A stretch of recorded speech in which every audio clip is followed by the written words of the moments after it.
1. Against popularization. Perhaps the most difficult thing in the world to bear is the foolishness of a great number, and even the majority of men, especially in our time, a foolishness which grows ever greater in the measure that the intellectual decline characteristic of the last cyclic period becomes more general and accentuated. To this must be joined ignorance, or more precisely a certain kind of ignorance that is closely linked to it, one wholly unconscious of itself and asserting itself all the more audaciously in the degree that it knows and understands less. And as a result is an irremediable evil for those afflicted by it. One foolishness and ignorance can in short be united under the common name of incomprehension. But it must be understood that to endure this incomprehension in no way implies that one must make any concessions to it, nor even abstain from correcting the errors it gives rise to and doing all that is possible to prevent it from spreading, which, moreover, is very often a most unpleasant task, especially when the obstinacy of some people obliges one to repeat many times what normally it should suffice to say only once. This obstinacy which one thus comes up against is, furthermore, not always exempt from bad faith. And, to speak the truth, bad faith itself strongly implies a narrowness of view which is after all only the result of a more or less complete incomprehension. Thus real incomprehension and bad faith, or stupidity and malice, intermingle in such a way that it is sometimes very difficult to determine the part each plays. In speaking of concessions made to incomprehension, we are thinking especially of popularization in all its forms. Can wishing to put within the reach of everyone truths of any sort, or what at least are considered to be truths, available to everyone, when this everyone necessarily includes a great majority of the foolish and ignorant, really be anything other than this?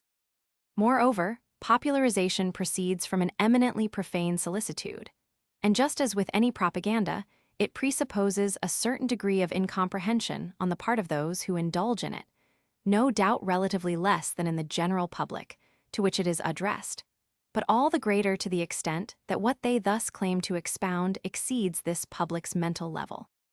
This is why the drawbacks of popularization are more limited when what it attempts to diffuse is likewise wholly profane, like modern philosophical and scientific conceptions, which, even as to those portions of truth they may happen to possess, certainly contain nothing profound or transcendent. This is moreover the most frequent case, since it is especially these things that interest the general public, due to the education that it has received. And this is also what most easily gives it the agreeable illusion of a knowledge acquired at little cost. The popularizer always distorts things by simplification, and also by affirming peremptorily what the experts themselves regard as but mere hypotheses.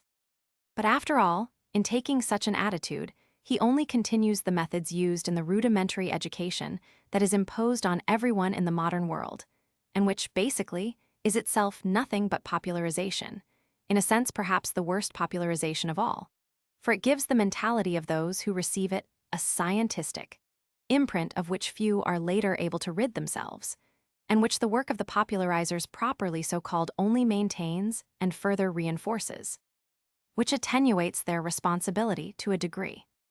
There is at present another sort of popularization, which, although reaching a more restricted public, seems to present more serious dangers, if only because of the confusions it can intentionally or unintentionally provoke, and which aims at things that by their nature ought most of all to be sheltered from such attempts. We mean traditional doctrines, and more particularly, Eastern doctrines. To tell the truth, the occultists and theosophists have already attempted something of this sort, but have succeeded only in producing gross counterfeits. The attempts we now have in mind take on a more serious appearance, a more respectable appearance we might say, which can overawe many people who would not have been seduced by distortions that are too obviously caricatures. Moreover, there is a distinction to make among popularizers with regard to their intentions, if not to the results they achieve. Naturally, they all equally wish to spread the ideas they expound as widely as possible, but they can be moved by very different motives. On one hand, there are propagandists whose sincerity is certainly not in doubt, but whose very attitude proves that their doctrinal comprehension does not go very far. What is more, even within the limits of what they understand, the needs of propaganda necessarily lead them to accommodate the mentality of those they address, which, especially when it is a question of an average, Western public, can only be to the detriment of the truth. The most curious thing is that this is such a necessity for them that it would be wholly unjust to accuse them of intentionally altering this truth. On the other hand, there are those who, at heart, are only indifferently interested in doctrines, but who, having seen the widespread success of these things and hoping to profit from this fashion, have made a veritable commercial enterprise of it. Such people are much more eclectic than the former and spread indiscriminately whatever seems to satisfy the taste of a certain clientele, which is obviously their principal concern even when they feel obliged to exhibit some claim to spirituality. Of course, we do not wish to mention any names, but we think that many of our readers could themselves easily find examples of either case. And we are not speaking of mere charlatans, as are found especially among the pseudo-esoterists, who knowingly deceive the public by presenting their own inventions under the label of doctrines about which they are almost wholly ignorant, thus further augmenting the mental confusion of this unfortunate public. What is most troubling in all of this, besides the false or simplistic ideas of traditional doctrines that are spread in this way, is that so many people do not even know how to distinguish between the work of these popularizers of every kind and an exposition made without any concern of pleasing the public or of putting it within their reach. They put everything on the same level and go so far as to attribute the same intentions to everything, even what is really furthest from them. This is stupidity pure and simple, but sometimes also bad faith, or more likely a mixture of both. To take an example that concerns us directly, after we have on every occasion clearly explained why and for what reasons we are resolutely opposed to all propaganda as well as to all popularization, and seeing that we have so often protested against the assertions of certain people who, despite this, still attribute propagandist motives to us, how is it still possible to think that these people or others like them are really acting in good faith when we see them indefinitely repeating the same calumny? Even though lacking any comprehension of the doctrines in question, if they at least had the smallest sense of logic, we would ask them to tell us what interest we could have in seeking to convince anyone whatsoever of the truth of this or that idea. And we are very sure that they would never find an answer to this question that would be to the slightest degree plausible. Indeed, among the propagandists and popularizers, some are this way because of a misplaced sentimentality, others because they find therein some material profit. But it is only too evident from the way in which we have explained doctrines that neither one nor the other of these two motives enters in the least into our work.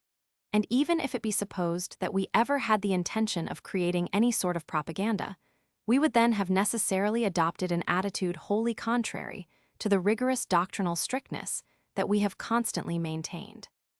We do not wish to dwell further on this, but having for some time perceived from various quarters a strange recrudescence of the most unjust and most unjustifiable attacks, it seemed to us necessary, at the risk of drawing upon ourselves the reproach of repeating ourselves too often, to rectify things once more.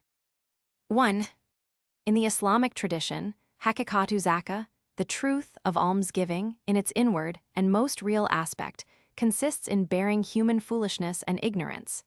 Hakika here is opposed to muzahara, which is only the outward manifestation or the accomplishment of the precept taken in its strictly literal sense.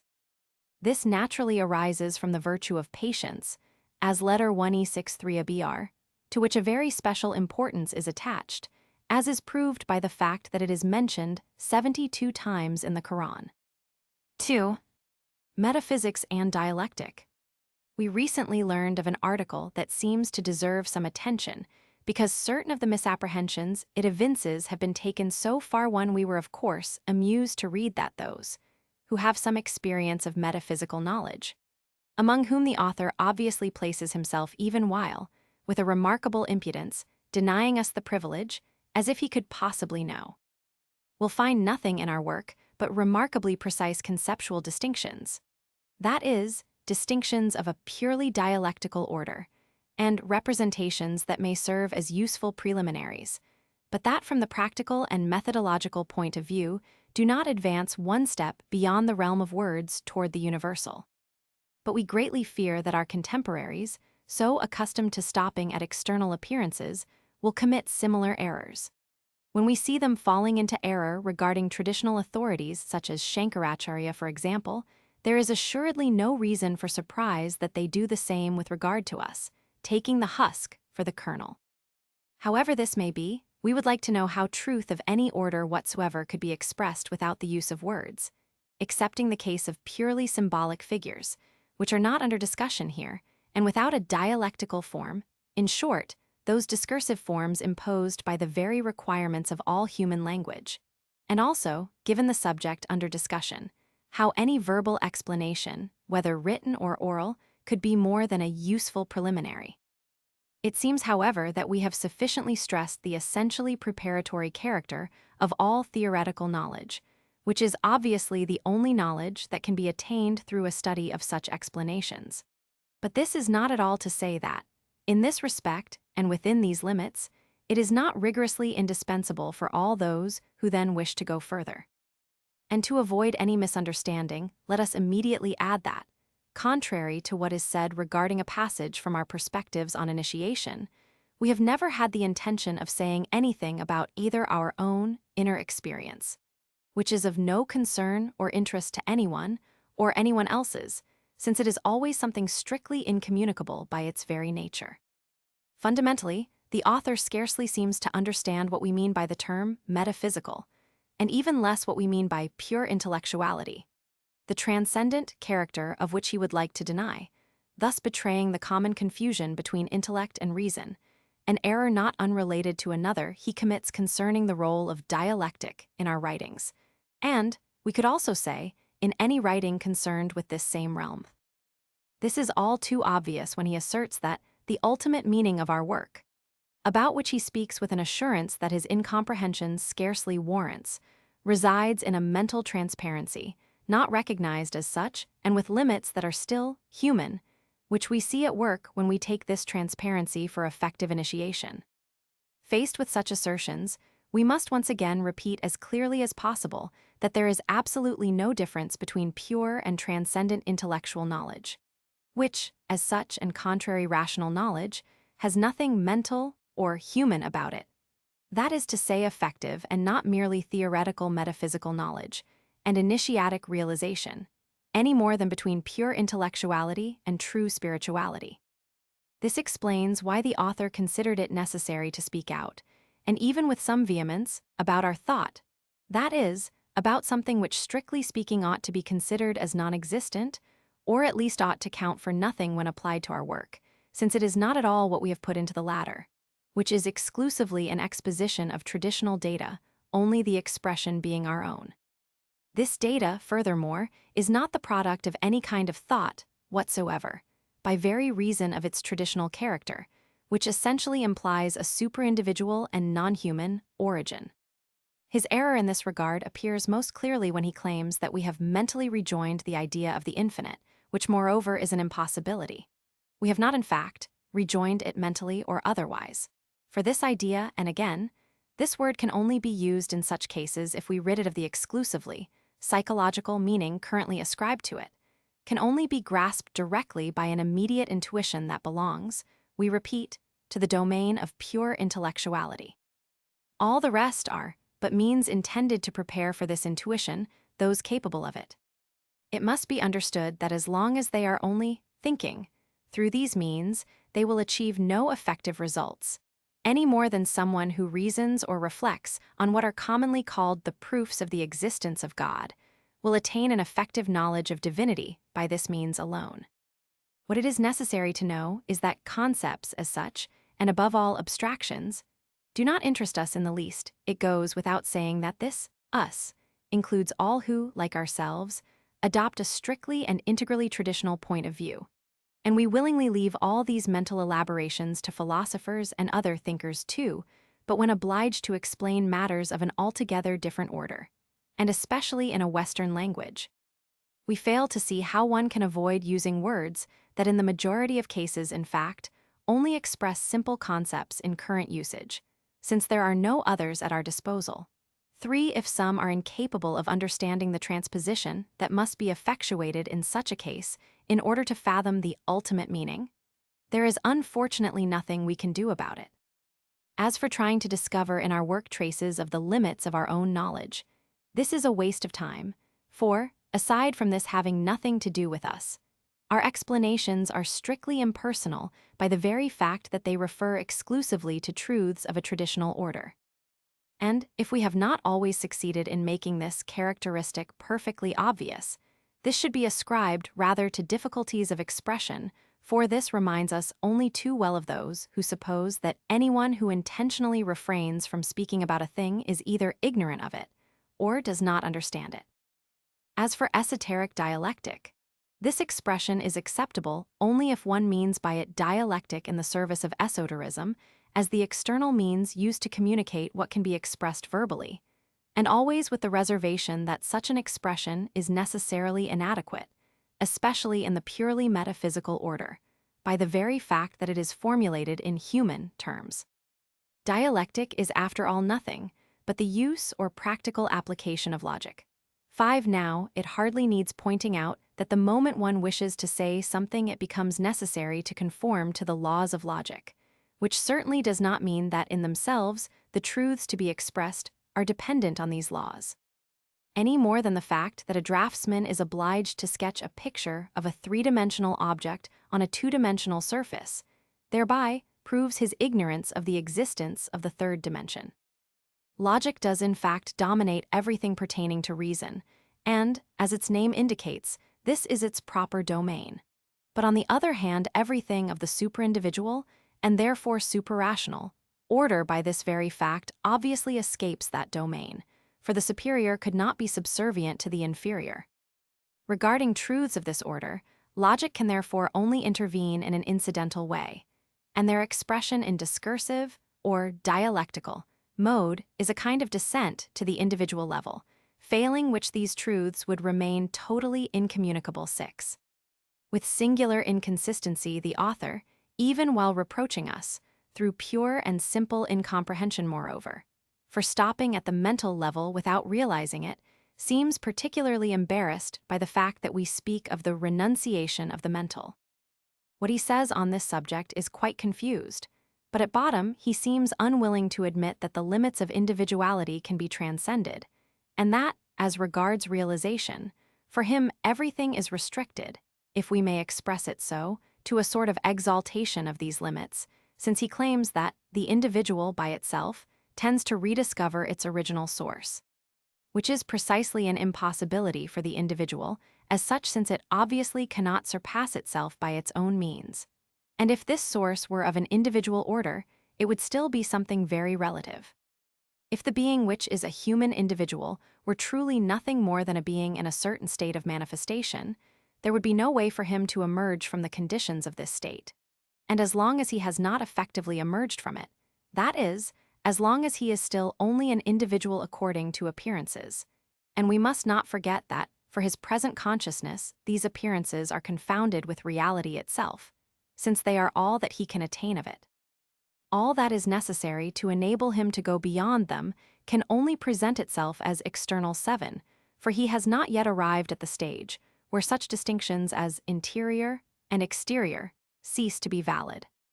Every conception that tends to deny these incontestable truths is nothing but a manifestation of modern individualism, whatever illusions those who hold to them may entertain in this regard. 8. And in the present instance the final conclusions, which are in fact equivalent to a negation of tradition and initiation under the pretext of rejecting all recourse to exterior means of realization, show only too well that this is indeed so. The author's conclusions now remain to be examined, and here there is at least one passage we must cite in its entirety. In the interior constitution of modern man, there is a fracture that makes tradition appear to be an external collection of doctrines and rites, and not a superhuman current of life into which he might plunge himself in order to revive. In modern man lives the error that separates the transcendent world from that of the senses, so that he perceives the latter as deprived of the divine. Hence reunion or reintegration cannot come about through an initiatic form that antedates the time in which such an error became an accomplished fact. We, too, are altogether of the opinion that this is indeed a most serious error, and also that this error, which properly speaking constitutes the profane point of view, is so characteristic of the modern spirit itself as to be truly inseparable from it, to the extent that, for those dominated by this spirit, there is no hope of freeing themselves from it. It is obvious that from the initiatic point of view this error is an insurmountable disqualification, which is why modern man is really unfit to receive an initiation, or at least to attain to effective initiation. But we should add that there are exceptions, because in spite of everything even in the West today, there are men who, by their interior constitution, are not modern men, but are capable of grasping the essence of tradition and do not accept this profane error as a fait accompli. And it is to these that we have always intended to address ourselves exclusively. But this is not all, for the author next falls into a curious contradiction, for he seems to want to present as progress what he first recognized as error. Let us again quote his own words. To hypnotize men with the mirage of tradition and of an orthodox organization to transmit initiation is in effect to paralyze that possibility of liberation and the conquest of liberty, that for present-day man lies strictly in the fact that he has attained the ultimate degree of knowledge, that he has become conscious even to the point that the gods, the oracles, the myths, and the initiatic transmissions are no longer effective. This is assuredly a strange misunderstanding of the real situation, for never has man been further than at present from the ultimate degree of knowledge, unless this be understood in the descending direction. And if he has really arrived at the point where all the things enumerated above no longer have an effect on him, it is not because he has climbed too high, but on the contrary because he has fallen too low. As is shown, moreover, by the fact that their many more or less crude counterfeits are quite effective in unbalancing him further. There is much talk about autonomy, the conquest of liberty, and so forth, always understood in a purely individualistic sense, but it is forgotten, or rather, remains unknown, that true liberation is only possible through emancipation from the limits inherent to the individual condition. One no longer wishes to hear of regular initiatic transmission or of traditional orthodox organizations. But what of the altogether comparable case of a man who, on the point of drowning, refuses the help offered him by a rescuer because it is external? Whether we like it or not, the truth is, and this has nothing to do with any dialectic whatsoever, that outside of an affiliation with a traditional organization, there is no initiation, and that without first being initiated, no metaphysical realization is possible. These are neither mirages and ideal illusions, nor vain speculations of thought, but entirely positive realities. Doubtless our opponent will argue that anything we say remains in the realm of words. By the very nature of things, this is only too evident and is equally true of what he says, but with one essential difference. However convinced he himself may be to the contrary, his words, for whoever understands their ultimate meaning, reflect nothing but the mental attitude of a profane person. And we ask him to believe that this is not meant as an insult on our part, but is merely the technical expression of a simple fact. 1. Massimo Scaligero, Esotrismo Moderno. L'opera e il pensiero di René Guénon, in the first issue of the new Italian journal Imperium, May 1950. The expression modern esoterism is itself already rather significant because it is a self-contradictory statement, and then again because there is quite obviously nothing modern about our work, which is on the contrary and in every respect the very opposite of the modern spirit. 2. For us, the very type of the thinker, in the proper sense of the word, is Descartes. Whoever is simply that, and nothing more, will inevitably become a rationalist, since he is incapable of passing beyond the exercise of the purely individual and human faculties, and is hence necessarily unaware of anything beyond their reach, which means that he can only be agnostic, regarding everything pertaining to the metaphysical and transcendent realm. 3. We need only accept those words stemming from traditional terminology, in which case it is naturally enough to restore their original meaning. 4. In this respect, we have always regretted that the habits of our times have not permitted us to publish our works in the strictest anonymity, which, if nothing else, would have forestalled the writing of much nonsense and spared us the trouble of taking it up and correcting it. 5. We are, of course, taking dialectic strictly in its original sense, the sense it had, for example, for Plato and Aristotle, without being in the least concerned about the special meanings attributed to it nowadays, which are derived more or less directly from Hegel's philosophy. 6.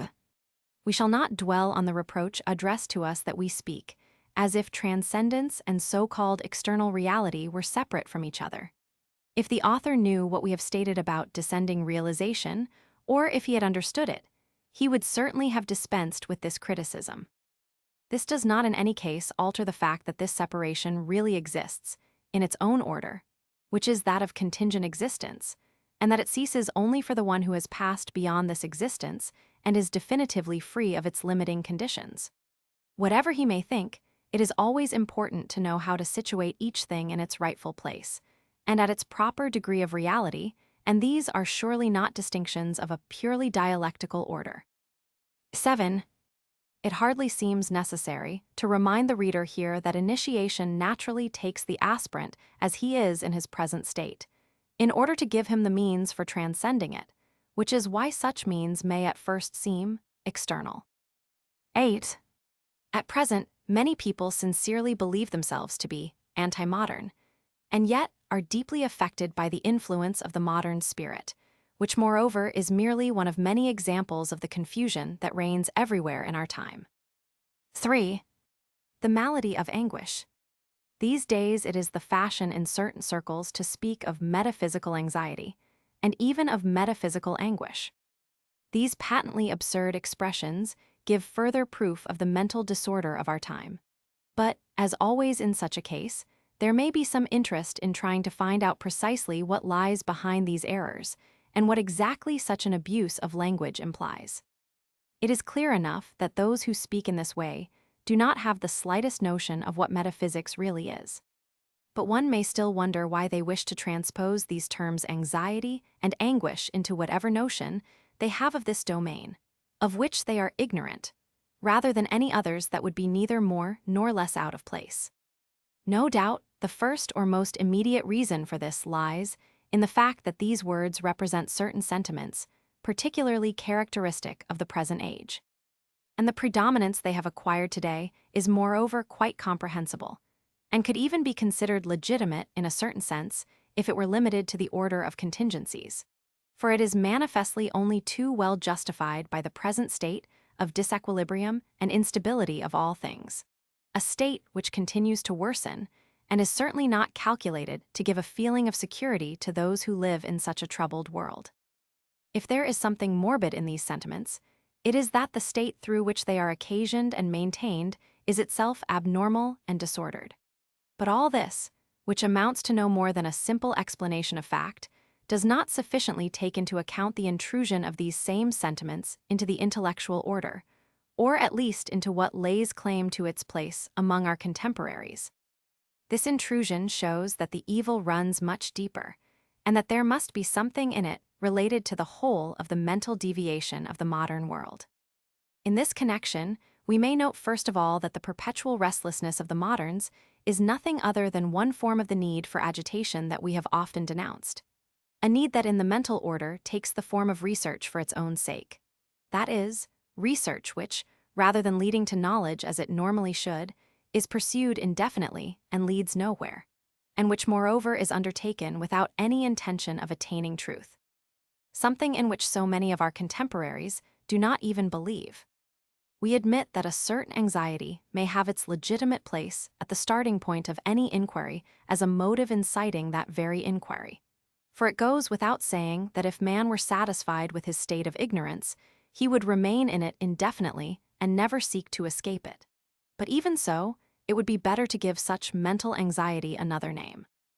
In reality, it is nothing other than the wonder that, according to Aristotle, is the beginning of knowledge, and which of course has nothing in common with the purely practical needs to which the empiricists and pragmatists attribute the origin of all human knowledge. But in any case, whether one calls it anxiety or wonder, it is something that could have no race in dareder nor subsist in any way once the inquiry has attained its goal. That is, once the knowledge in question has been attained. Whatever order of knowledge is involved moreover. and its complete and definitive disappearance is all the more necessary when it is a question of knowledge par excellence, that is, knowledge of the metaphysical domain.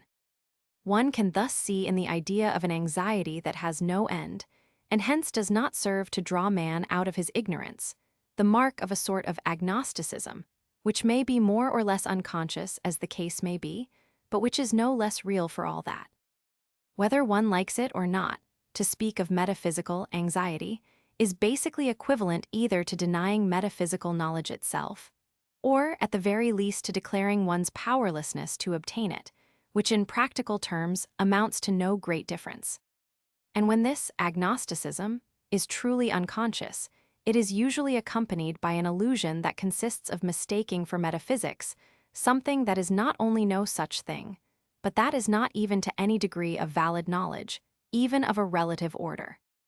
By this, we mean the pseudo-metaphysics of modern philosophers, which in effect is incapable of dispelling the slightest anxiety by the very fact that it is not a true knowledge, and which, on the contrary, cannot but increase the intellectual disorder and confusion of ideas in those who take it seriously, thereby rendering their ignorance all the more incurable. From this, as from every other point of view, false knowledge is certainly worse than simple, unsophisticated ignorance. As we have said, some people do not confine themselves to speaking of anxiety, but even go so far as to speak of anguish, which is more serious still, and expresses an attitude still more clearly anti-metaphysical, if that is possible. The two sentiments, moreover, are more or less connected in that both are rooted in ignorance. Anguish, indeed, is only an extreme and, so to speak, chronic form of fear. Now man is naturally inclined to fear what he does not know or understand, and this fear becomes an obstacle preventing him from conquering his ignorance, for it leads him to turn away from the object in whose presence he feels fear, and to which he attributes its cause, whereas in reality that cause may perhaps reside only in himself. Moreover, this negative reaction is only too often followed by a veritable hatred with respect to the unknown, especially if the person in question labors more or less confusedly under the impression that this unknown is something that exceeds his present possibilities of comprehension. If, however, the ignorance can be dispelled, the fear will immediately vanish by that very fact, as in the well-known example of the rope mistaken for a serpent. Fear, and hence anguish, which is only one of its particular forms, is therefore incompatible with knowledge. And if it advances to such a point that it is truly invincible, knowledge will have been rendered impossible, even in the absence of any other hindrance inherent in the nature of the individual. In this sense, one can thus speak, not of a metaphysical anguish, but on the contrary of an anti-metaphysical anguish, playing in a way the role of a veritable guardian of the threshold, to use to a hermetic expression, and forbidding man all access to the domain of metaphysical knowledge. It is still necessary to explain more completely how fear results from ignorance, especially since we have recently come across a quite astonishing error on this subject. We have seen the origin of fear attributed to a feeling of isolation, and this in an exposition based on the Vedantic doctrine, whereas this latter expressly teaches, on the contrary, that fear is due to the feeling of duality. And indeed, if a man were truly alone, of what could he be afraid? It will perhaps be said that he may be afraid of something to be found within himself, but even this implies that in his present condition there are within him elements that escape his own understanding and are consequently a non-unified multiplicity. Moreover, whether he is isolated or not changes nothing, and in no way enters into such a case. On the other hand, one cannot validly invoke, in favor of this explanation by isolation, the instinctive fear of the dark that is felt by most people, especially children. In reality, this fear is due to the idea that darkness may conceal things that one cannot see and that are therefore not known, and for that very reason frightening. If, however, the darkness were considered as empty of all unknown presences, the fear would be without object and therefore would not arise. The truth is that the being experiencing fear seeks to isolate itself, but precisely in order to escape the fear. It adopts a negative attitude and withdraws, as if to avoid any possible contact with what it fears, whence undoubtedly arise the sensation of cold and other physiological symptoms that usually accompany fear.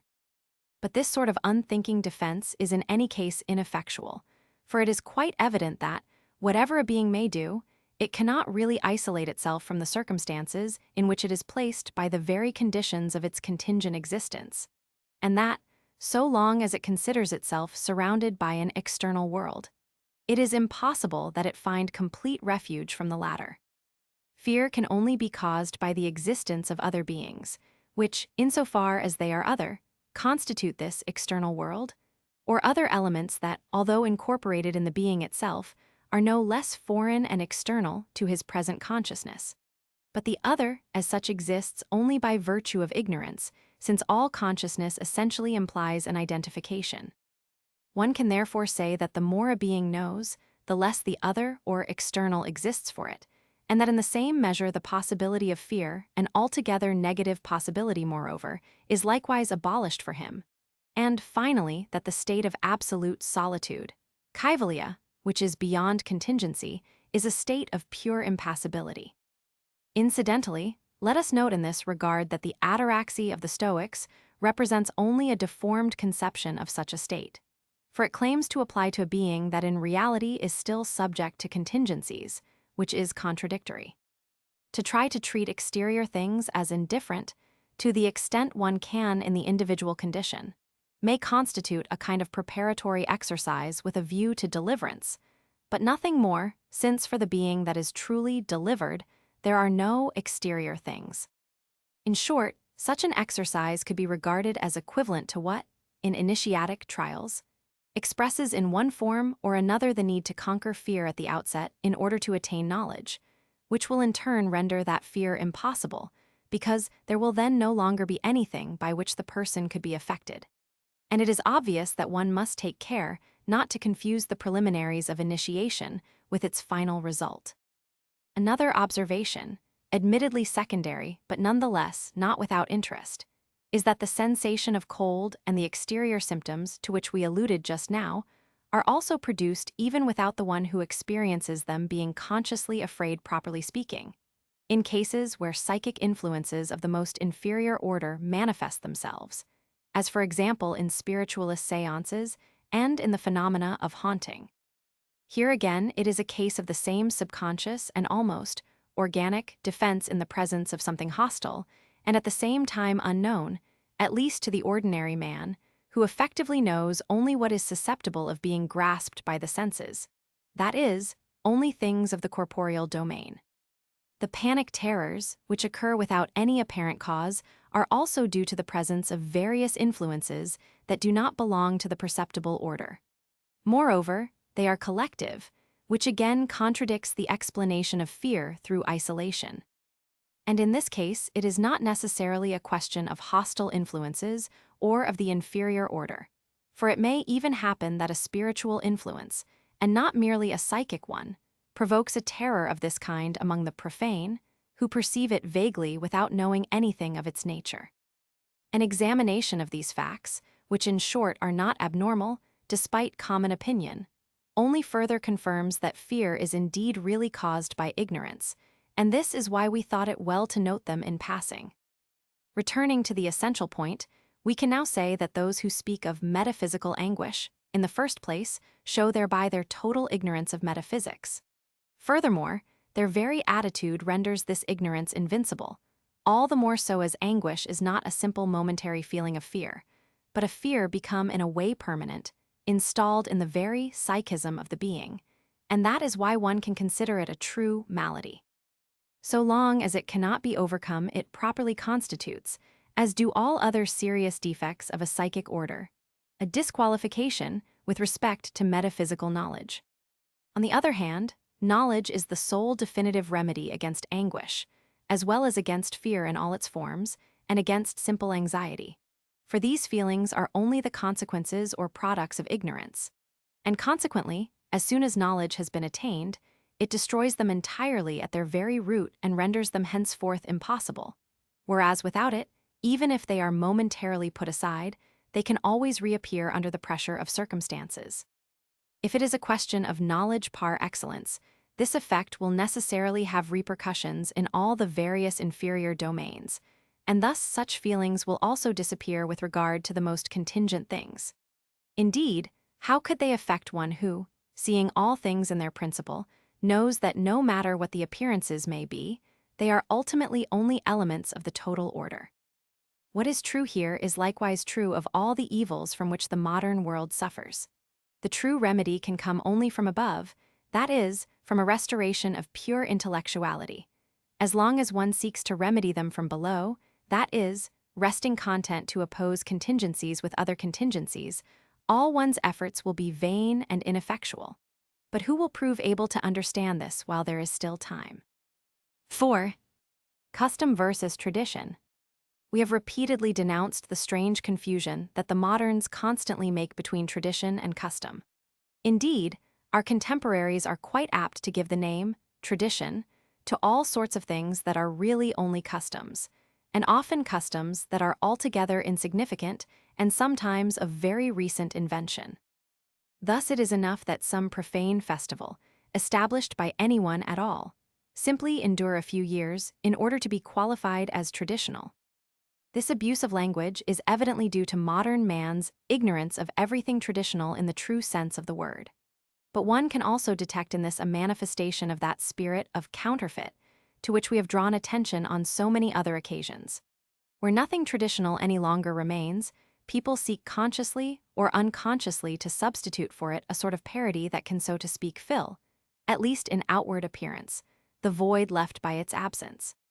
It is then not sufficient to say that custom differs entirely from tradition, for the truth is that it is even in stark contrast to it, and that in more than one way it facilitates the diffusion and maintenance of the anti-traditional spirit. What must be understood first and foremost is this: all that is of the traditional order implies essentially a superhuman element, custom on the contrary being something purely human, whether by degeneration or by its very origin. Indeed, two cases must here be clearly distinguished. First, there are things that might formerly have had a deeper meaning or even a properly ritual character, but which, having ceased to be integrated into a traditional whole, have lost it entirely, and so are now no more than a dead letter and a superstition in the etymological sense. And since their purpose is no longer understood, they are particularly likely to be deformed and to become tainted with extrinsic elements arising from mere individual or collective fantasy. This is generally the case with customs to which it is impossible to assign a definite origin, the least that can be said of them being that they bear witness to the loss of the traditional spirit, and that they may be more serious as a symptom of this loss than they are in respect of their own drawbacks. Nonetheless, they still present a double danger. On the one hand, people are thus led to repeat actions simply from habit, that is, in a wholly mechanical fashion and without any valid reason, a result all the more unfortunate in that such a passive attitude predisposes them to accept all sorts of suggestions without reaction. On the other hand, by assimilating tradition to merely mechanical actions, the adversaries of tradition are not slow to take advantage of it by turning it to ridicule, so that this confusion, which with certain people is not entirely involuntary, is used to create an obstacle to any possibility of restoring the traditional spirit. The second case is that, where one can properly speak of counterfeits, the customs we have just mentioned are, despite everything, still vestiges of something that originally possessed a traditional character, and as such they might not yet seem sufficiently profane. Thus the attempt, at a later stage, to replace them as much as possible by other customs that are wholly invented, which will be accepted all the more easily as people are already accustomed to doing things without meaning. And it is here that the suggestion, to which we just alluded, intervenes. When people have been diverted from the accomplishment of their traditional rites, it is still possible that they will sense what is lacking and feel the need to return to them. To prevent this, pseudo-rites are given them, and even imposed upon them if occasion allows, and this simulation of rites is sometimes pushed so far that there is no difficulty in recognizing the formal and scarcely disguised intention of establishing a sort of counter-tradition. In this same order, there are also other customs that, while apparently less offensive, are really far from being so, by which we mean customs that affect the life of each individual in particular rather than that of the whole collectivity. Their role is again to stifle any ritual or traditional activity by substituting for it a preoccupation. It would not be an exaggeration to say obsession. With a multitude of perfectly insignificant, if not completely absurd, things of which the very pettiness powerfully contributes to the ruin of all intellectuality. The dissolving character of custom can be discerned very clearly today in Eastern countries.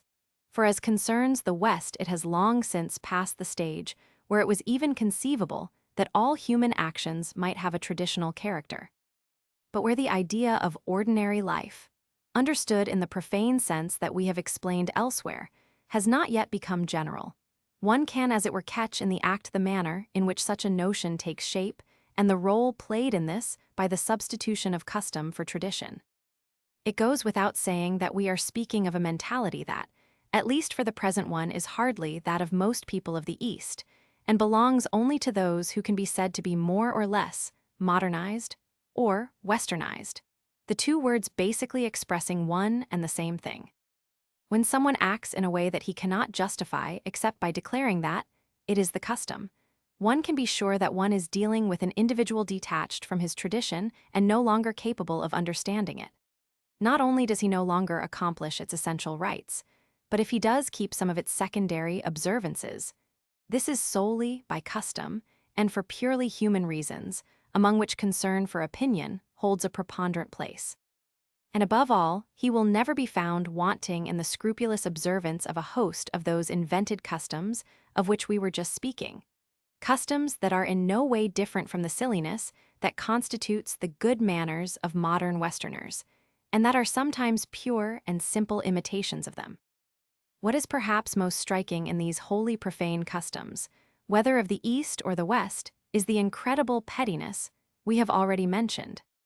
It seems that they aim at nothing more than directing all attention, not only to things that are entirely exterior and emptied of all meaning, but even to the very details of these things, to what is most banal and limited, which is obviously one of the best ways that exist to bring about a veritable intellectual atrophy in those who submit to it.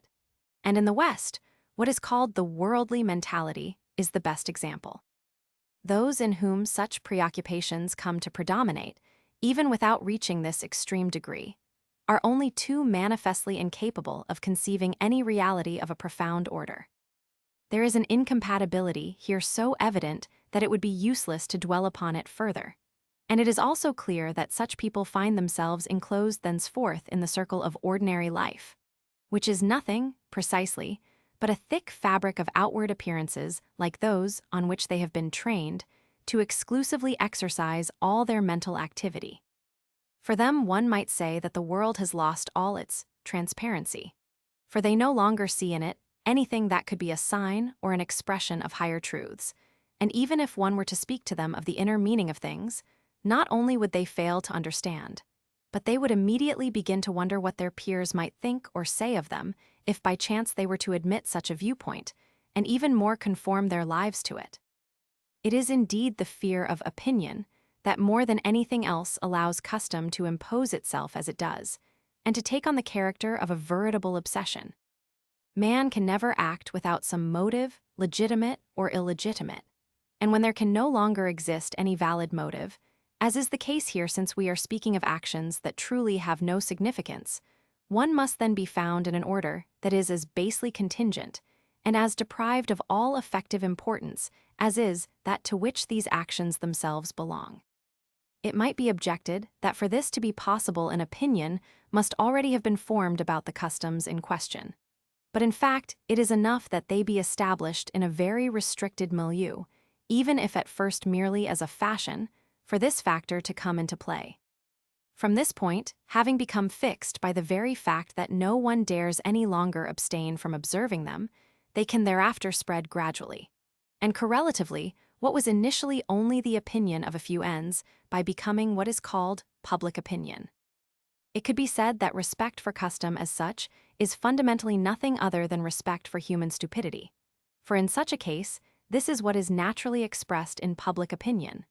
Moreover, doing as everyone else does, to use the current expression, which for some seems to take the place of sufficient reason in all their actions, is necessarily to assimilate oneself to the vulgar, and to endeavor to become wholly indistinguishable from them.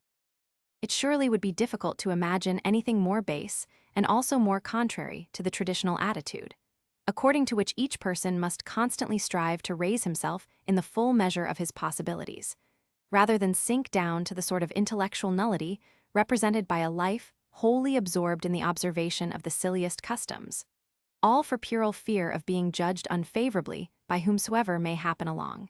That is to say, by the foolish and the ignorant too. It is said in traditional Arab countries that in the most ancient times men were distinguished from one another only by their knowledge. Later, birth and descent were considered. Later still, wealth became a mark of superiority. And finally, in the last times, men are judged solely by outward appearance. It is easy to see that this is an exact description of the successive predominance, in descending order, of the respective points of view of the four castes, or, if one prefers, of the natural divisions to which these correspond. Now custom incontestably belongs to the domain of those purely outward appearances behind which nothing is concealed. To observe custom in order to fall in line with opinion that honors such appearances only is therefore properly the action of a Shudra. 1. These words were written almost 50 years ago. Today the ratio of modernists to traditionalists is very likely reversed, even in the East. The reader should note that by Easterners, Guénon means people of the East, and not only the so-called yellow race. 2. If this was true when Guénon wrote 50 years ago, how much more true is it today, when the mass media and the worldwide advertising industry have made a quasi-science out of profiting from customs and public opinion? 5. INITITIC affiliation. Most of our contemporaries, at least in the West, find certain matters so hard to understand that we are obliged to return to them repeatedly. And quite often these matters, which are at the root of all that is related to the traditional point of view in general, or more especially to the esoteric and initiatic point of view in particular, are also of an order that ought normally to be regarded as rather elementary. Such, for example, is the question of the role and inherent efficacy of rites.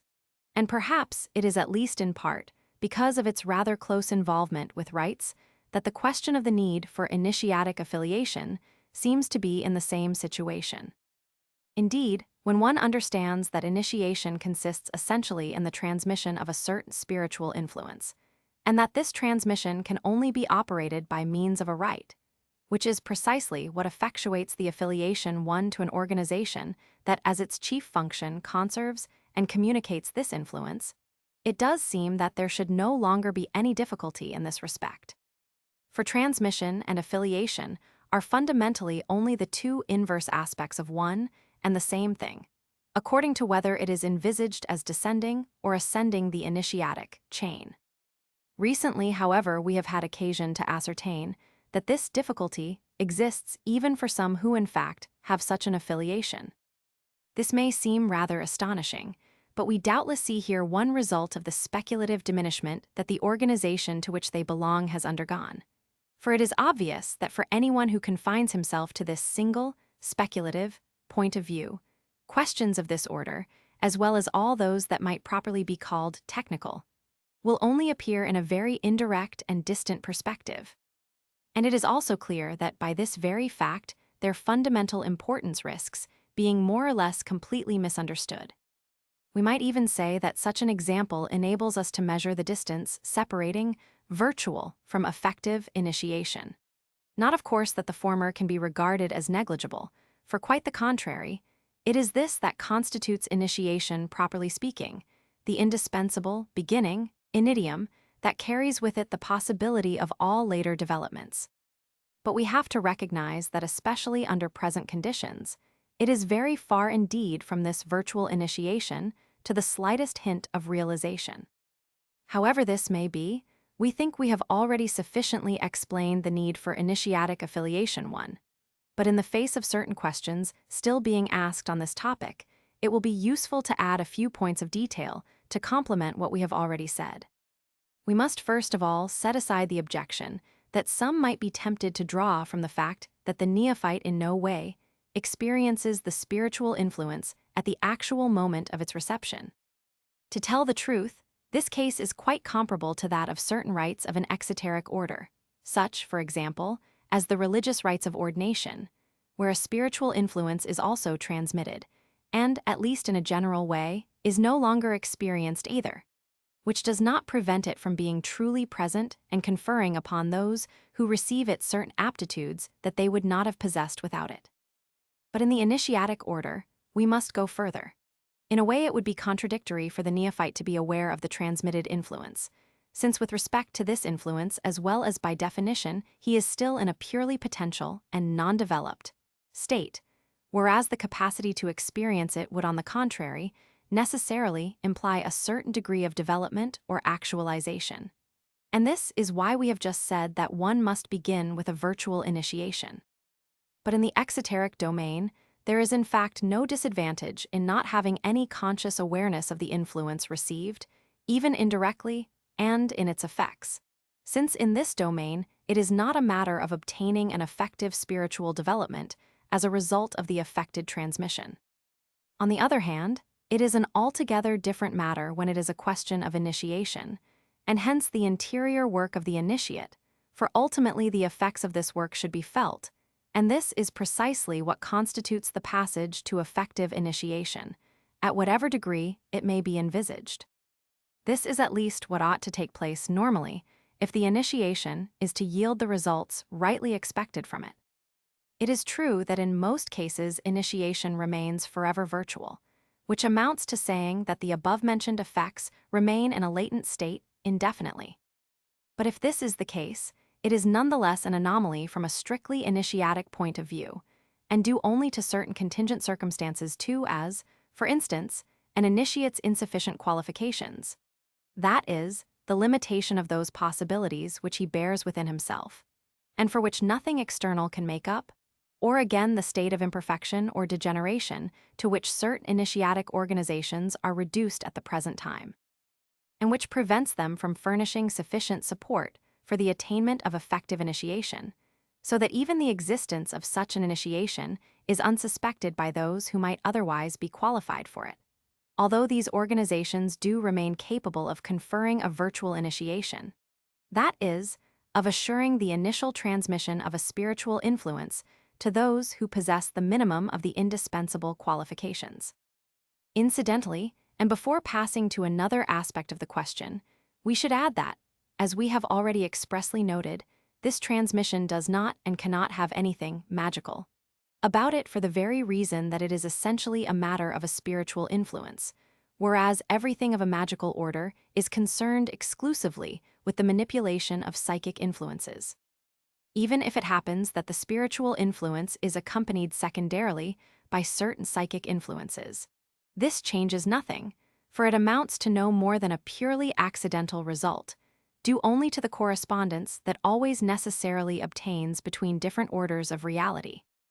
In all cases, initiatic rites do not act on or by means of these psychic influences, but stem solely from spiritual influences, and precisely insofar as they are initiatic, could not have any raison d'être outside of the latter. The same is also true, moreover, in the exoteric domain concerning religious rites. 3. And regarding these as well as initiatic rites, whatever differences there may be between spiritual influences, either in themselves or with respect to the various ends to which they are directed, it is still properly a matter of spiritual influences. This suffices to show that they have nothing in common with magic, which is only a secondary traditional science of an altogether contingent and even of a very inferior order, and which is, we repeat, entirely foreign to everything that has to do with the spiritual domain. We now come to what seems the most important point, one that touches most closely on the very root of the question, which, seen from this angle, might be formulated thus. Nothing can be separated from the principle, for if it were, it would truly be without existence or reality, even in the smallest degree. How then can one speak of an affiliation, whatever may be the intermediaries by which it is effected? For ultimately this could only be conceived of as a link to the principle itself, which, to take the word in its literal meaning, seems to imply the re-establishment of a link that had been broken. A question of this type is quite similar to another that has also been asked. Why do we need to make an effort to attain deliverance, since the self, Atma, is immutable and remains always the same, and could not in any way be modified or affected by anything whatsoever? Those who raise such questions show that they have stopped at a much too exclusively theoretical and thereby one-sided view of things, or else that they have confused two points of view which, however, are clearly distinct, although complementary to each other in a certain sense: the principial point of view and that of manifested beings. Assuredly, from the metaphysical point of view, one could if need be confine oneself to the principial aspect only and as it were neglect all the rest. But the properly initiatic point of view, on the contrary, must start from conditions that are those of manifested beings here and now, and more precisely, of human individuals as such, the very conditions, that is, from which it would have them liberate themselves. Thus it must necessarily take into consideration, and this is what distinguishes this point of view from that of pure metaphysics, what might be called a state of fact, and in some way link it to the principial order. To avoid any ambiguity on this point, we should say this: it is evident that in the principle nothing could ever be subject to change, and so it is not the self that must be liberated, since it is never conditioned or subject to any limitation, but rather the ego, and it can only be liberated by dissipating the illusion that makes it seem separate from the self. Similarly, it is not really the link with the principle that must be reestablished, since it always exists and cannot cease to exist for, but for the manifested being. It is the effective consciousness of this link that has to be realized. And, in view of the present condition of humanity, there are no other possible means for this than those provided by initiation. Hence one can understand that the necessity for an initiatic affiliation is not one of principle, but only of fact, though one that is nonetheless rigorously indispensable in our present state, and which we are consequently obliged to take as a starting point. Besides, for the men of primordial times, initiation would have been useless and even inconceivable, since spiritual development in all its degrees was accomplished among them in an altogether natural and spontaneous way, by reason of their proximity to the principle. But as a result of the descent that has occurred since then, in conformity with the inevitable process of all cosmic manifestation, the conditions of the cyclic period in which we find ourselves at present are altogether different. And this is why the restoration of the possibilities of the primordial state is the first of the goals that initiation sets for itself. 5. It is therefore in taking account of these conditions, such as they are in fact, that we must affirm the necessity of an initiatic affiliation. And not in a general way, and without further qualification as to the conditions of the age, or, even more, of the world concerned. In this connection, we would call attention more especially to what we have said elsewhere about the possibility that living beings might be born of themselves, without parents. 6. This spontaneous generation is indeed a possibility in principle, and we can very well conceive a world where it would actually be so. But this is not an actual possibility in our world, at least, to be more precise, in its present state. It is the same for the attainment of certain spiritual states, which moreover is also a kind of birth 7, and this comparison seems both the most exact and the best suited to help us understand what is involved. In the same order of ideas, we will also say this: in the present state of our world, the earth is unable to produce a plant of itself and spontaneously, except from a seed deriving necessarily from a pre-existing plant. 8. Nevertheless, the former case must have obtained at one time, for otherwise there could have been no beginning, although at present this possibility is no longer among those susceptible of manifestation. In the conditions in which we now in fact exist, no one can reap without first having sown, and this is just as true spiritually as it is materially. Now, the seed that must be planted in our being in order to make possible our subsequent spiritual development is precisely the influence which, in a state of virtuality and envelopment, exactly comparable to that of a plant seed 9, is communicated to us by initiation 10. At this point, it will be profitable to point out an error of which several examples have turned up recently. Some people believe that affiliation with an initiatic organization is in some way merely a first step toward initiation.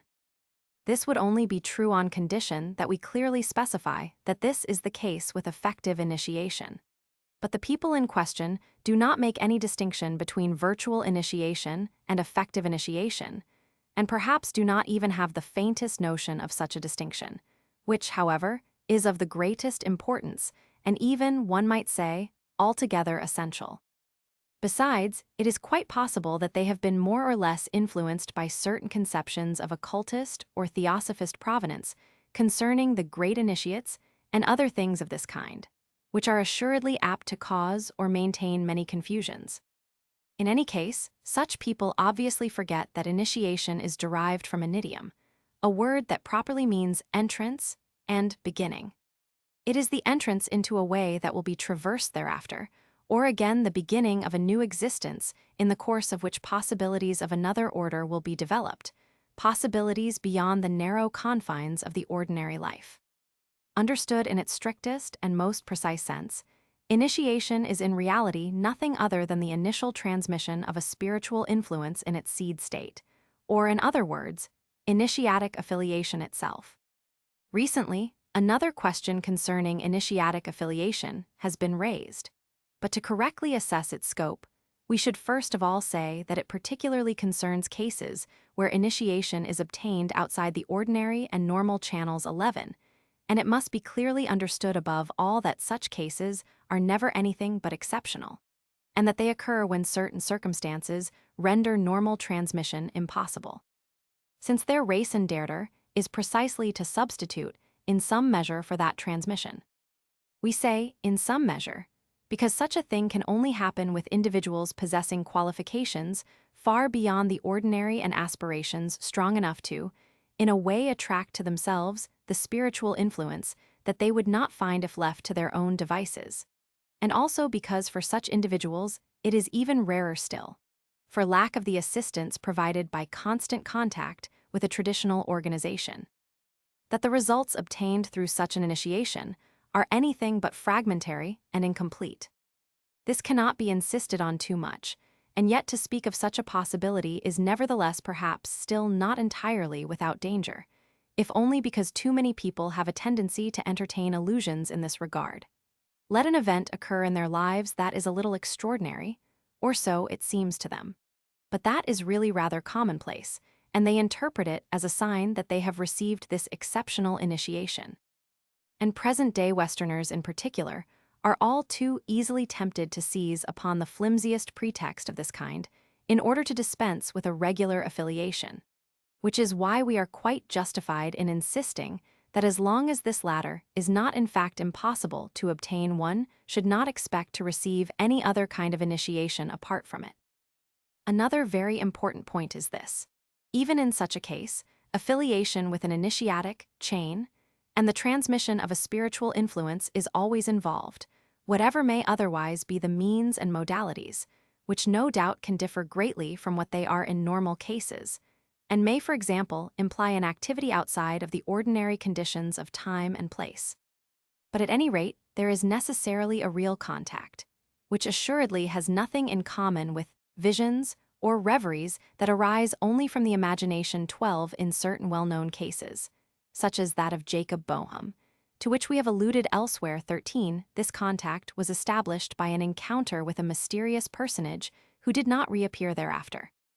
Whoever this personage may have been. 14. What we have here is a perfectly positive fact, and not simply a more or less vague and ambiguous sign to be interpreted as one likes.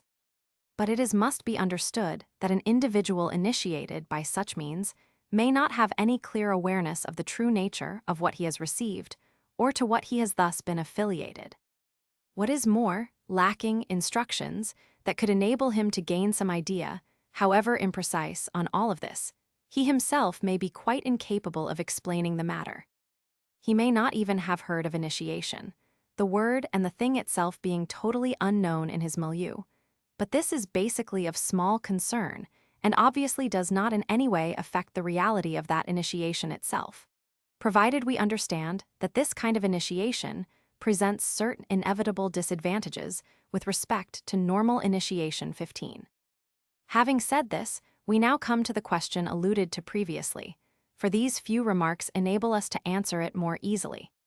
Is it not possible that certain books, of which the contents are of an initiatic order, can, for particularly qualified individuals who study them with the requisite frame of mind, serve by themselves as vehicles for the transmission of a spiritual influence, so that in such an instance their reading would suffice, without there being any need for direct contact with a traditional chain, to confer on them an initiation of the type mentioned above? The impossibility of an initiation through books is yet again a point we thought we had sufficiently explained elsewhere, and we must admit that we had not anticipated that the reading of any books whatsoever could be envisaged as constituting one of those exceptional ways that sometimes replace the ordinary means of initiation.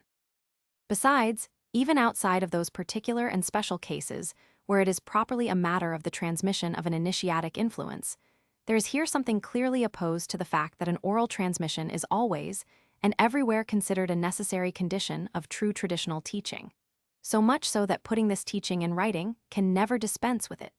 16. And this because, to be really valid, its transmission implies the communicating of a vital element, as it were, for which books could not serve as a vehicle. 17.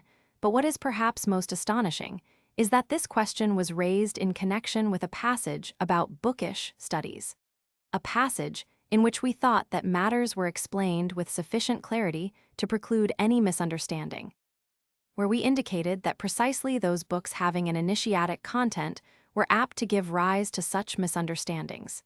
18. And so, it would not seem useless to return to this topic and to explain more completely what we had wanted to say. It is obvious that there are many different ways of reading one and the same book, and that the results will vary accordingly.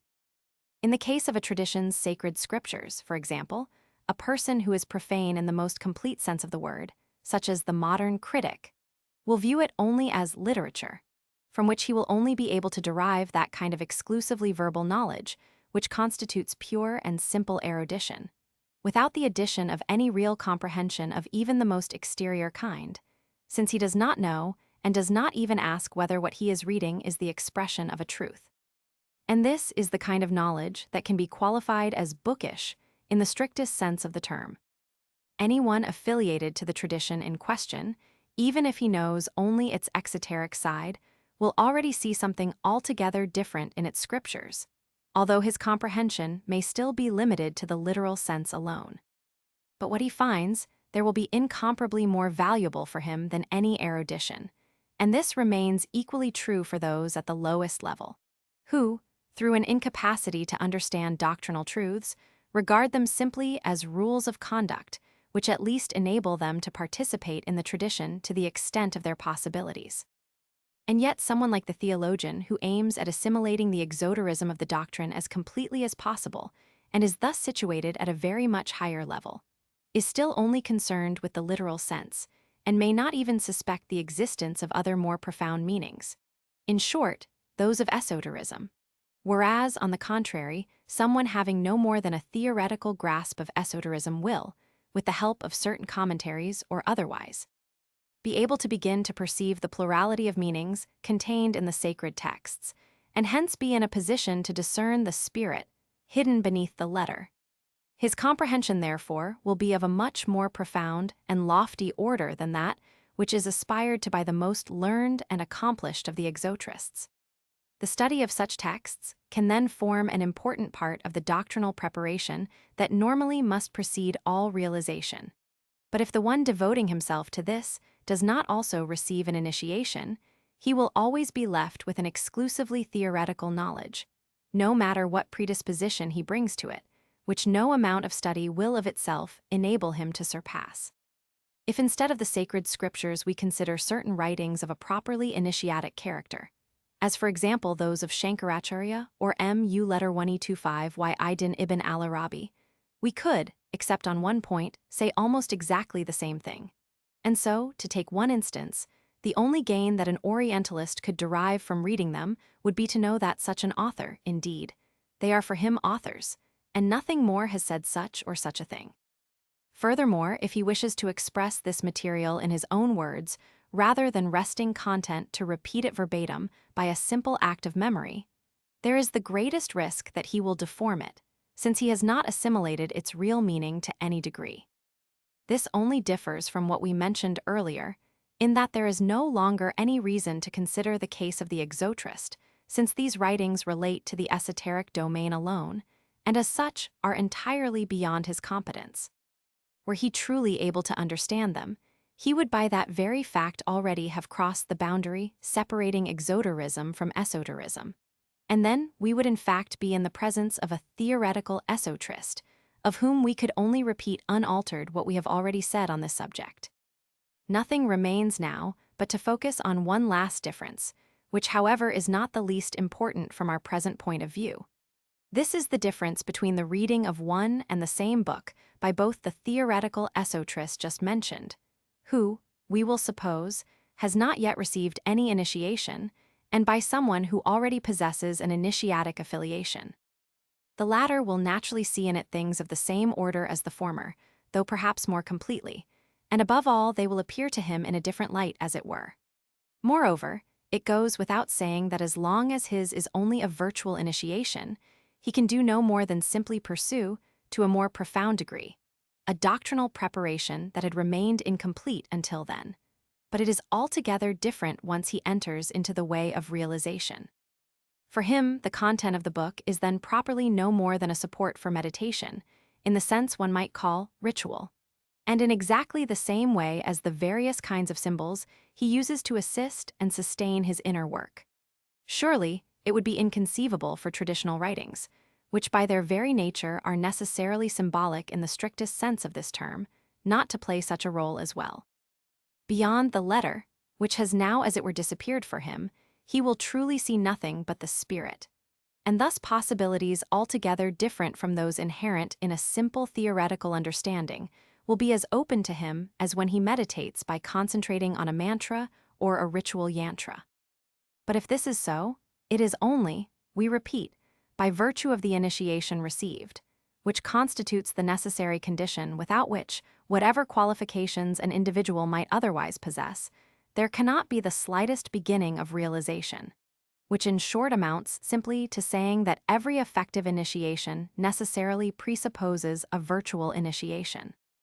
And we can add further that if it happens that someone meditating on an initiatic piece of writing really enters into contact, by its means with an influence emanating from the author thereof, which is in fact possible if the writing originates in a traditional form, and especially from the particular chain to which he himself is attached.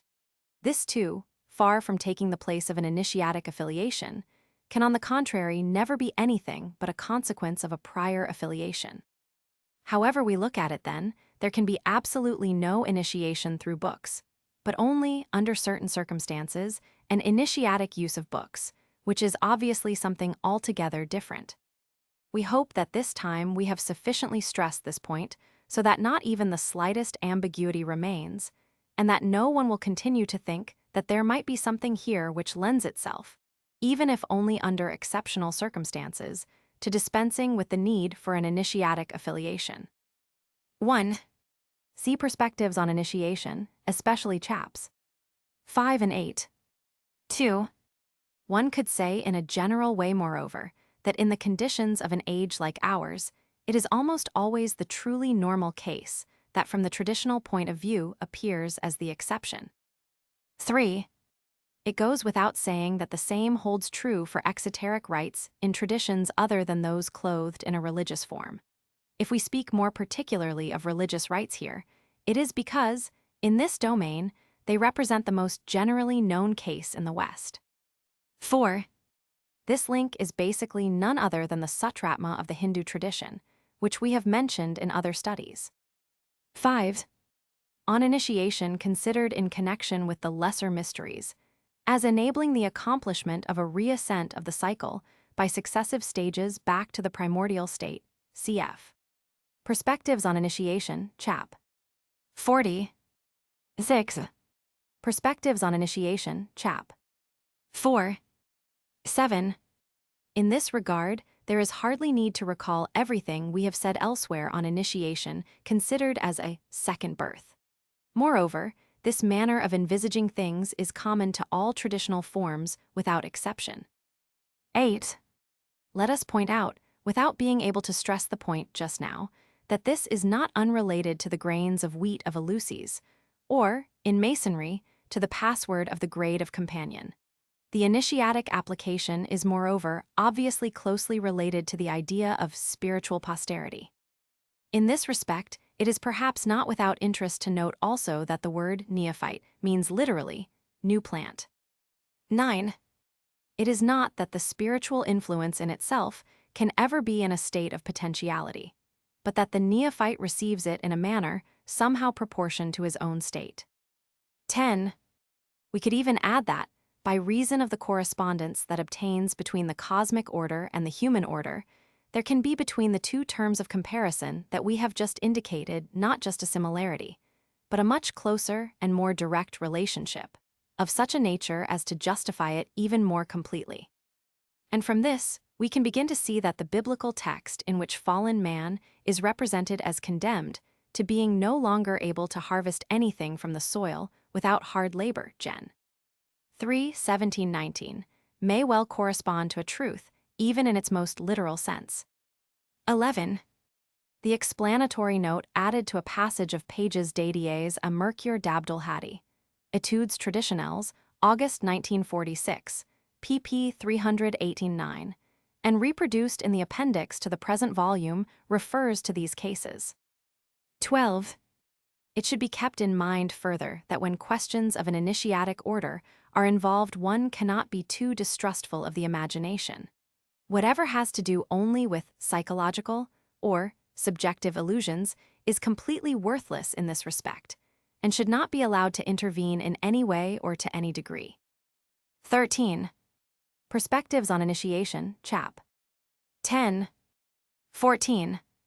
It may have been an instance, though certainly not necessarily so, of the appearance assumed by an adept acting, as we were just saying, outside of the ordinary conditions of time and place.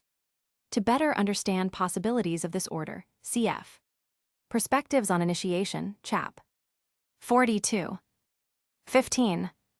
Among other consequences, these disadvantages often give the initiate, especially as regards his manner of expression, a certain exterior resemblance to the mystics, which may even cause him to be taken as such by those who do not go to the heart of things, as was precisely the case with Jacob Boehme. 16. In a book, the content itself, as a body of words and sentences expressing certain ideas, is therefore not the only thing that really matters from the traditional point of view. 17. It might be objected that according to some accounts referring especially to the Rosicrucian tradition, certain books were charged with influences by the authors themselves, which is indeed possible for a book as well as for any other object. But even admitting the reality of this fact, it could in any case only be a question of specific copies especially prepared to that end.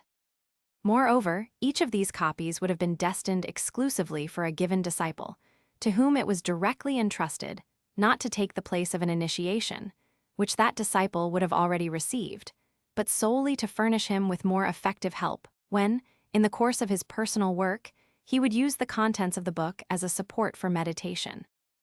18. Perspectives on Initiation, Chap. 34. 6. Spiritual influences and EGRGORS. In a review devoted to our perspectives on initiation, we were recently a bit surprised to read the following statement, presented in such a way as to give the impression that it sums up what we ourselves said in that book. Certainly, initiation dispenses with neither meditation nor study, but it places the adept on a particular plane. It puts him in contact with the egregore of an initiatic organization, which has itself emanated from the supreme egregore of a universal initiation, one and multiform. We will not dwell on the abuse here of the word adept, although, since we have explicitly denounced this usage when explaining the true meaning of the word, some astonishment is permitted. From initiation properly so called to the state of an adept, major or even minor, is a long way. But what is most important is this. Since the review in question makes not the slightest allusion to the role of spiritual influences, it seems to labor under a rather grave error, which others may equally have committed despite all the care we have taken to explain things as clearly as possible. for it definitely seems that it is often very difficult to make oneself understood exactly. We think, therefore, that a restatement will not be without use. Moreover, these precise details will provide a natural follow-up to those we made in our latest articles in response to different questions that we were asked on the subject of initiatic affiliation. First of all, we must point out that we have never used the word egregore to designate what could properly be called a collective entity. The reason for this is that this term is wholly untraditional and only represents one of the many fantasies of modern occultist language. The first person to use it in this way was Eliphaz Levi, and if our memory is exact, it was also he who, to justify this meaning, gave it an improbable Latin etymology, deriving it from Grek's flock, whereas the word is purely Greek and has never signified anything but watcher. Moreover, this term is known to be found in the Book of Enoch, where it designates entities of a rather enigmatic character that, whatever they may be, seem to belong to the intermediary world. This is all that they have in common with the collective entities to which the same name has been applied. These latter are in fact of an essentially psychic order, and it is above all this that makes the error we noted so serious. For the sentence we quoted appears in the final analysis to be a new example of the confusion of the psychic with the spiritual. Indeed, we have spoken of these collective entities, and we think that we sufficiently explained their role when we wrote the following on the subject of traditional organizations, religious or otherwise, that belong to the domain that can be called exoteric in the widest sense of the word, in order to distinguish it from the initiatic domain. Each collectivity can thus be regarded as possessing a subtle force, made up in a way of the contributions of all its members past and present, and which is consequently all the more considerable and able to produce greater effects as the collectivity is older and is composed of a greater number of members. It is evident, moreover, that this quantitative consideration essentially indicates that it is a question of the individual domain, beyond which this force could not in any way intervene one. In this connection, we will recall that the collective, in its psychic as well as its corporeal aspects, is nothing but a simple extension of the individual, and thus has absolutely nothing transcendent with respect to it, as opposed to spiritual influences, which are of a wholly different order. To use the customary terms of geometrical symbolism once again, the horizontal direction must not be confused with the vertical. This leads us incidentally to answer another question we have been asked, which is not unrelated to the question under discussion. It would be an error to consider as supra-individual the state that results from identification with a collective psychic entity of whatever kind, or indeed with any other psychic entity. Participation in such a collective entity at any degree can be regarded, as it were, as constituting a sort of enlargement of the individuality, but nothing more. Thus, it is solely to obtain certain advantages of an individual order that the members of a collectivity can use the subtle force at its disposal, in conformity with the rules established to this end by the collectivity in question. And even if there is the additional intervention of a spiritual influence in obtaining these advantages, as happens particularly with religious collectivities, this spiritual influence no longer acts in its own domain, which is of a supra-individual order, and, as we have already said, must be seen as descending into the individual domain, and exercising its action there by means of the collective force which it takes as its support. This is why prayer, consciously or not, addresses itself most immediately to the collective entity, and it is only by the intermediary of this latter that it also addresses the spiritual influence that works through it.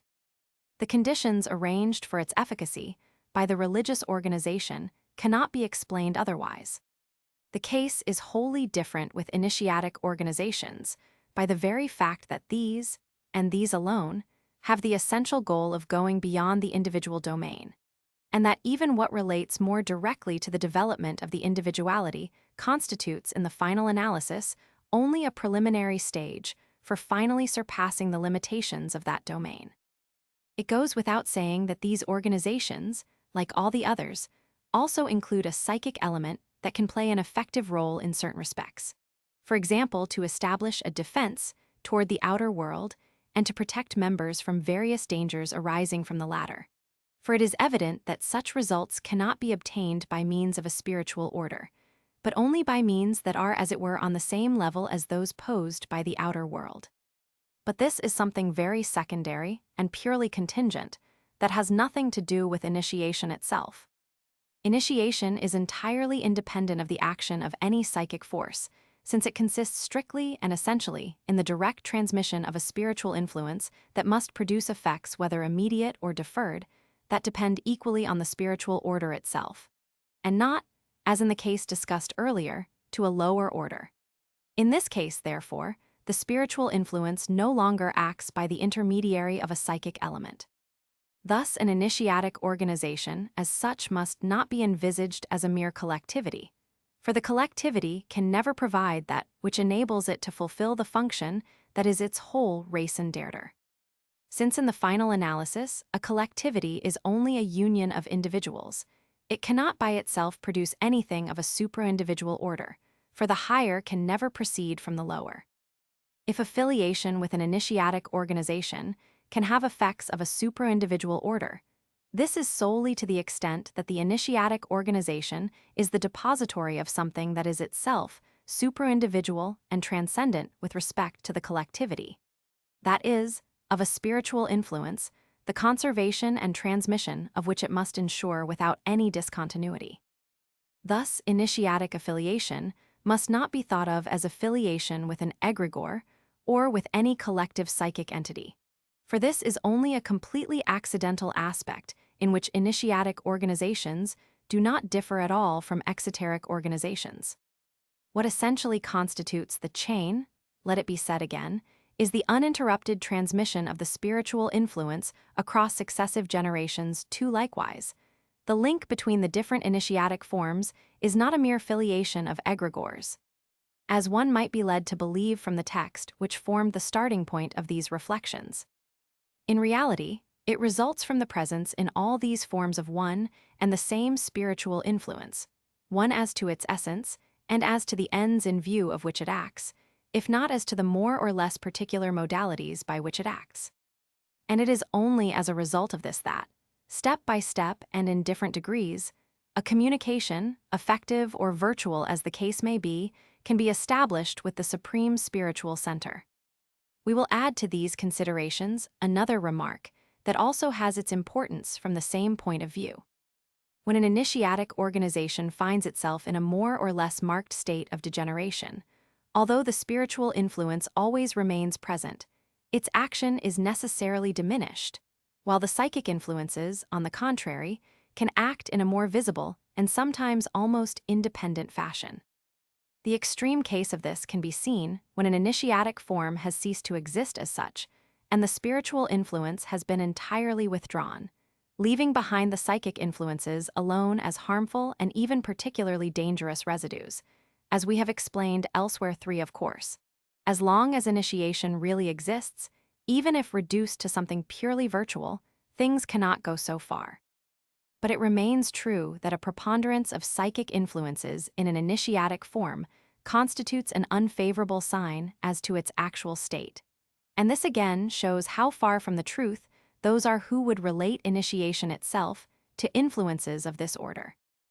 1. Perspectives on Initiation, Chap. 24. 2. We use the word generations, here not only in its outward and as it were material meaning, but especially to allude to the character of second birth inherent to every initiation. 3. The reign of quantity and the signs of the times, Chap. 27. 7. The necessity of traditional exotrism. Many people seem to doubt whether it is really necessary for one who aspires to initiation to attach himself first of all to a traditional form of the exoteric order and fulfill all its prescriptions. Moreover, this is indicative of a state of mind peculiar to the modern West, for reasons that are no doubt numerous. We will not undertake to ascertain how much of the responsibility for this lies with the very representatives of religious exoterism, whose exclusivism too often tends to deny more or less expressly all that passes beyond their domain. But this aspect of the question is not what interests us here, for what is more astonishing is that those who consider themselves qualified for initiation should display a basically equivalent incomprehension, although here it is applied in an inverse manner. It is indeed admissible that an exoterist be ignorant of esoterism, although such ignorance does not of course justify a negation of it.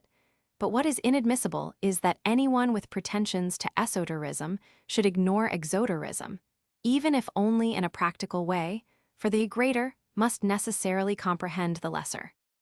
Besides, this practical ignorance, consisting as it does of regarding participation in an exoteric tradition as useless or superfluous, would not be possible without a theoretical misunderstanding of this aspect of tradition.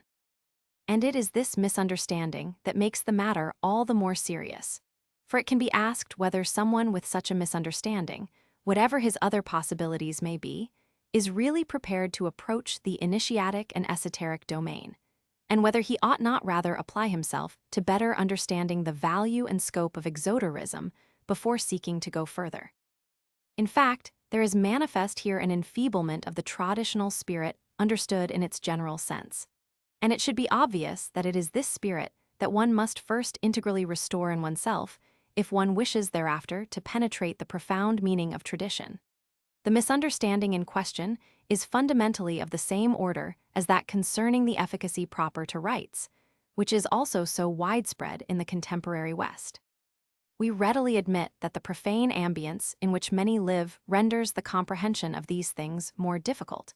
But it is precisely against the influence of this ambience that they must react in every regard, until they have succeeded in realizing the illegitimacy of the profane point of view itself, a matter to which we shall shortly return.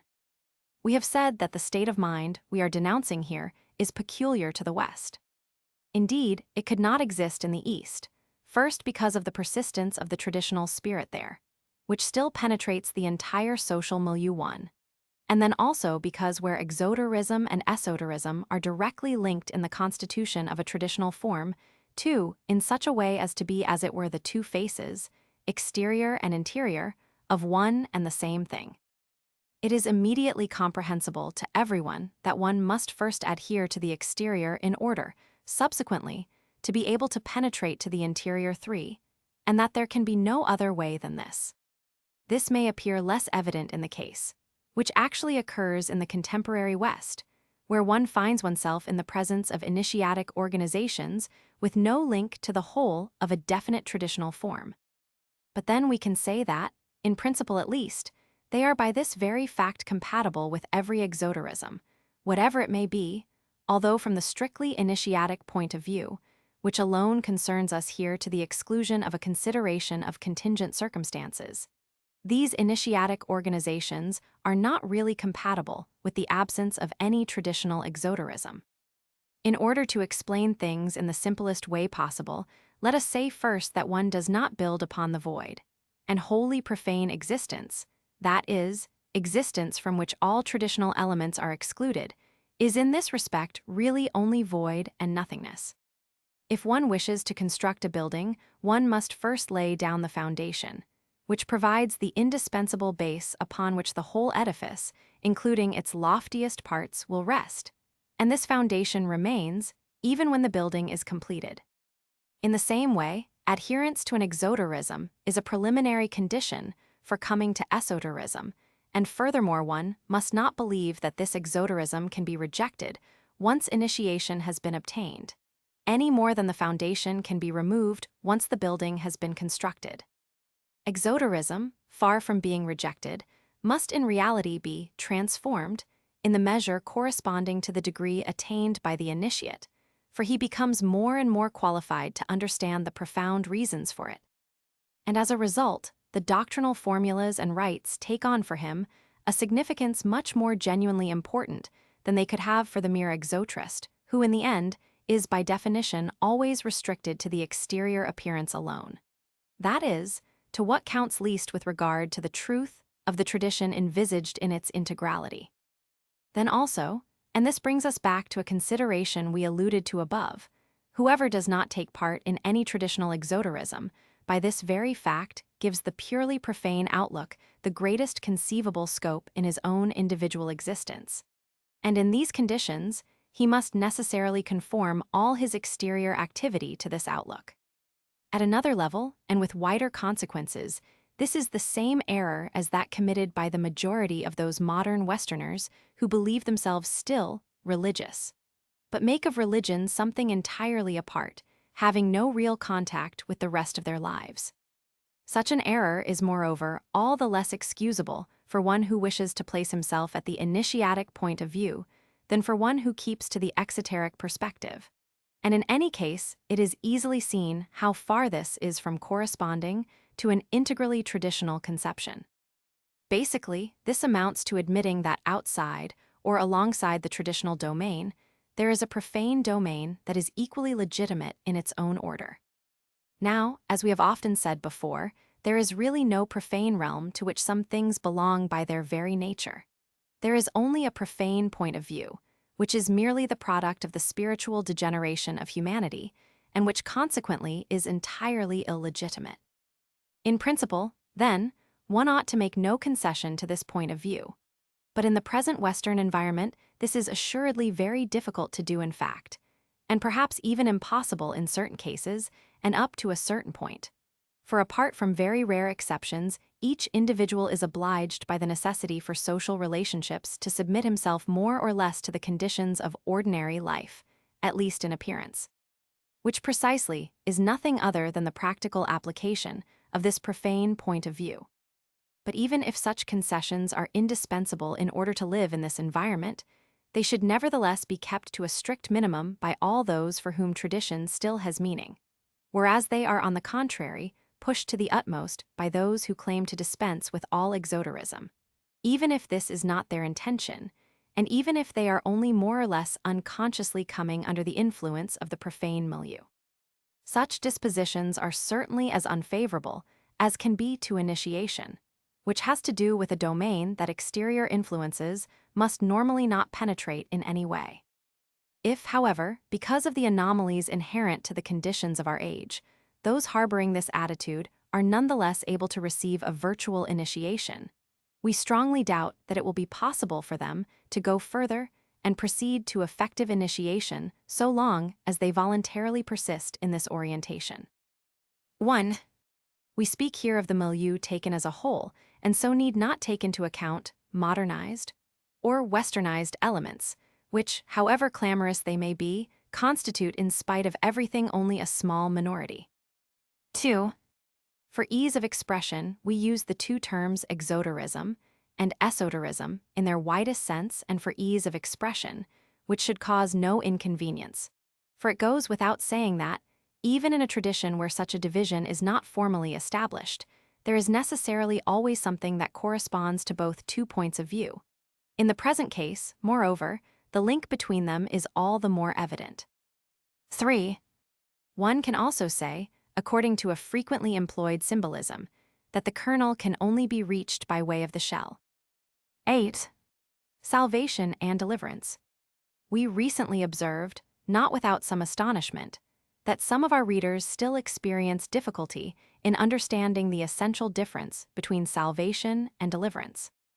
We have, however, already explained our position on this question many times, and in any case, this ought to pose no problem for anyone possessing the idea of the multiple states of the being, and above all, that of the fundamental distinction between the ego and the self. Point 1.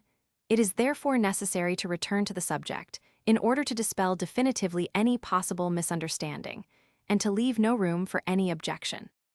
In the present conditions of terrestrial humanity, it is evident that the great majority of men are wholly incapable of going beyond the limits of the individual condition, either during their lives or after leaving this world by bodily death, which in itself can change nothing about the spiritual level they possess at the moment it occurs to, since this is so. Exoterism in its broadest sense, that is to say the part of tradition addressed indiscriminately to all, can only offer them an end of a purely individual order, since any other would be entirely inaccessible to most of the adherents of the tradition, and it is precisely this end that constitutes salvation. It goes without saying that it is a long way from here to effective realization of a supra-individual though still conditioned state, not to mention deliverance, which, as the achievement of the supreme and unconditioned state, truly has no common measure with any conditioned state whatsoever. 3. We will immediately add that if paradise is a prison, for some, as we said earlier, this is precisely because the being that finds itself in the state to which this corresponds, that is, the being that has attained salvation, is still locked, even for an indefinite duration, in the limitations that define human individuality. This condition can only be a state of privation for those who aspire to be freed from these limitations, and whose degree of spiritual development renders them effectively capable of it even during their terrestrial life. Although the others who do not themselves possess the possibility of going further can in no way feel this privation as such. One can thus ask the following question. Even if the beings in this state are not conscious of its imperfection with respect to higher states, this imperfection nonetheless exists in reality. What advantage is there then in keeping these beings indefinitely in this state, since it is the normal result of exoteric traditional observances? The truth is that there is a very great one, for being fixed thereby in the prolongations of the human state, as long as this state itself subsists in manifestation, which is equivalent to perpetuity or an indefinite time. These beings will not be able to pass on to another individual state, which otherwise would necessarily be the only possibility open to them. But once again, why in this case is the continuation of the human state more favorable than the passage to another state? Here we must interpose a consideration of the central position occupied by man in the degree of existence to which he belongs. While all other beings in this state are more or less peripheral, their specific superiority or inferiority in relation to one another resulting directly from their greater or lesser distance from the center. And this determines the different measures of their participation, which is always only partial, in the possibilities that can only be expressed completely in and by man. But when a being must pass to another individual state, nothing guarantees that there it will again occupy a central position relative to the possibilities of that state, as it does in its present state.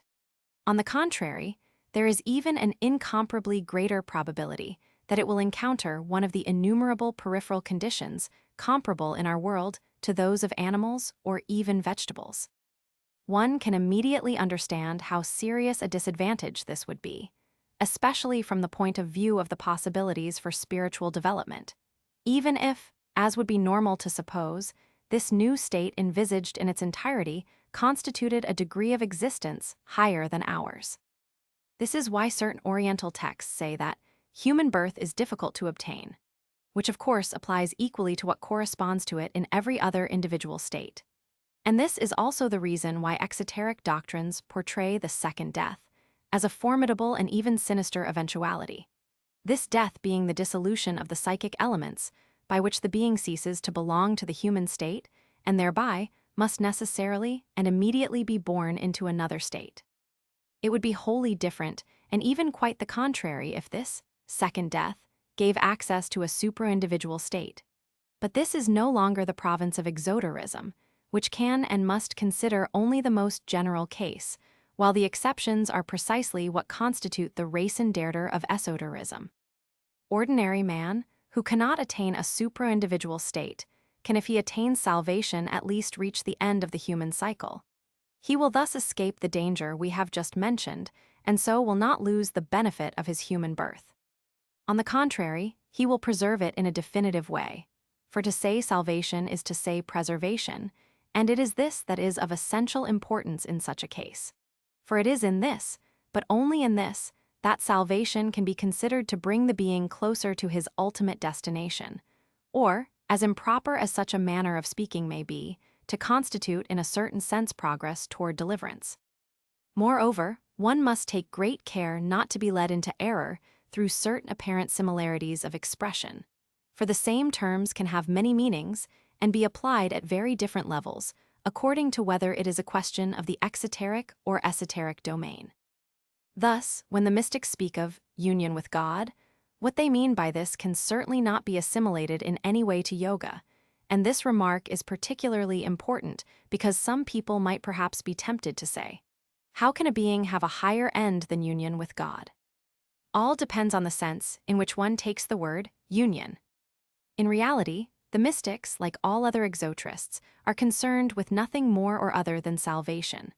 Although what they have in view is, if one wishes, a higher modality of salvation, for it is inconceivable that there should not also be a hierarchy among saved beings. In any case, since in mystical union individuality as such subsists, it can only be a wholly exterior and relative union, and it is quite evident that the mystics have never even conceived the possibility of the supreme identity. They stop short at vision, and the entire extent of the angelic worlds still separates them from deliverance. 1. Another thing that, in truth, is much less surprising to us is the obstinate incomprehension of the Orientalists in this regard, as in so many others. We recently saw a rather curious example of it.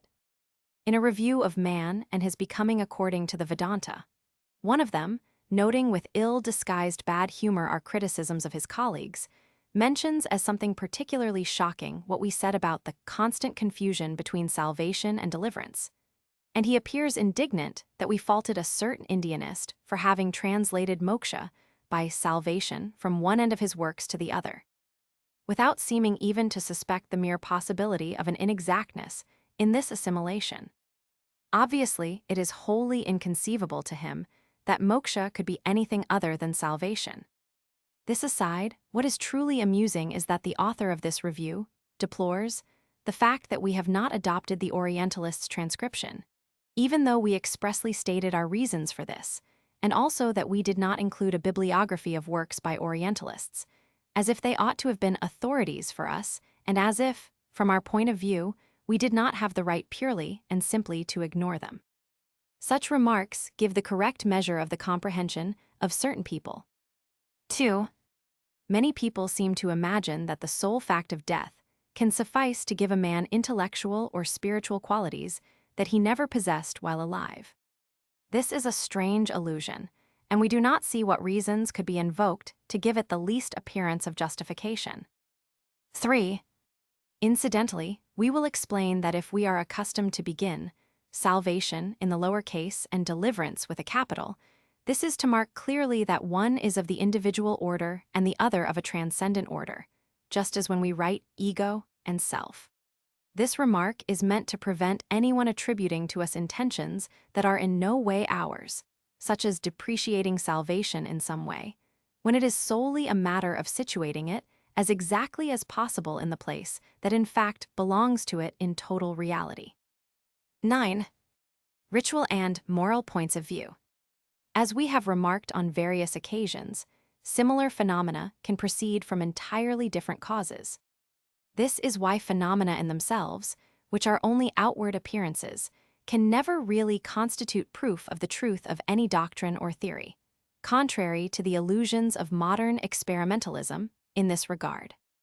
The same is true of human actions, which moreover are also phenomena of a kind. The same actions, or to speak more exactly, actions that are outwardly indistinguishable from one another, can relate to very different intentions among those who perform them. And more generally, two individuals can even act in similar ways throughout almost all the circumstances of their lives, even though the points of view that regulate their conduct in reality have almost nothing in common. Naturally, a superficial observer who limits himself to what he sees, and who goes no further than appearances, will never fail to let himself be deceived in this regard, and will uniformly interpret the actions of all men in relation to his own point of view.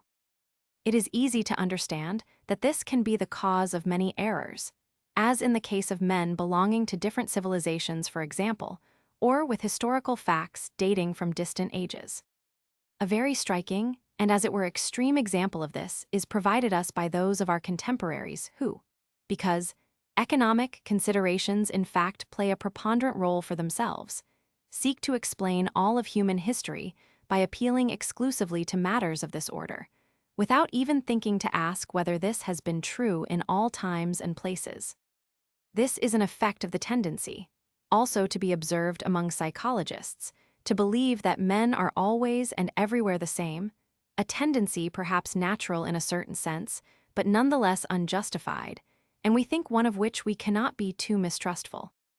There is another error of the same kind that risks, even more easily than the one we have just described, escaping the notice of many people and indeed of the great majority, because they are too accustomed to envisaging things in this manner, and also because, unlike the economic illusion, it does not seem to be directly linked to any particular theories. This error consists in attributing the specifically moral point of view to all men without distinction. That is, in translating into moral terms, with the special intentions these imply, every rule of action whatsoever, even when it belongs to civilizations completely different from theirs in every respect, simply because it is from this point of view that modern Westerners derive their own rule of action. Those who think in this way seem incapable of understanding that there are indeed other points of view that also can furnish such rules, and that, as we were just saying, the outward similarities that may exist in men's conduct in no way proves that it is always governed by the same point of view. Thus the precept to do or not to do something, which some may obey for reasons of the moral order, can be observed equally by others for wholly different reasons. It must not be concluded from this that in themselves and independently of their practical consequences, the viewpoints in question are all equivalent, far from it. For what could be called the quality of the corresponding intentions varies to such a degree that there is, so to speak, no common measure between them. And this is more particularly true when comparing the moral point of view to the ritual point of view that belongs to integrally traditional civilizations. According to the original meaning of the word itself, and as we have explained elsewhere, ritual action is what is accomplished in conformity with order. It consequently implies an effective consciousness of this conformity, at least to some degree. And where tradition has not undergone any diminishment, every action whatsoever has a properly ritual character. It is important to note that this essentially presupposes the knowledge of the solidarity and correspondence that exist between the cosmic order and the human order.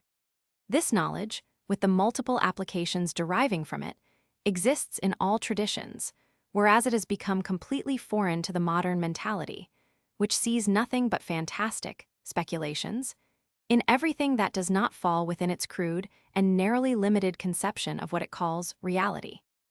For anyone not blinded by prejudice, it is easy to see the distance separating a consciousness of conformity with the universal order, and the participation of the individual in this order by virtue of that very conformity, from the mere moral conscience that requires no intellectual comprehension and is guided by nothing except purely sentimental aspirations and tendencies. And what a profound degeneration in the general mentality of humanity is implied by the passage from the one to the other. Moreover, it goes without saying that this passage is not accomplished all at once, and that there can be many intermediate degrees where the two corresponding points of view intermingle in different proportions. In fact, the ritual point of view always exists in every traditional form of necessity, but some traditional forms, such as those that are properly religious, give a greater or lesser part to the moral perspective alongside the ritual point of view, and we shall see the reason for this shortly. However this may be, once one finds oneself in the presence of the moral point of view in a civilization, one can say that it is no longer integrally traditional, whatever the appearances in other respects. Or, in other words, the appearance of this viewpoint can be considered to be linked in some way to that of the profane point of view. This is not the place to examine the stages of this degeneration, which leads finally to the modern world, to the complete disappearance of the traditional spirit, and thus to the invasion by the profane outlook of all domains without exception. We will only note that in the present order of things, it is this last stage that is represented by the so-called independent ethics, which, whether they call themselves philosophical or scientific, are really only a degeneration of religious ethics. That is to say, they are to this latter much as the profane sciences are to the traditional sciences. Naturally, there are also corresponding degrees in the incomprehension of traditional realities and in the errors of interpretation to which they give rise. In this regard, the lowest degree is held by the modern conceptions which, no longer content even to see in ritual prescriptions only ethical rules, and thus already misunderstanding their profound reason, go so far as to attribute to them vulgar preoccupations with hygiene or cleanliness. It is obvious indeed that, after this, incomprehension could hardly be pushed further. there is another question that is more important for us at present. How could authentic traditional forms have conceded a place to the moral perspective, as we were just saying, even incorporating it as one of their constituent elements, instead of remaining at the pure ritual point of view? It was inevitable that this happened once the human mentality as a whole fell to a lower level in the descending course of the historical cycle. In order to direct men's actions efficaciously, it is necessary to have recourse to means appropriate to their nature.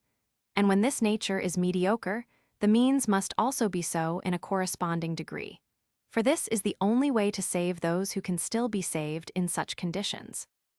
Once the majority of men are no longer capable of understanding the reasons for ritual action as such, in order that they should nonetheless continue to act in a still normal and regular fashion, it is necessary to appeal to secondary motives, ethical or otherwise, but in any case of a much more relative and contingent, and, we might add, thereby lower, order than those inherent in the ritual point of view.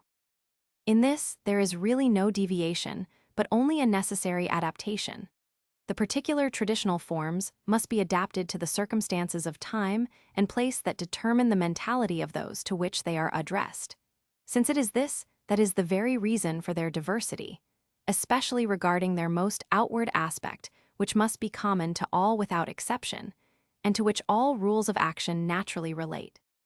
As for those still capable of another order of comprehension, it is obviously their responsibility to effect the transposition by placing themselves at a higher and more profound point of view, which always remains possible as long as the link with principles has not been broken. That is to say, as long as the traditional point of view itself continues to subsist. Thus, they need only consider ethics as a mere outward mode of expression that does not affect the very essence of things clothed by it. Thus, for example, there is surely as great a difference as possible between one who accomplishes actions for ethical reasons and one who accomplishes them in view of an effective spiritual development to which they can serve as preparation. Their mode of acting is nonetheless the same, but their intentions are wholly different and in no way correspond to the same degree of comprehension. But it is only when morality has lost all traditional character that one can truly speak of deviation. Emptied of all real meaning and no longer possessing anything that could legitimize its existence, this profane ethics is properly speaking nothing more than a residue without value and a pure and simple superstition. 10. The glorification of work. In our time, it is fashionable to exalt work of whatever sort and no matter how it is accomplished, as if it had some superlative value in itself, independently of any consideration of another order.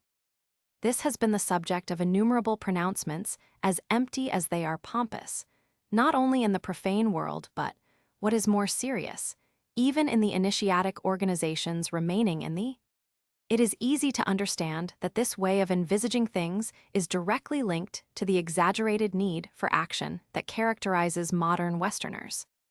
Work, at least when so considered, is obviously nothing but a form of action, and a form to which the moralist prejudice is bound to attribute more importance than to any other, because it more easily lends itself to being presented as a duty for man, and as ensuring his dignity too. Added to this, there is usually a clearly anti-traditional motive, namely the depreciation of contemplation, which is assimilated to idleness, whereas, on the contrary, it is really the highest activity conceivable. And whereas, further, action separated from contemplation can only be blind and disordered, all of this only too easily accounts for those who declare, no doubt sincerely, that their happiness lies in action itself. For we would rather say in agitation. For once action is thus taken for an end in itself, whatever the moralist pretexts invoke to justify it, it is truly nothing more than that. Contrary to what the moderns think, any work that is done indiscriminately by anyone solely for the pleasure of acting or because of the need to earn one's living hardly merits being exalted.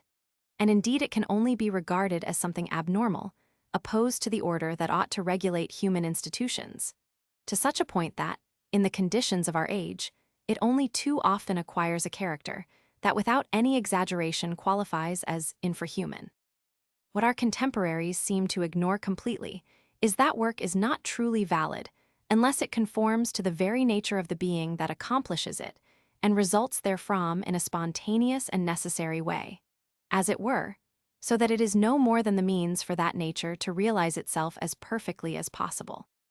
This in sum is the very notion of Svadharma, which is the true foundation of the caste system and which we have emphasized sufficiently on many other occasions, so that here we can content ourselves by recalling it without further discussion. In this connection, one can also consider what Aristotle said about the accomplishment by each being of its proper activity, by which must be understood both the exercise of an activity in conformity to its nature, and, as an immediate consequence of this activity, the passage from potency to act of the possibilities comprised in this nature. In other words, in order for work of any sort to be what it ought to be, it must above all correspond to a person's vocation.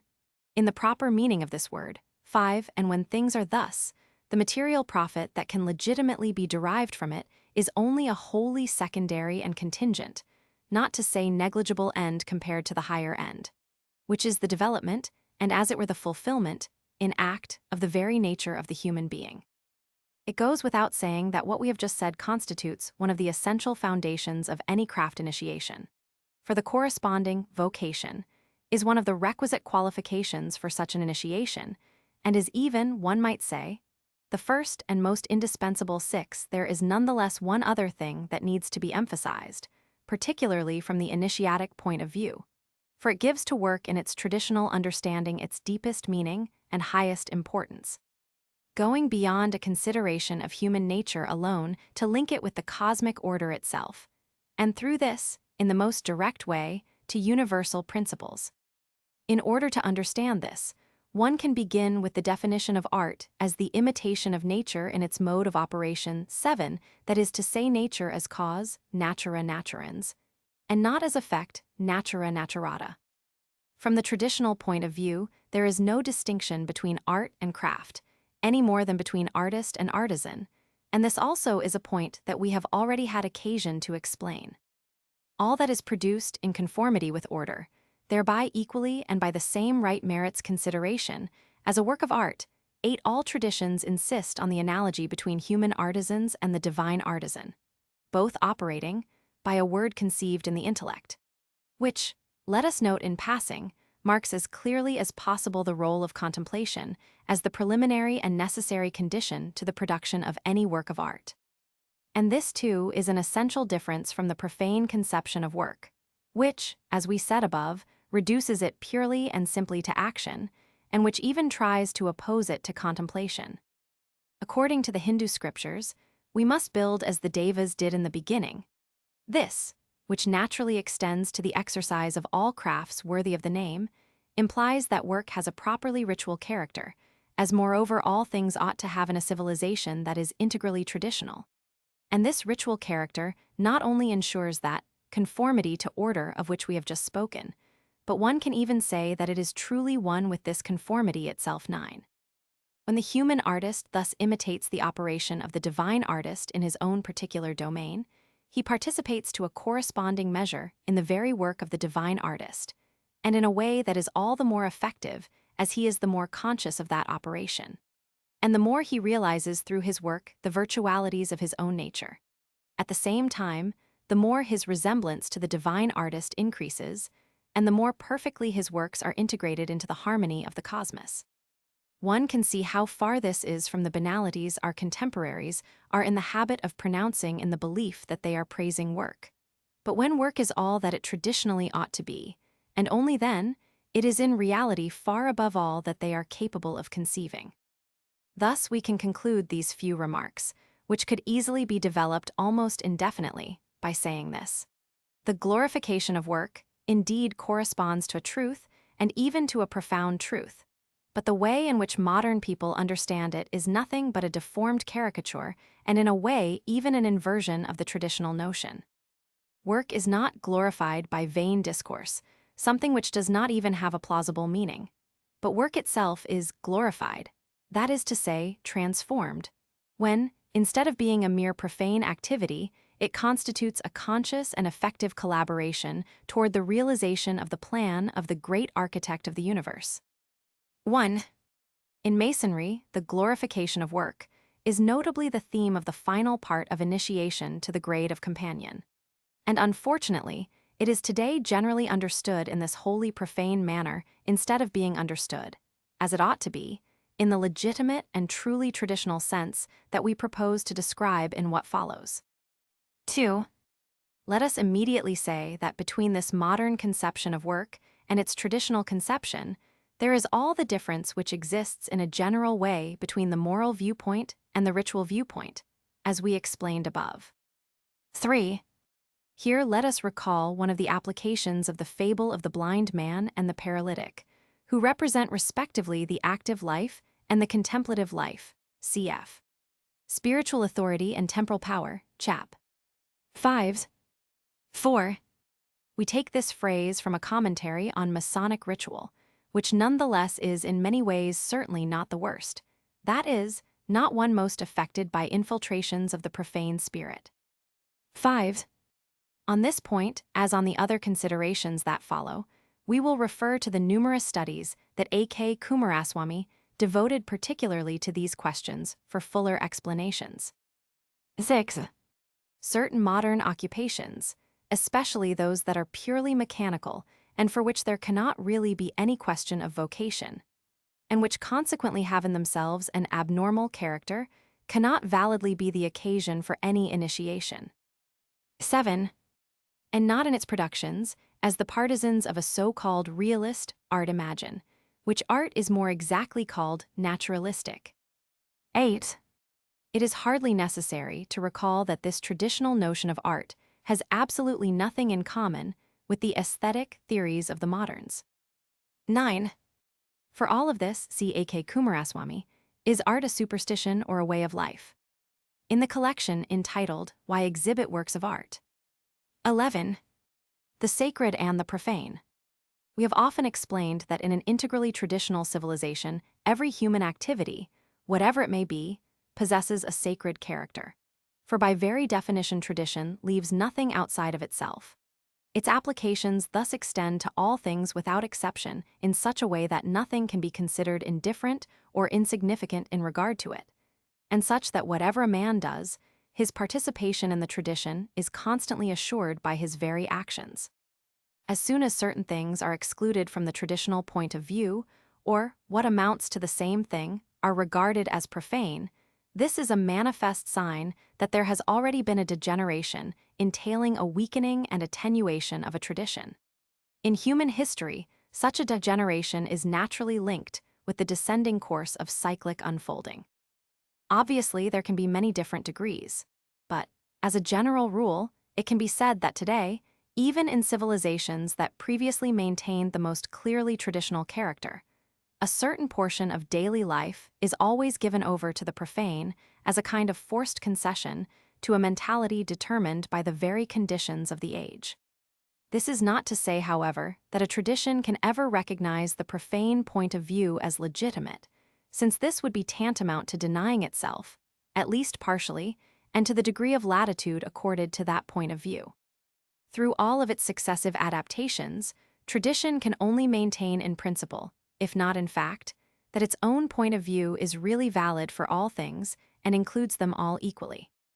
Owing to its essentially anti-traditional spirit, modern Western civilization is unique in affirming the legitimacy of the profane as such and even in considering it progress, to include in it an ever-increasing portion of human activity.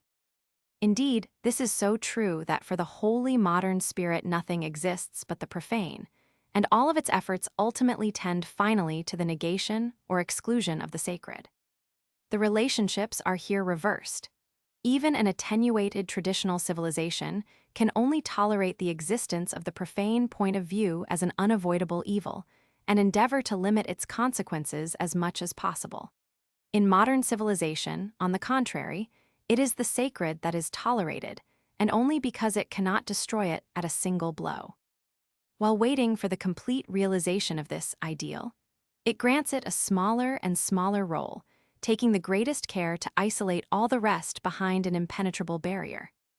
The passage from one to another of these opposed attitudes implies the conviction that there is not only a profane point of view, but a profane domain, that is, that there are things that are profane in and of themselves, and according to their very nature, and not, as in reality, as a result of a certain mentality. This affirmation of a profane domain, which unjustifiably changes a simple state of fact into a state of law, is one of the fundamental postulates of the anti-traditional spirit. For it is only by first inculcating this false conception into the minds of the generality of men that it can hope gradually to achieve its goal. That is, the disappearance of the sacred, or in other terms, the eradication of tradition, even to its last vestiges. One need only look around to realize how far the modern spirit has succeeded in its self-appointed task. Even men who esteem themselves religious, that is, those in whom there still subsists more or less consciously something of the traditional spirit, only consider religion as occupying a place wholly apart among other things. Indeed, a place so restricted that it exerts no effective influence on the rest of their lives, where they think and act exactly as the most completely irreligious of their contemporaries. What is most serious is that these men do not simply act this way because they feel obliged to do so by the constraints of the milieu in which they live, because they are in a situation that they can only deplore and from which they are unable to escape. Were this the case, it would be admissible, for assuredly one cannot demand of everyone the courage necessary to react openly against the dominant tendencies of the age, which to be sure is not without danger in many respects. But so far from this being the case, these men are affected by the modern spirit to such a point that like everyone else they regard the distinction, and even the separation of the sacred from the profane as perfectly legitimate, and see in the traditional and normal structures of civilization nothing but a confusion of two different domains, a confusion that has been surpassed and advantageously done away with by progress. There is still more. Such an attitude, barely conceivable on the part of men who call and believe themselves religious, is no longer only the attitude of the laity, for whom it could be attributed to assert, partially excusable, ignorance. But this same attitude now appears to belong to an ever-growing number of the clergy, who do not seem to understand how contrary it is to tradition, and here we mean tradition as such, thus the one they represent as well as every other traditional form. And it has been pointed out to us that some go so far as to reproach the Eastern civilizations for having a social life still penetrated by the spiritual, seeing this as one of the principal causes of their supposed inferiority to Western civilization. Furthermore, we notice a strange contradiction here. The clergy with the most modern tendencies show themselves more preoccupied with social action than with doctrine. However, since they accept and even approve the laicization of society, why do they intervene in that domain? It cannot be a legitimate and desirable attempt to reintroduce some modicum of the traditional spirit into it, since they believe this spirit should remain completely foreign to the activities of the social order. This intervention is thus completely incomprehensible, unless we admit that there is something profoundly illogical in their mentality, as is undeniably the case with many of our contemporaries. Be that as it may, we have here a most disquieting symptom. When the authentic representatives of a tradition reach the point where their way of thinking does not differ appreciably from that of their adversaries, we are forced to wonder what degree of vitality remains in this tradition in its present state.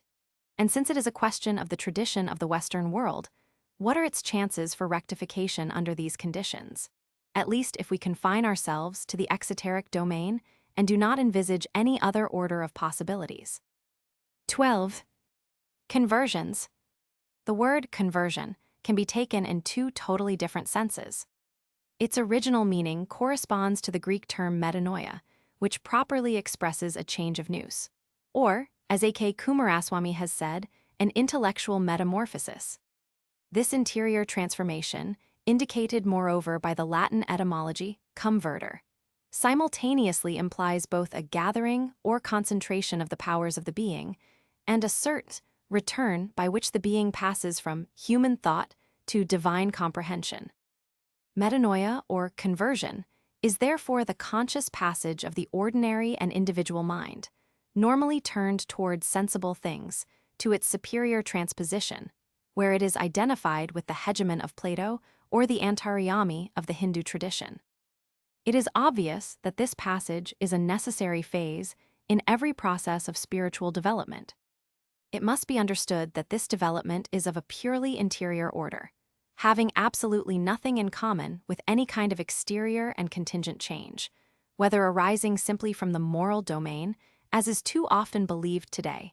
Metanoia is even translated as repentance, or from the religious and more generally exoteric domain 1.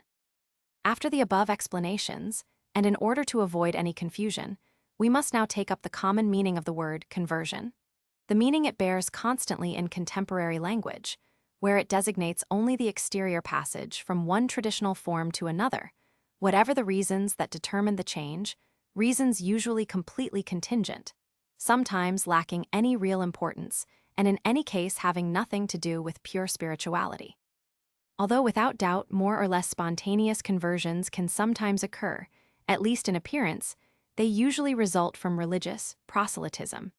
And it goes without saying that all the objections which can be formulated against the value of this proselytism apply equally to its results. In short, both the converter and the convertee show the same incomprehension of the profound meaning of their traditions, and their respective attitudes show only too manifestly that their intellectual horizon is likewise limited to the viewpoint of the most exclusive exoterism. Even aside from this reason of principle, but for others' reasons too, we have little regard for converts in general.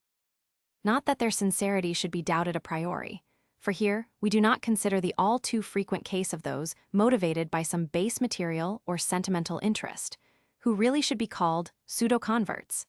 But first because they give proof at the very least of a rather unfortunate lack of mental stability, and then because they almost always have a tendency to the narrowest and most exaggerated sectarianism, either because of their own temperament, which has driven some to pass from one extreme to another with disconcerting ease, or simply as a means of deflecting the suspicions they fear in their new milieu. Basically, converts are of little interest, at least for those who look at things without any prejudice of exoteric exclusiveness and have no taste for the study of various psychological curiosities. For our part, we certainly prefer not to examine them too closely. Having said this, we must turn to a point that we have been especially wanting to discuss.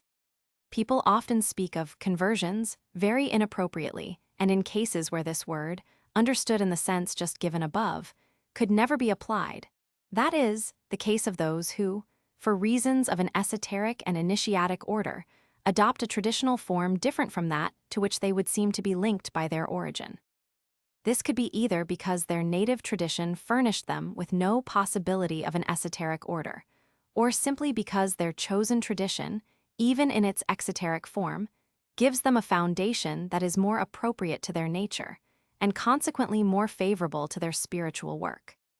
Whoever places himself at the esoteric point of view has this absolute right, against which all the arguments of the exoterists are of no avail, since by very definition this matter lies completely outside their competence. Contrary to what takes place in conversion, nothing here implies the attribution of the superiority of one traditional form over another. It is merely a question of what one might call reasons of spiritual expediency, which is altogether different from simple individual preference, and for which exterior considerations are completely insignificant. Moreover, it is of course understood that one who can legitimately act in this way must, since he is truly capable of placing himself at the esoteric point of view, be conscious, at least by virtue of a theoretical if not an effectively realized knowledge, of the essential unity of all traditions. This alone is sufficient to show that when the word conversion is applied to such a case, it is meaningless and truly inconceivable. If it is asked why there are such cases, we reply that is due above all to the conditions of the present age in which, on the one hand, certain traditions have become incomplete, from above. That is, from their esoteric side, the existence of which their official representatives sometimes even go so far as to more or less formally deny.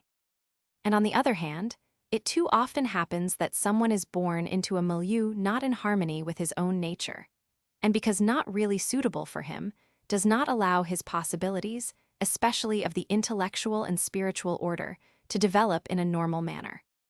Certainly, it is regrettable in more than one respect that things are this way, but these are the inevitable drawbacks of the present phase of the Kali Yuga.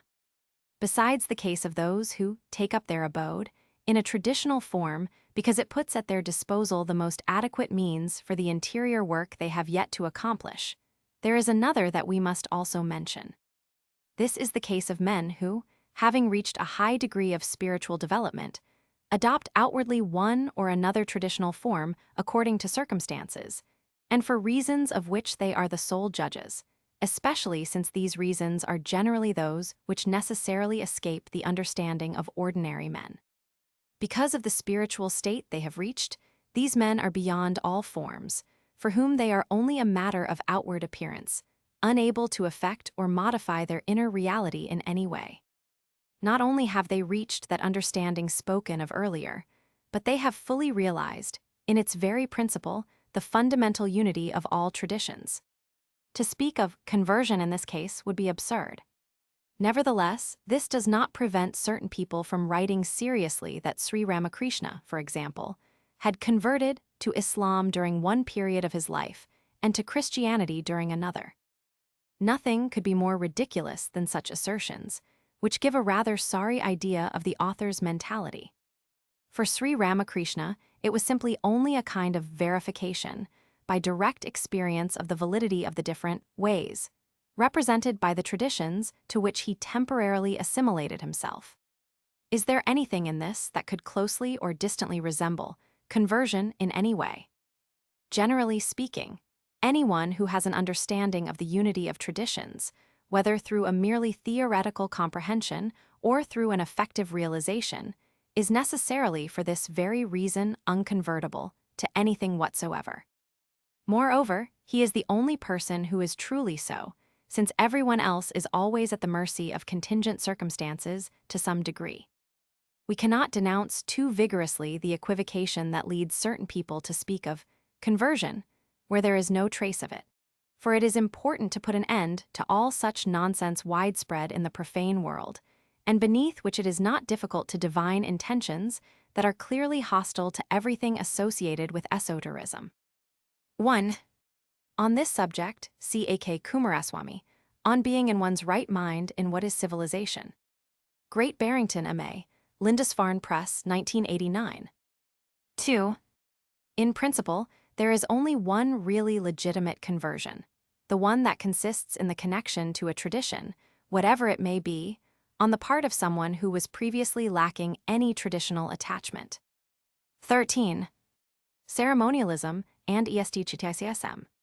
We have already denounced the strange confusion between rites and ceremonies, one which is often made in our time, and which bears testimony to a complete misunderstanding of the true nature and essential characteristics of rites, we might even say of tradition in general. While rites, like everything that is of a truly traditional order, necessarily include a non-human element, ceremonies, on the contrary, are purely human and cannot lay claim to anything more than effects strictly limited to this domain. One could say even to its most outward aspects, for these effects are in reality exclusively psychological and, above all, emotional. Thus, one can see in this confusion a particular case or a consequence of humanism. That is to say, the modern tendency to reduce everything to the human level. A tendency manifested also by the attempt to explain the effects of rites themselves in a psychological way, which effectively abolishes the essential difference between rites and ceremonies. It is not a question of disputing the relative utility of ceremonies insofar as, by being incidentally joined to rites in a period of spiritual obscuration, they make the latter more accessible to the generality of men, whom they thus prepare as it were to receive the effects of the rites, because they can no longer be immediately reached except by such wholly outward means as the former. Yet in order for this role of adjuvant to remain legitimate, and indeed for it to be truly efficacious, the development of ceremonies must be kept within certain limits, beyond which they rather risk having completely opposite consequences. This is what one sees only too often in the present state of Western religious forms, where the rites end up being truly smothered by the ceremonies. In such cases, not only is the accidental too often taken as the essential, which gives birth to an excessive formalism empty of meaning. But the very thickness of the ceremonial lining, if one may speak thus, presents a far from negligible obstacle to the action of spiritual influences. Here we have a true case of solidification, in the sense in which we have taken this word elsewhere too, which very much accords with the general character of the modern age. This abuse, which can be named ceremonialism, is something strictly Western, which is easy to understand. Ceremonies always give the impression of something exceptional, and they communicate this appearance to the very rites upon which they have come to be superimposed. Now, the less a civilization is wholly traditional, the more the separation is accentuated between the diminished tradition and everything else, which is now considered purely profane and to constitute what is commonly called ordinary life, on which traditional elements no longer exercise any effective influence. It is quite evident that this separation has never been pushed as far as with modern Westerners. And in saying this, we naturally mean to speak of those who still have kept something of their tradition, but who, outside of the restricted role played in their lives by the practice of religion, are in no way distinct from others. In these conditions, everything belonging to tradition must take on the character of an exception with respect to the rest, which precisely emphasizes the display of ceremonies surrounding them. Thus, even granted that this is explained in part by the Western temperament, and that it corresponds to a kind of emotiveness which makes it more particularly sensible to ceremonies, it is nonetheless true that there are also more profound reasons directly linked to the extreme enfeeblement of the traditional spirit. It is also to be noted in this same order of ideas that when Westerners speak of spiritual things, or what they rightly or wrongly consider to be such three, they feel obliged to take an annoyingly solemn tone, as if better to indicate that these things have nothing in common with the usual subjects of their conversations.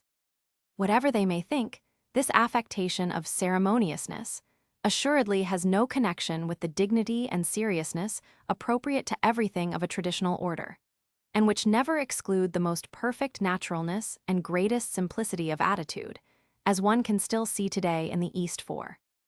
There is another side to the question which we did not mention earlier, but upon which it seems necessary to dwell somewhat. We are speaking of the connection that exists for Westerners between ceremonialism and what can be called aestheticism. By this latter word, we naturally mean the particular mentality that proceeds from the aesthetic point of view, which applies first and most properly to art, but is extended bit by bit to other domains and finally puts a particular coloring on the way that men look at everything. As its name indicates, the aesthetic point of view is that which attempts to reduce everything to a simple question of sensibility. This is the modern and profane idea of art which, as A.K. Kumaraswamy has shown in numerous writings, is opposed to its normal and traditional conception. It removes all intellectuality, and one could even say, all intelligibility from whatever it is applied to, and the beautiful, far from being the splendor of the true, as it was defined in past ages, is reduced to no more than whatever produces a certain sentiment of pleasure, and therefore something purely psychological and subjective. It is thus easy to understand how the taste for ceremonies is attached to this point of view, for ceremonies have effects that are only of the aesthetic order and could not have any others. Just like modern art, they are neither something to be understood nor something with a more or less profound meaning to be penetrated, but are merely leave an impression in a wholly sentimental manner. All of this reaches only the most superficial and illusory part of the psychic being, which varies not only from one individual to another, but also within the same individual according to his dispositions of the moment.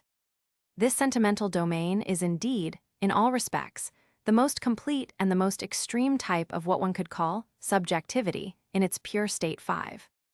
What we are saying about the taste for ceremonies properly so called also applies of course to the excessive, and in a way disproportionate importance that some attribute to everything belonging to outward decor, sometimes going so far, even with things of an authentically traditional order, as to make this contingent accessory an indispensable and essential element, while others imagine that rites would lose all their value if not accompanied by more or less imposing ceremonies. it is perhaps even more evident here that this is fundamentally a matter of aestheticism.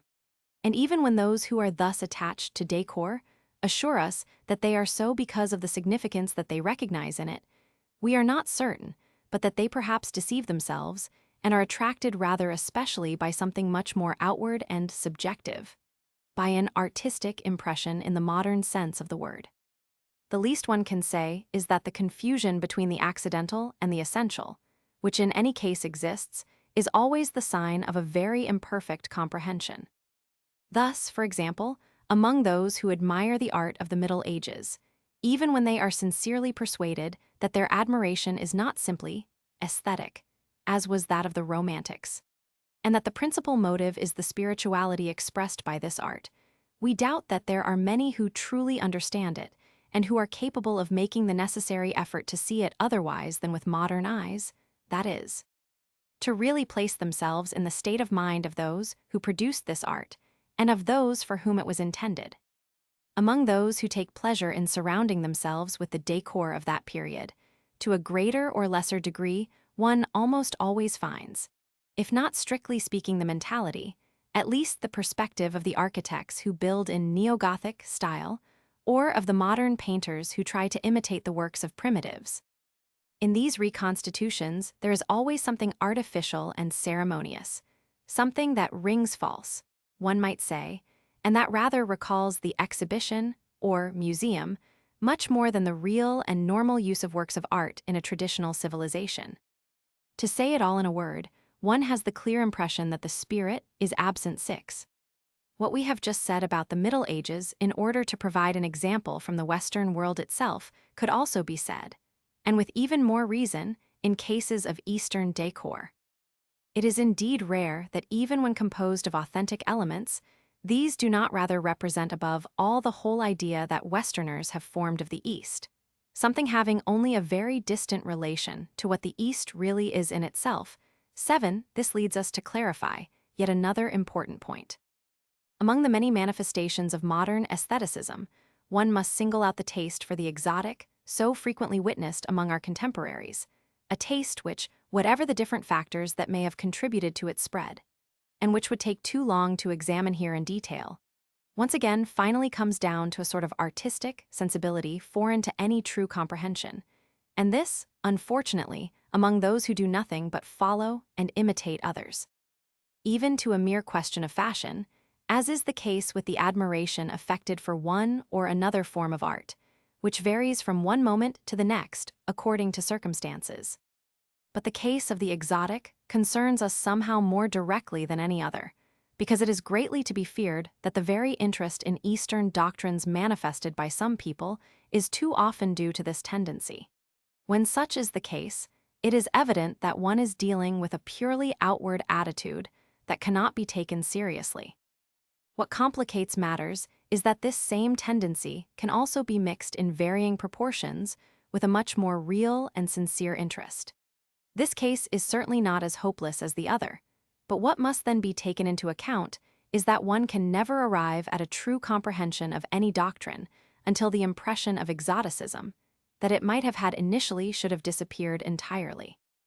This can require a preliminary effort that is considerable and even painful for some, but which is strictly indispensable if they wish to obtain any valid result from the studies they have undertaken.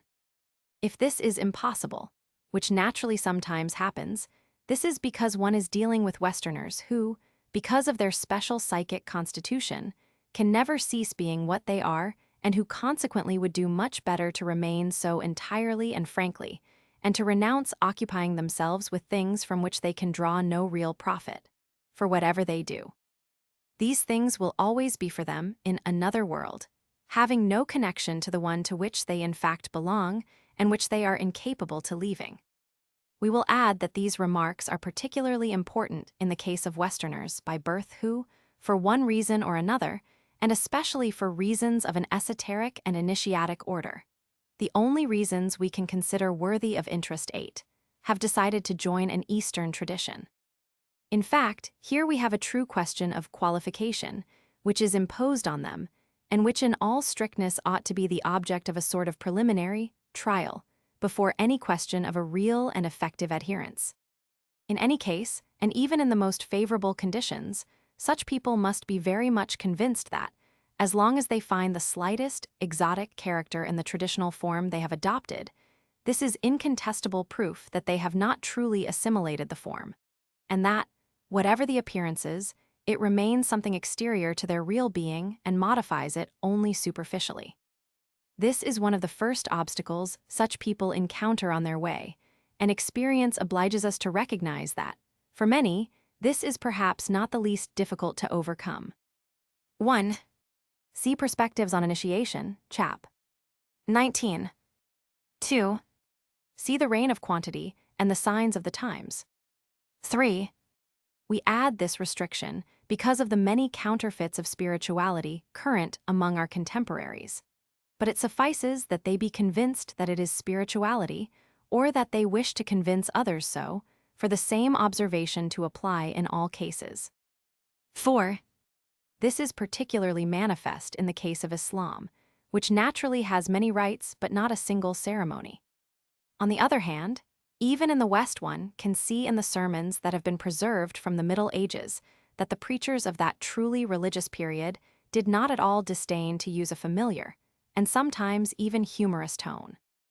A rather significant fact is the deviation current usage has imposed on the word pontiff and its derivatives. For the ordinary Westerner, who is ignorant of their traditional and symbolic value, these words have come to represent nothing more than the most excessive ceremonialism, as if the essential function of the pontificate were not the accomplishment of certain rites, but only the conducting of particularly pompous ceremonies. 5. We do not have to speak here of certain forms of modern art which can produce the effects of disequilibrium and even disintegration, the repercussions of which can be quite far-reaching. This is no longer merely a matter of the insignificance, in the proper sense of the word, that attaches to everything purely profane, but is, indeed, a true work of subversion. 6. In the same order of ideas, we will point out incidentally the case of so-called folk festivals so fashionable today. These attempts to reconstitute ancient, popular festivals, even when based on the most exact documentation and the most scrupulous erudition, inevitably have a pathetic air of masquerade and of gross counterfeit that could make one believe in an intention to parody that certainly does not exist among their organizers. 7. To take an extreme example, one that is thereby more tangible, the works of most of the painters called Orientalists show only too well what the Western perspective applied to things of the East can lead to. There is no doubt that they have really taken as their models Oriental people, things and landscapes, but since they have only seen them in a wholly outward fashion, their manner of rendering them is worth about as much as the creations of the folklorists of whom we have just spoken. 8. On this subject, see the preceding chapter, Conversions. 14. Recent CONFUSONS. A few years ago, we had to report the strange attitude of those who feel the need to deliberately confuse esoterism with mysticism, or even, speaking more exactly, to expound things in such a way as to entirely substitute mysticism for esoterism whenever they encounter it. Particularly in Eastern doctrines, this confusion first arose among the Orientalists, and at the beginning may have simply been due to their incomprehension, of which there are so many other proofs that one need not be too surprised at it. But the matter becomes much more serious when in certain religious circles this confusion is seized upon for motives that are visibly much more conscious, and with a prejudice that is no longer merely one of forcing everything willy-nilly into Western categories. These circles were formerly content simply with denying the existence of all esoterism, which is obviously the easiest attitude because it dispenses with the need to examine more deeply something that is particularly inconvenient, which it is for those who, like the exclusive exoterists, claim that nothing escapes their competence. But it seems that at a certain moment they realized that this total and simplistic negation was no longer possible, and that it was also more clever to misrepresent esoterism in such a way as to annex it by assimilating it to something which, like mysticism, really belongs only to religious exoterism.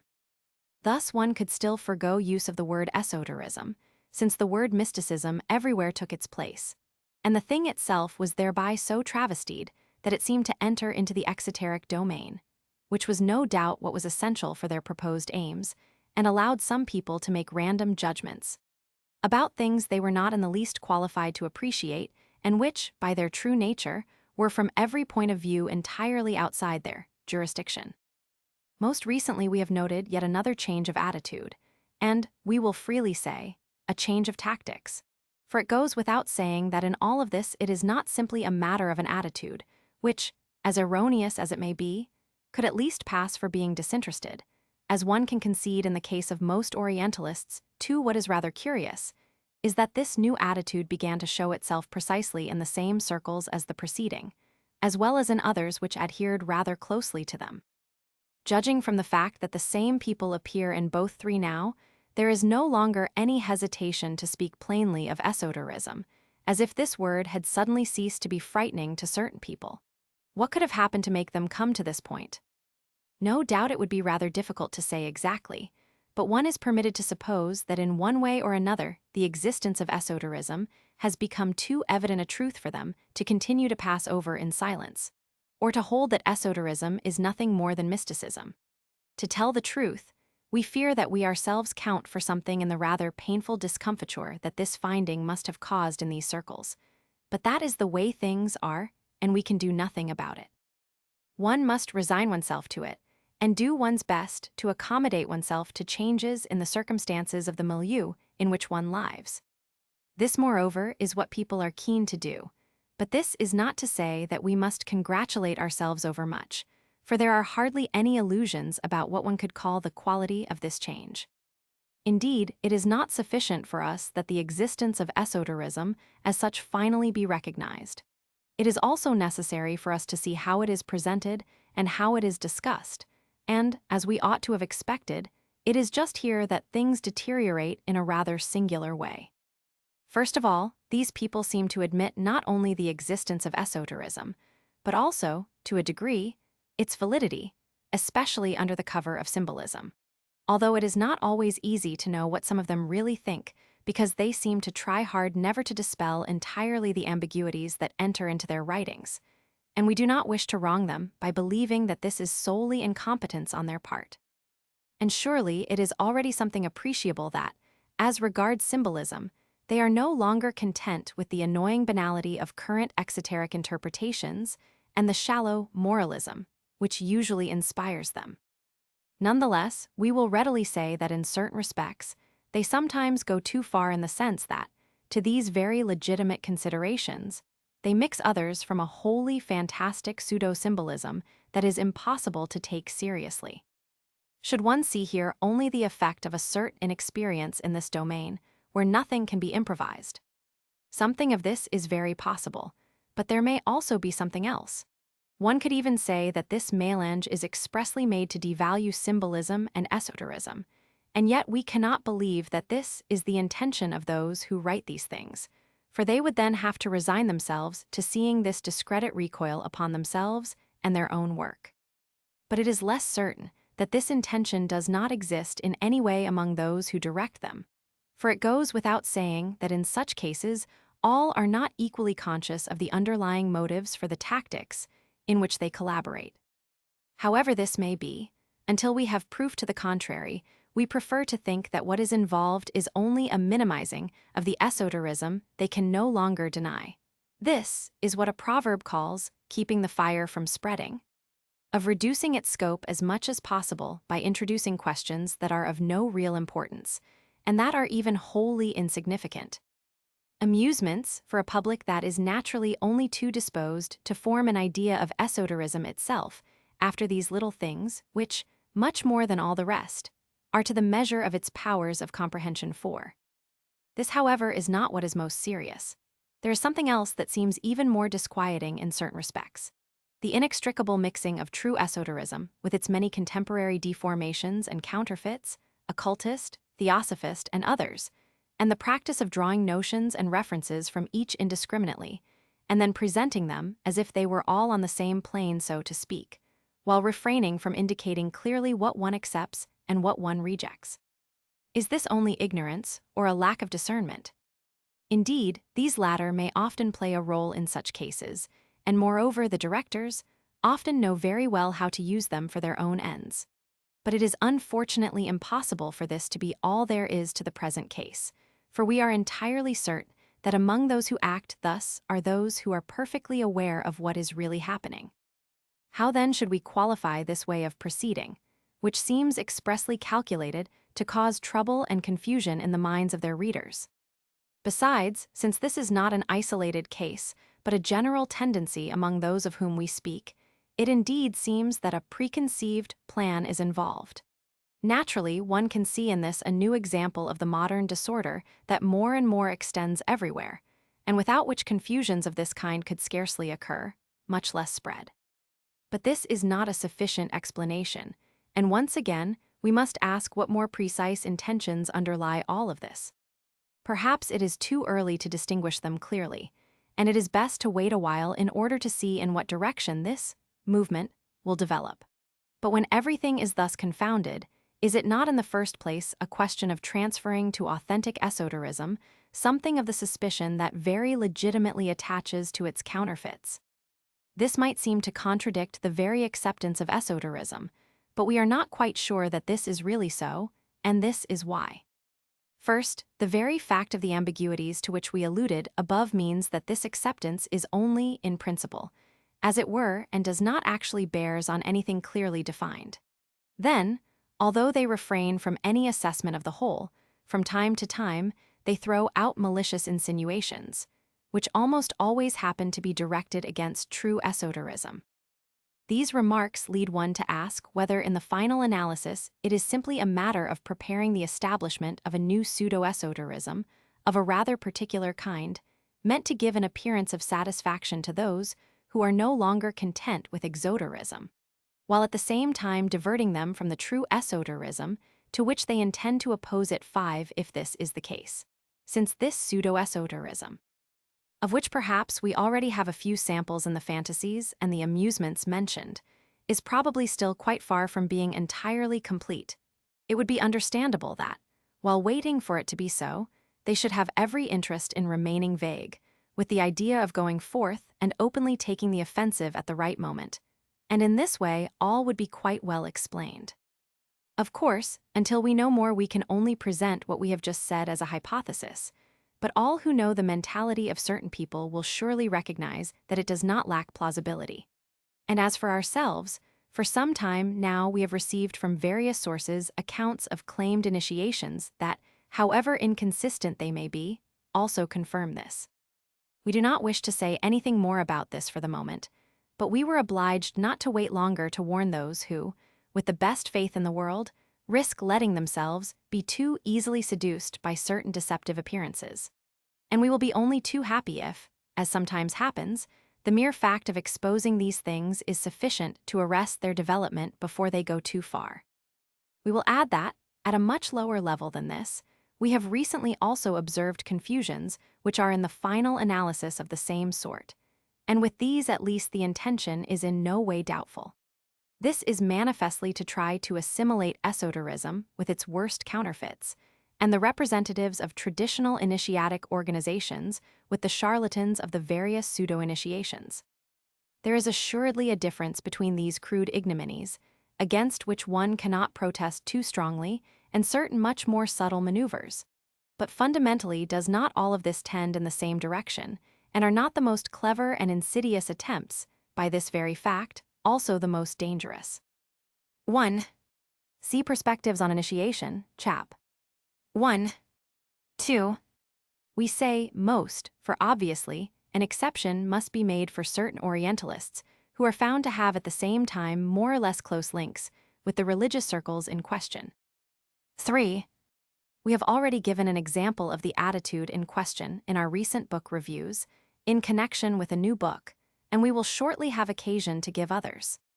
But it is well understood that for the moment we are keeping to more general considerations, without going into the particular and detailed examination of certain individual cases, and we also mean groups and their agents as well as individual persons, which will be better done elsewhere at the appropriate place.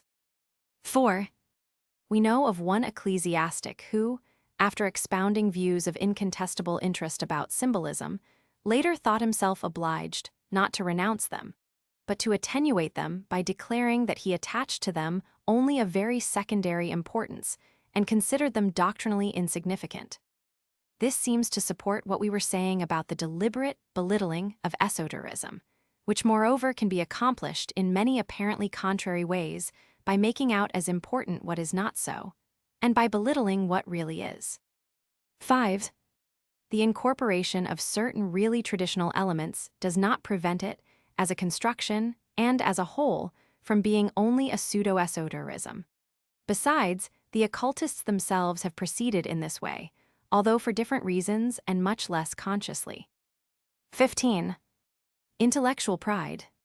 In the foregoing chapter about the new attitude taken toward esoterism in certain religious circles, we said that from time to time, and as it were incidentally, the accounts concerning this order of things introduce certain ill-willed insinuations which, even if not a result of any well-defined intention, nevertheless accord poorly with the very admission of esoterism, be this admission only as it were in principle. Among these insinuations is one we think it not pointless to re-examine more particularly. This is the reproach of intellectual pride, which is certainly nothing new, far from it, but which reappears here once again, and, rather strangely, is always aimed at those who adhere to the most authentically traditional esoteric doctrines. Must one thereby conclude that they are considered to be more troublesome than the counterfeiters of all kinds? This is indeed very possible, and in such cases, moreover, the counterfeiters are doubtless rather to be regarded as having to be treated gently since, as we have noted, they create the most troubling confusions, and by this very fact are auxiliaries, assuredly involuntary, but no less useful for all that of the new tactic, believed to be necessary in confronting the circumstances. The expression intellectual pride is manifestly self-contradictory, for if words still have a definite meaning, but we are sometimes tempted to doubt this is so for most of our contemporaries, pride can only be of a purely sentimental order.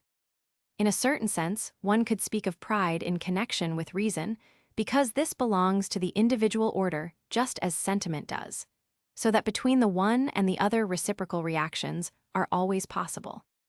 But how could this be so in the order of pure intellectuality, which is essentially superindividual? And once it is by hypothesis a matter of esoterism, it is obvious that there can be no question of reason, but only of the transcendent intellect, either directly, as in the case of true metaphysical and initiatic realization, or at least indirectly, but yet also quite real, as in the case of knowledge that is still merely theoretical, since in each case it is a question of things that reason is incapable of attaining. This, moreover, is why the rationalists are always so bent on denying its existence. Esoterism inconveniences them as much as it does the most exclusive religious exoterists, although naturally for very different reasons. But motives aside, this is in fact a rather curious conjunction. At bottom, the reproach in question might seem to be inspired above all by the modern mania for equality that will not suffer anything that surpasses the average. But what is most astonishing is to see similar prejudices, which are the sign of a clearly anti-traditional mentality shared by people who claim a tradition, even if only from the exoteric point of view. This certainly proves that they are seriously affected by the modern spirit, although they probably are not aware of it themselves. And this is yet one more of the contradictions so frequent in our time, which one is really obliged to note even while one is astonished that they should generally pass so unnoticed. But this contradiction reaches its most extreme degree when it is found, not among those who are resolved to admit nothing other than exoterism and declare this expressly, but, as here, among those who seem to accept a certain esoterism, whatever be its value and authenticity, for after all they should at least realize that the same reproach could also be made against them by intransigent exoterists. Must it be concluded from this that their claim to esoterism ultimately is only a mask, and that its purpose is above all to bring back to the herd those who might be tempted to leave it were a way not found to divert them from true esoterism? If this were so, it would explain everything quite nicely, with the accusation of intellectual pride, then raised up before them as a sort of boogeyman, while at the same time the presentation of some pseudo-esoterism or other would give their aspirations an illusory and wholly inoffensive satisfaction. Once again, to deny the plausibility of this hypothesis would presume a very defective knowledge of the mentality of certain circles. Now, regarding this alleged intellectual pride, we can go further toward the heart of the matter. It would be a strange pride indeed that ends by denying any value to the individuality in itself, by making it appear as strictly null in comparison with the principle. In short, this reproach proceeds from exactly the same incomprehension as that of egoism, which is sometimes also leveled at anyone who seeks to attain final deliverance. How can one speak of egoism, where by very definition there is no longer any ego? It would be, if not more just, at least more logical, to see egoism in the preoccupation with salvation, which does not, of course, at all mean that the latter is illegitimate, or to find the mark of a certain pride in the desire to immortalize the individuality instead of striving to go beyond it. The exotrists ought well to reflect on this, for it would make them a bit more circumspect in the accusations they hurl so thoughtlessly. In connection with the being that attains deliverance, we will further add that such realization of a universal order has consequences that are very much more extensive and effective than common altruism, which is but a concern for the interests of a mere collectivity, and which consequently in no way leaves the individual order. In the superindividual order where there is no longer any I, there is likewise no longer any other, because this is a domain where all beings are one, fused but not confused, according to Eckhart's expression, and thereby they truly realize the words of Christ, that they may be one even as the Father and I are one. What is true of pride is equally true of humility, which, being its contrary, is situated exactly on the same level, and which has the same exclusively sentimental and individual character. But in a wholly different order, there is something which, spiritually, is much more valuable than this humility, and this is spiritual poverty, understood in its true meaning. That is the recognition one's total dependence on the principle. And who could have a more real and more complete consciousness of this than true esotrists? We will go even further. Today, who other than these is still truly aware of this to any degree? And even among the adherents of traditional exoterism, except perhaps for certain ever rarer exceptions, is there anything more than a wholly verbal and outward affirmation of this? We strongly doubt it for this profound reason. To use the terms of the Far Eastern tradition, which allow us to express most easily what we want to say here, the fully normal man must be yin with respect to the principle, but to the principle alone, and by reason of his central position, he must be yang in relation to all manifestation. On the contrary, fallen man adopts an attitude by which he tends more and more to become yang in relation to the principle, or rather gives himself the illusion of doing so. For it goes without saying that this is an impossibility, and yin in relation to manifestation. And it is from this that both pride and humility are born. When the fall reaches its last phase, pride finally results in the negation of the principle, and humility the negation of all hierarchy. The religious exotrists obviously refuse the first of these two negations. Indeed, they reject it with a true horror when it takes on the name of atheism. But on the contrary, we often have the impression that they are not very far removed from the second. 1. We will take advantage of this occasion to note in passing a particularly grotesque reproach made against us which, in the final analysis, belongs to the same order of ideas, that is to say the intrusion of sentimentality into a domain to which it has no legitimate access. It seems that our writings have the serious defect of lacking joy. That certain things bring us joy or not depends in any case only on our own individual dispositions, and in themselves, these things have nothing to do with the matter, being wholly independent of such contingencies. This cannot and must not be of interest to anyone, and it would be perfectly ridiculous and improper to introduce anything like this into an exposition of traditional doctrines in regard to which individualities, ours as well as any others, count for absolutely nothing. 16. direct contemplation, and reflected contemplation. Once again, we must return to the essential differences between metaphysical or initiatic realization and mystical realization. For certain people have asked the following question on this subject. If, as we shall explain later, contemplation is the highest form of activity, much more active in reality than anything arising from outward action, and if, as is generally admitted, there is also contemplation in the case of mystical states, is this something incompatible with the character of passivity inherent in mysticism? Moreover, once one speaks of contemplation both in the metaphysical and in the mystical order, it might seem that the two coincide in this respect, at least in a certain measure. Or, if this is not so, are there then two kinds of contemplation? Before all else, it is appropriate to recall in this regard that there are many different degrees of mysticism, and that the lower forms are not in question here. For with these one cannot really speak of contemplation in the true sense of the word. From this point of view, we must set aside all that has a clearly phenomenal character. That is to say, in sum, all those states where one encounters what the theoreticians of mysticism designate as sensible visions and imaginary visions.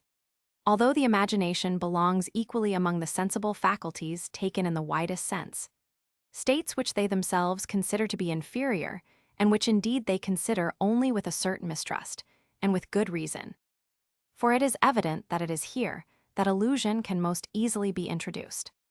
There is no mystical contemplation, properly speaking, except in the case of what is called intellectual vision, which is of a much more interior order, and which only what might be called the higher mystics attain, to the point that it seems that this is in a way the result and the very goal of their realization. But do these mystics thereby effectively transcend the individual domain? This is what the question comes down to. For leaving aside the differences in methods that respectively characterize the initiatic and mystical paths, it is this alone that might justify as regards their goal a certain assimilation like that just mentioned. Of course, there is no question of diminishing the extent of the qualitative differences within mysticism itself. But it is no less true that, even for what is highest in mysticism, this assimilation implies a confusion that must be dispelled. Clearly, there are really two kinds of contemplation, which could be called direct contemplation and reflected contemplation. Just as the sun can be looked at directly or only in its reflection in the water, so spiritual realities can likewise be contemplated as they are in themselves or in their reflection in the individual domain.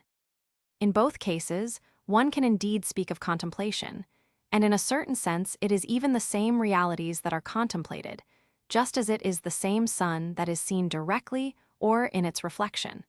But it is no less evident that there is a very great difference between them. There is an even greater difference than one might at first think from the comparison just given, for the direct contemplation of spiritual realities necessarily implies that one rise to their own domain as it were, which presupposes a certain degree of realization of superindividual states, a realization that can never be anything but essentially active. On the contrary, reflected contemplation implies only that one open oneself to what spontaneously presents itself, and which may also not present itself, for this is something that in no way depends on the will or initiative of the contemplative, and this is why there is nothing here that is incompatible with mystical passivity. Naturally, this does not prevent contemplation from always being, at one degree or another, a true interior activity. And besides, a state that is purely passive cannot even be conceived, for in a certain respect even mere sensation has something active about it. In fact, pure passivity belongs only to materia prima and can never be found anywhere in manifestation. But the passivity of the mystic consists properly in the fact that he is limited to receiving what comes to him, and this indeed cannot fail to awaken in him a certain interior activity, which precisely constitutes his contemplation. But he is passive because he does nothing to go toward the realities that are the object of this contemplation, and this entails as consequence that he does not leave his individual state. In order that these realities become accessible to him, it is thus necessary that they descend so to speak into the individual domain, or, if one prefers, that they be reflected there, as we have just said. This last way of speaking is moreover the most exact because it allows one better to understand that these spiritual realities are in no way affected by their apparent descent, any more than is the sun by the existence of its reflection. Another particularly important point, which is very closely related to the preceding, is that mystical contemplation, by the very fact that it is indirect, never implies an identification, but on the contrary always leaves the duality between subject and object. To tell the truth, it is in a way necessary that it be thus, for this duality forms an integral part of the religious point of view as such, and, as we have often had the occasion to say, all mysticism properly belongs to the religious domain. What can lead to confusion on this point is that the mystics readily use the word union, and that the contemplation in question belongs even more precisely to what they call the unitive life. But this union does not at all have the same meaning as yoga or its equivalents, so that there is only a wholly outward similarity. It is not illegitimate to use the same word, for even in current language one speaks of union between beings in many different cases where there is obviously no degree of identification between them. But it is always necessary to take the greatest care not to confuse different things under the pretext that a single word is used to designate them both. Let us again emphasize that in mysticism there is never any question of identification with the principle, nor even with one of its non-supreme aspects, which in any case would manifestly transcend possibilities of an individual order. And further, the union that is considered as the very end of the mystical life is always related to a principial manifestation envisaged solely in the human domain or in relation to it too. It must be clearly understood, on the other hand, that the contemplation attained in initiatic realization includes many different degrees, so that it assuredly does not always go as far as identification. But in such cases, it is regarded only as a preliminary step, a stage in the course of realization, and never as the highest goal to which initiation ought finally lead. 3. This should suffice to show that the two paths do not really lead to the same end, for one of them stops at what for the other is but a secondary stage.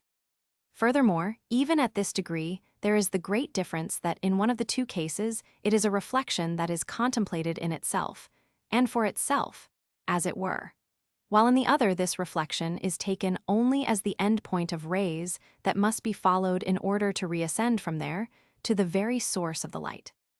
1. This is not to say that in ancient Christian writings there are not certain things that cannot be understood otherwise than as the more or less explicit affirmation of an identification. But the moderns, who in any case generally try to minimize the meaning of these texts, since they find it inconvenient that they do not fit into their own conceptions, err in relating them to mysticism.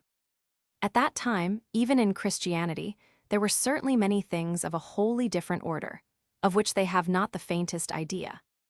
2. The very language of the mystics is very clear in this regard. It is never a question of union with the Christ principle, that is with the Logos in itself, which, even without going so far as identification, would already be above the human domain. It is always union with Christ Jesus, an expression that clearly refers in an exclusive way only to the individualized aspect of the avatara. 3. The difference between this preliminary contemplation and identification is that which exists between what the Islamic tradition respectively designates as Ayn al-Yaqin and letter 1E25, Aq al-Yaqin. See Perspectives on Initiation, chap. 24 and 9. 17. Doctrine and method. We have often emphasized the fact that, if the ultimate goal of all initiation is essentially one, it is nonetheless necessary that the paths enabling it to be reached be many in order to conform to the diversity of individual conditions. For one must not consider only the point of arrival, which is always the same, but also the point of departure, which differs according to the individual. Moreover, it goes without saying that these many ways become more unified in the measure that they approach the goal, and that even before this is reached, there is a point after which individual differences can no longer intervene in any way. And it is no less evident that their multiplicity, which in no way affects the unity of the goal, could no longer affect the fundamental unity of the doctrine, which is really nothing other than that of truth itself. these notions are entirely current in all Eastern civilizations. Thus, in Arab countries, it has become a proverbial expression to say that each sheikh has his letter 1e60, a r I macron q a h, meaning that there are many ways to do the same thing and to obtain the same result. To the multiplicity of letter 1e60 u r u q in Islamic initiation exactly correspond the paths of yoga in the Hindu tradition, which are sometimes spoken of as so many distinct yogas, although this use of the plural is completely improper if the word be taken in its strict sense, which designates the goal itself. It is only justified by the usual extension of the same denomination to the methods or procedures that are used to attain this goal. And in all rigor, it would be more correct to say that there is only one yoga, but many margas or paths leading to its realization. Among certain Westerners, we have noted a truly strange misunderstanding in this regard. From the multiplicity of paths, they try to conclude the non-existence of a single and invariable doctrine, or even of any doctrine at all, in yoga. They thus confuse, as unlikely as this might seem, the question of doctrine and the question of method, which are things belonging to entirely different orders. Moreover, if one adheres to exactness of expression, one should not speak of a doctrine of yoga, but of traditional Hindu doctrine, of which yoga represents an aspect. And as for methods of realizing yoga, these belong only to the technical applications which arise from a doctrine and are themselves also traditional precisely, because they are established on the basis of the doctrine and are ordered in conformity to it, their aim being, in the final analysis, the achieving of pure knowledge. It is very clear that a doctrine, to be truly what it should be, must include in its very unity different aspects or points of view, darshanas, and that within each of these points of view it must be susceptible of indefinitely varied applications. To imagine that this is something contrary to its unity and its essential invariability, one must, let us say it clearly, lack the least idea of what a traditional doctrine really is. Moreover, in an analogous way, is not the indefinite multiplicity of contingent things also contained entirely in the unity of their principle? And this, without the immutability of the principle being in any way affected. It is not enough simply to point out an error or misunderstanding, such as the one involved here. It is more instructive to seek out an explanation for it, and so, we must ask what in the Western mentality could correspond to the negation of the existence of something like traditional Hindu doctrine. Indeed, it is better to take this error in its most general and most extreme form, for it is only thus that it is possible to discover its very root. The more particular and attenuated forms that it sometimes takes on will then be explained a fortiori. And besides, they really do hardly anything more than conceal the radical negation we have just described, although no doubt unconsciously in many cases. Indeed, to deny the unity and invariability of a doctrine is in the final analysis to deny its most essential and most fundamental characteristics, those without which it no longer merits the name. It is in truth to deny the very existence of the doctrine as such, even if those who do so do not realize it. First of all, insofar as it claims to be based on the diversity of methods, as we have just said, this negation obviously proceeds from an incapacity to go beyond outer appearances and perceive the unity underneath their multiplicity.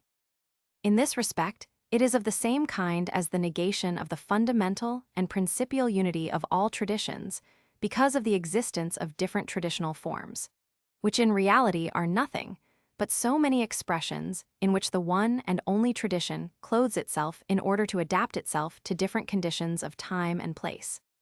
Just as the different methods of realization in each traditional form are only so many means it employs to make itself accessible to the diversity of individuals. However, this is only the most superficial aspect of the question.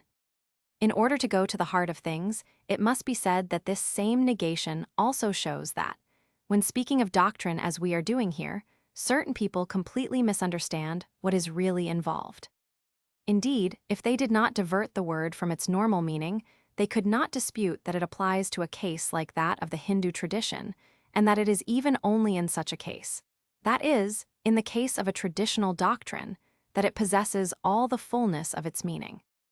Now, if this misunderstanding exists, It is because most present-day Westerners cannot conceive of a doctrine otherwise than under either of two particular forms, of very unequal quality moreover, since one is exclusively profane while the other has a truly traditional character, though both are specifically Western. These two forms are the philosophical system and religious dogma. Having said often enough that traditional truth can never be expressed in a systematic form, we need not dwell on it again. Furthermore, the apparent unity of a system, which results merely from its more or less narrow limitations, is strictly only a parody of true doctrinal unity. In addition, every philosophy is no more than an individual construction, which, as such, attaches to no transcendent principle and consequently lacks any authority. It is therefore not a doctrine in the true sense of the word, and we would say that it is rather a pseudo-doctrine, understanding by this that, although it claims to be one, its claim is wholly unjustified. Naturally, modern Westerners think quite differently about this, and they are truly at a loss where they find none of their accustomed pseudo-doctrinal frameworks. But since they will not or cannot admit this, they distort it by striving all the same to force everything into these frameworks. Or, if they cannot succeed at this, they simply declare that what is involved is not doctrine, by one of those reversals of the normal order to which they are accustomed. Besides, since they confuse the intellectual with the rational, they also confuse doctrine with mere speculation. And, since traditional doctrine is something completely different from the former, they cannot understand what it is. Philosophy will certainly not inform them that theoretical knowledge, being indirect and imperfect, has in itself only a preparatory value, in the sense of furnishing instruction on how not to go astray in pursuit of realization being the only way to obtain effective knowledge, the existence and very possibility of which they do not even suspect. Thus, when we say as we did above that the goal to be attained is pure knowledge, how could they know what we mean? On the other hand, we have taken great care to specify throughout our works that the orthodoxy of traditional Hindu doctrine must never be conceived in a religious mode. This necessarily implies that it can never be expressed in dogmatic form, which is inapplicable outside the strictly religious point of view. But in fact, Westerners do not generally know any other form of traditional truths except this one, which is why they inevitably think of dogmatic formulas when the subject of doctrinal orthodoxy is raised. They know at least what a dogma is, which is certainly not to say that they understand what it means. But they know the outer appearance under which it presents itself, and every idea they still have of tradition is limited to this. The anti-traditional spirit, which is that of the modern West, enters into a fury at the mere idea of dogma, because, in its ignorance of all the other forms it can take, this is how tradition appears to them. The West would never have come to its present state of decay and confusion had it remained faithful to its dogmas, for to adapt to its particular mental conditions tradition was obliged to take on this special aspect, at least in its exoteric part. This last restriction is indispensable, for it must be well understood that in the esoteric and initiatic order there never could have been any question of dogma, even in the West. But these are things the very memory of which is too completely lost by modern Westerners to provide terms of comparison that might help them understand what other traditional forms might be. On the other hand, if dogma does not exist everywhere, this is because even in the exoteric order it would not have the same race and dare as in the West. There are people who, in order not to divagate, in the etymological sense of the word, need to be kept under strict supervision, while there are others who have no such need. Dogma is necessary for the first and not for the second, just as, to take another example of a slightly different kind, the forbidding of images is necessary only for people who naturally tend toward a kind of anthropomorphism.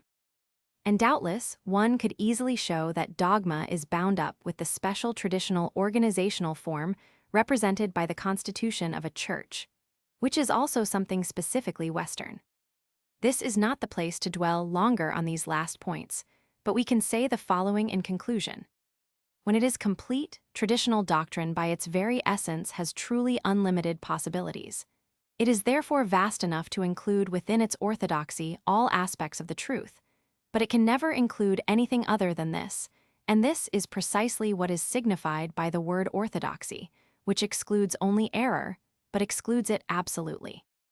Easterners, and more generally all peoples with a traditional civilization, have always ignored what modern Westerners dignify with the name of tolerance, which is really nothing but indifference to truth. That is to say, something that can only be conceived where intellectuality is wholly absent. Is not the fact that Westerners vaunt this tolerance as a virtue a very striking measure of the debasement to which the denial of tradition has led them? 18. The three ways and the INITITIC, FORMS. It is known that the Hindu tradition distinguishes three paths, margas, which are, respectively, those of karma, bhakti, and jnana. We shall not go into the definition of these terms, which we suppose are sufficiently known to our readers. But before all else, we shall specify that, since these terms correspond to three forms of yoga, this essentially implies that all have or are susceptible of having a properly initiatic meaning. One furthermore, it must be clearly understood that every distinction of this kind inevitably has always a schematic, and somewhat theoretical character. For spiritual paths, in fact very indefinitely to suit the diversity of individual natures. And even in a very general classification like this, it can only be a question of a predominance of one element over the others, without the others ever being entirely excluded. This case is like that of the gunas. Beings are classified according to the guna that predominates in them, but it goes without saying that the nature of every manifested being nonetheless includes all the gunas at once, although in different proportions, for it is impossible that it should be otherwise with everything that proceeds from Prakriti. Besides, the connection that we are making between these two cases is more than a mere comparison, and is all the more justified in that there really is a certain correlation between the two. Jnana Marga is obviously the path appropriate to sattvic beings, while Bhakti Marga and Karma Marga suit those whose nature is chiefly rajasic, but with different nuances.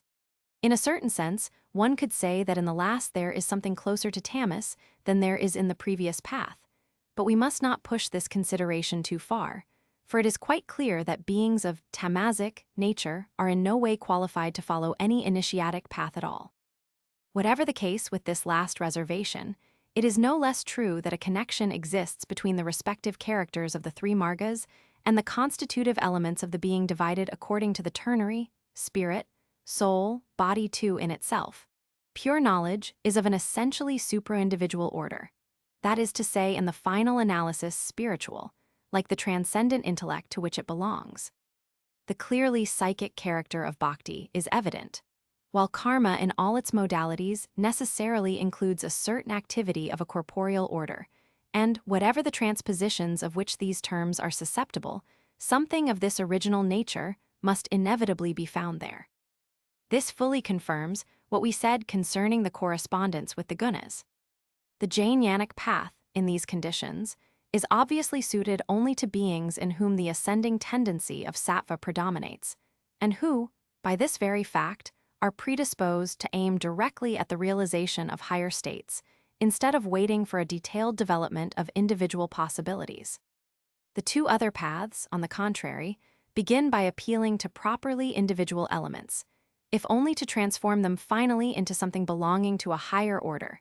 And this indeed conforms to the nature of rajas, which is the tendency producing the expansion of the being on the level of individuality, which, it must not be forgotten, is composed of the totality of psychic and bodily elements.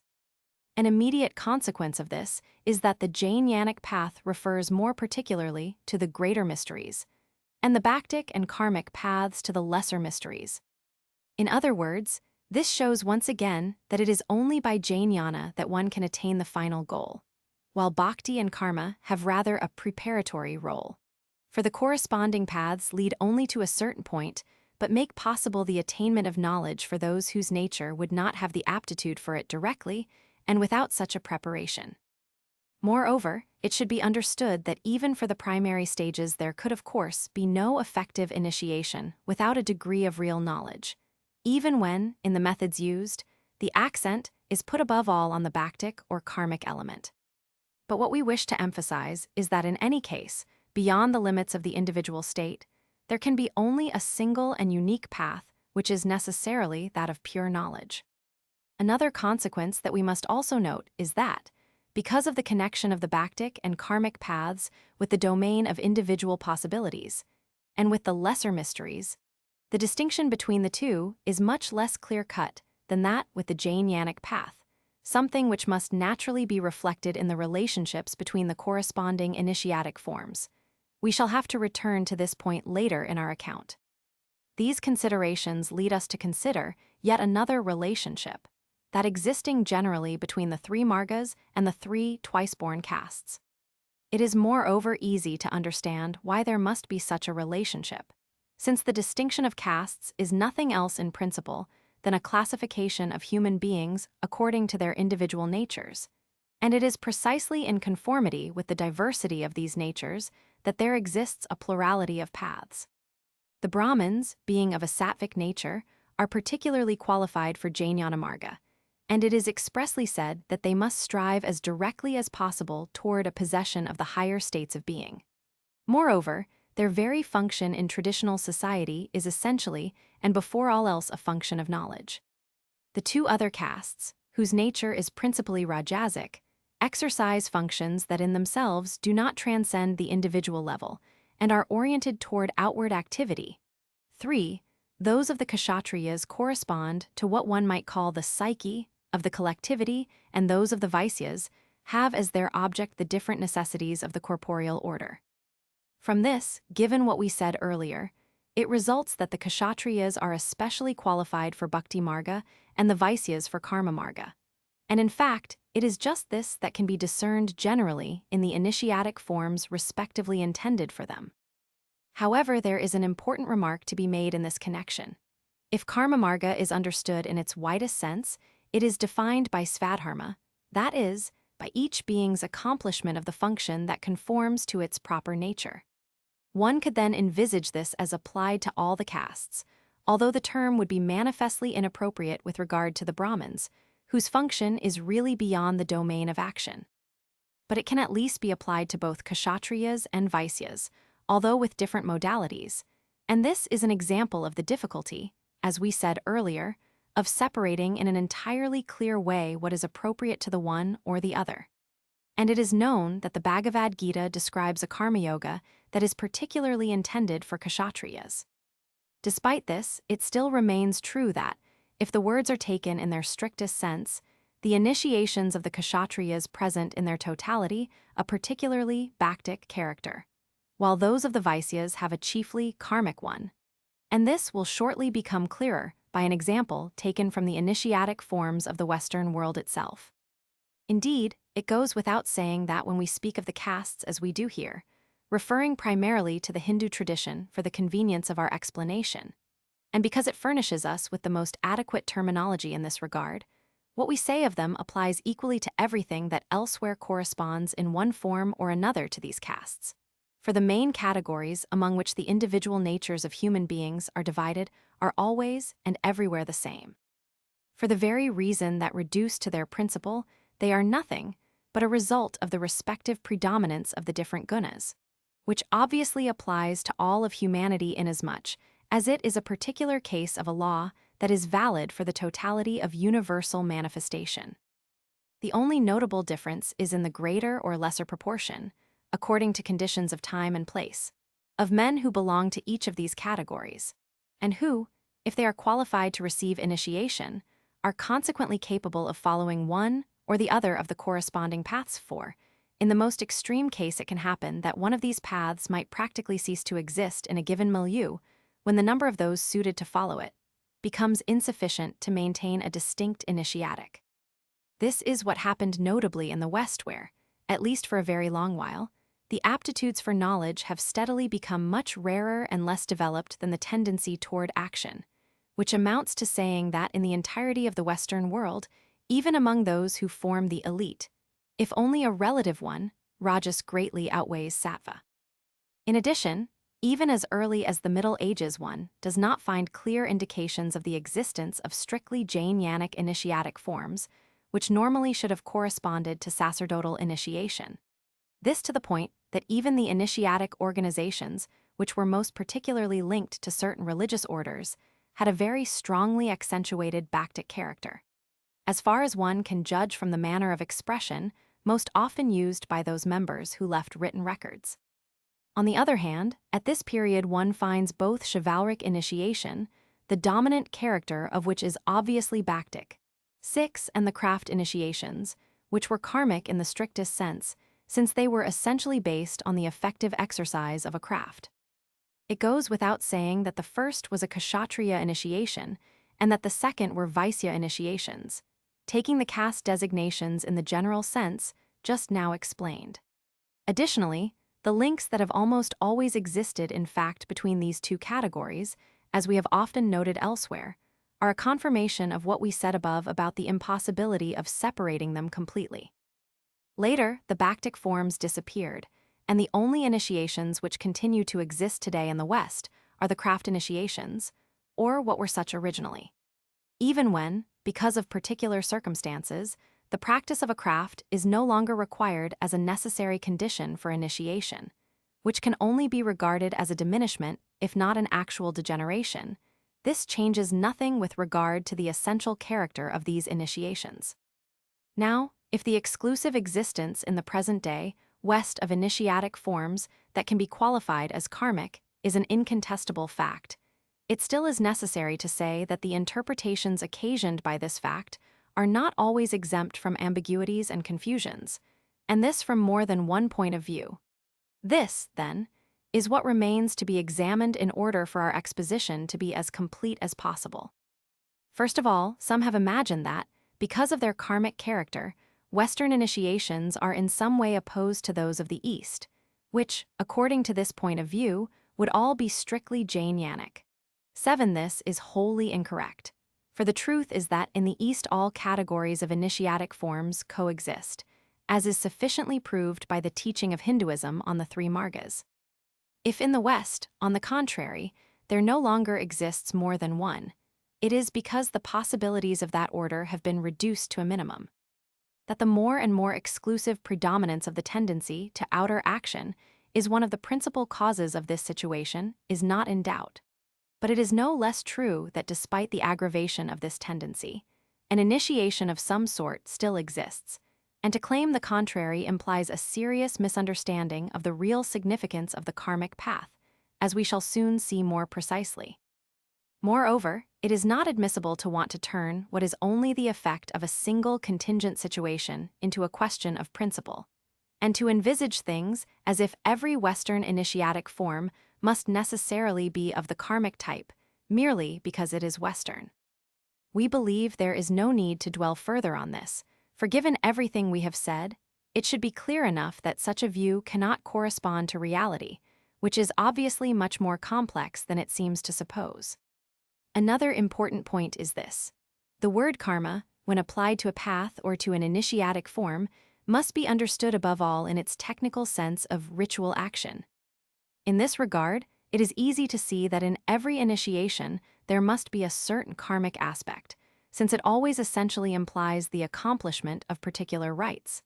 This also corresponds to what we said about the impossibility of any of the three paths existing in a pure state. Besides, and apart from rites properly speaking, every action, in order to be truly normal, that is to say conformable with order, must be ritualized. And, as we have often explained, each is effectively ritualized in an integrally traditional civilization. Even in cases that one could call mixed. That is, where a certain degeneration has led to the introduction of the profane point of view, and has allowed it a greater or lesser role in human activity. This still remains true at least for every action related to initiation. And it is notably so for everything having to do with the practice of a craft. In the case of craft initiations, it can be seen that this is as far as possible from the idea of a karmic path held by those who think that. Because an initiatic organization presents a karmic character, it must involve itself more or less directly with an outer and wholly profane activity, as are inevitably in particular all social activities in the conditions of the modern world. The reason invoked to support their conception is generally that such an organization has the duty to contribute to the well-being and betterment of humanity as a whole. This intention may be very praiseworthy in itself, but the way its realization is viewed remains no less erroneous, even if shorn of the progressivist illusions too often associated with it. This is certainly not to say that an initiatic organization cannot propose for itself a secondary goal like those they have in mind. In addition, as it were, and on the condition that it never be confused with what constitutes its proper and essential goal. But then, to exercise an influence on its outer milieu without ceasing to be what it must truly be, the organization must come up with wholly different means than those which such people doubtless believe to be the only ones possible, means that are much more subtle, but thereby only more efficacious. To claim the contrary is basically to misunderstand completely the value of what we have sometimes called an action of presence. And this misunderstanding in the initiatic order is comparable to that regarding the role of the contemplative orders in the exoteric and religious framework also so widespread in our time. In the final analysis, both cases are a consequence of the same specifically modern mentality, for which everything that does not appear outwardly and that does not come under the senses is as if non-existent.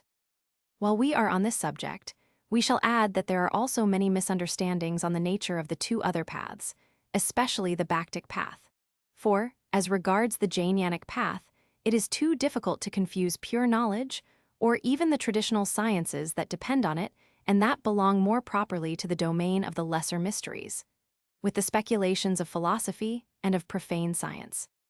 By reason of its more strictly transcendent character, it is much easier to ignore this path completely than to denature it by false conceptions. And even the philosophical travesties of certain Orientalists, which retain absolutely nothing essential and reduce everything to the vain shadow play of abstractions, are equivalent in fact to pure and simple ignorance, and are too far removed from the truth to be able to give anyone the least notion of anything initiatic.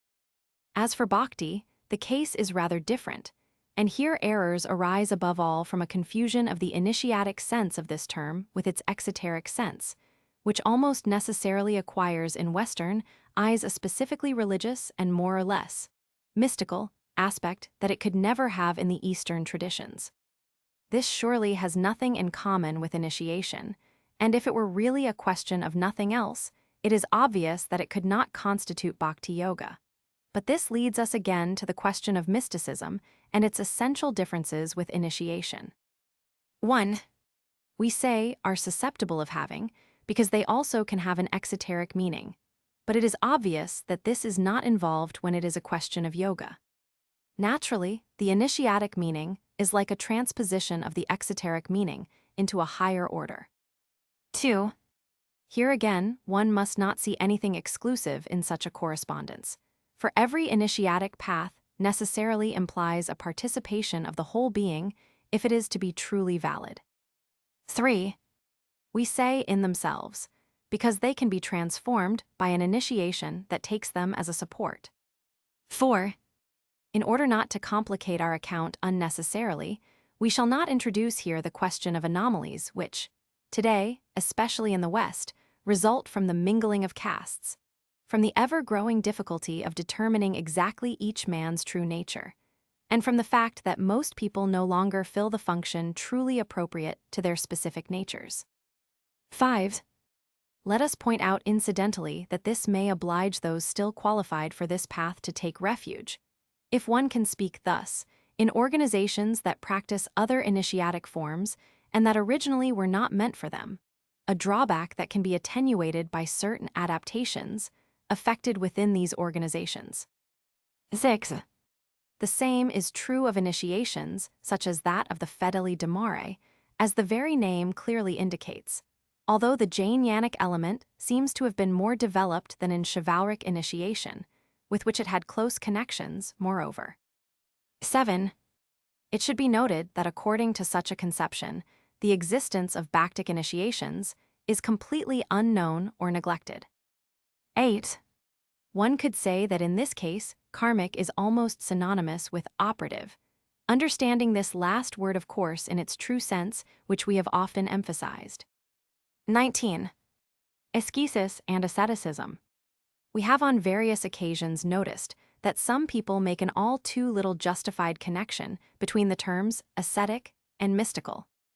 To dispel any confusion in this regard, it is sufficient to understand that the word ascesis properly designates a methodical effort to attain a certain goal, and more particularly a goal of a spiritual order, one whereas mysticism, as we have often said, by reason of its passive character, implies rather the absence of any definite method to, on the other hand, the word ascetic has acquired a more restricted meaning than that of ascesis. For it is applied almost exclusively in the religious domain, and perhaps this explains to a degree the confusion we speak of. For it goes without saying that everything mystical, in the current acceptation of the word, also belongs to that same domain. But we must be careful not to think that, conversely, everything of the religious order is thereby more or less closely connected to mysticism, a strange error committed by certain moderns, and, it is worth noting, especially by those who are the most openly hostile to all religion. There is another word derived from ascesis, that is, asceticism, which perhaps lends itself even more to confusions, for it has clearly been diverted from its original meaning to the point that, in current language, it has come to be hardly more than a synonym of austerity. Now it is evident that most mystics devote themselves to austerities, sometimes even excessively, although they are not the only ones to do so. For this is a rather general characteristic of the religious life, as conceived in the West by virtue of the very widespread notion that suffering, especially voluntary suffering, has a value in itself. It is also certain that this notion, which has nothing in common with the original meaning of ascesis, and is in no way bound up with it, is generally even more particularly accentuated among mystics, though, let it be said again, it is far from being exclusive to them three on the other hand. And this no doubt makes it understandable that asceticism has acquired such a meaning. It is natural that all ascesis, or any rule of life directed to a spiritual goal, appears in the eyes of the worldly to be clothed with an appearance of austerity, even if it in no way implies the idea of suffering, and quite simply because it is bound to dismiss or neglect the things that they themselves regard as the most important, if not even wholly essential, to human life, the pursuit of which fills their entire existence. And yet, in ordinary usage, asceticism seems to imply something else, something which should normally be only a preparatory means, but which is too often taken as an end. We believe we do not exaggerate in saying that, for many religious minds, asceticism does not aim at the effective realization of spiritual states, but is motivated solely by the hope for a salvation that will only be reached in the other life. We do not wish to belabor this point, but it does seem that in such a case the deviation no longer consists in the meaning of the word, but in the very thing it designates. It is a deviation, let us say, certainly not because there would be something more or less illegitimate in the desire for salvation, but because a true ascesis must have in view results that are more direct and more precise. Such results, to whatever degree they may go, are moreover, even in the exoteric and religious order, the true goal of the ascetic. But how many are there nowadays who suspect that they can also be attained by an active life, thus one altogether different from the passive way of the mystics? However that may be, the meaning of the word ascesis itself, if not that of its derivatives, is sufficiently broad to apply to all orders and levels, since it is essentially a matter of a body of methodic practices leading to a spiritual development. One can very well speak not only of a religious ascesis, but also of an initiatic ascesis.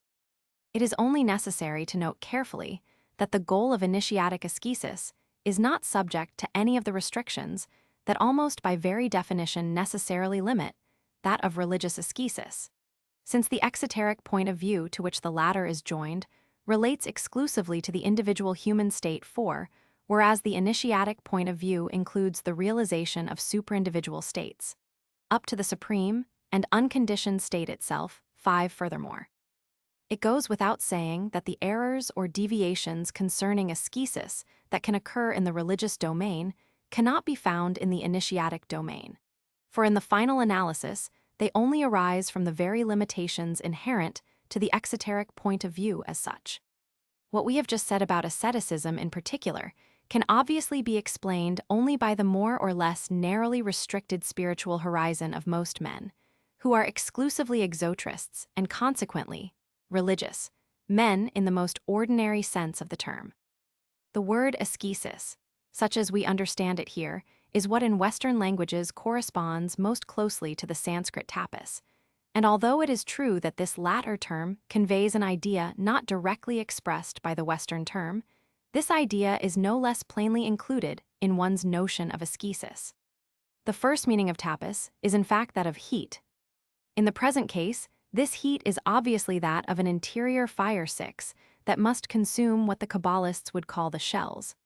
That is to say, it must in effect destroy everything within us that is an obstacle to spiritual realization. And so this indeed characterizes in the most general way all methods preparatory to such a realization.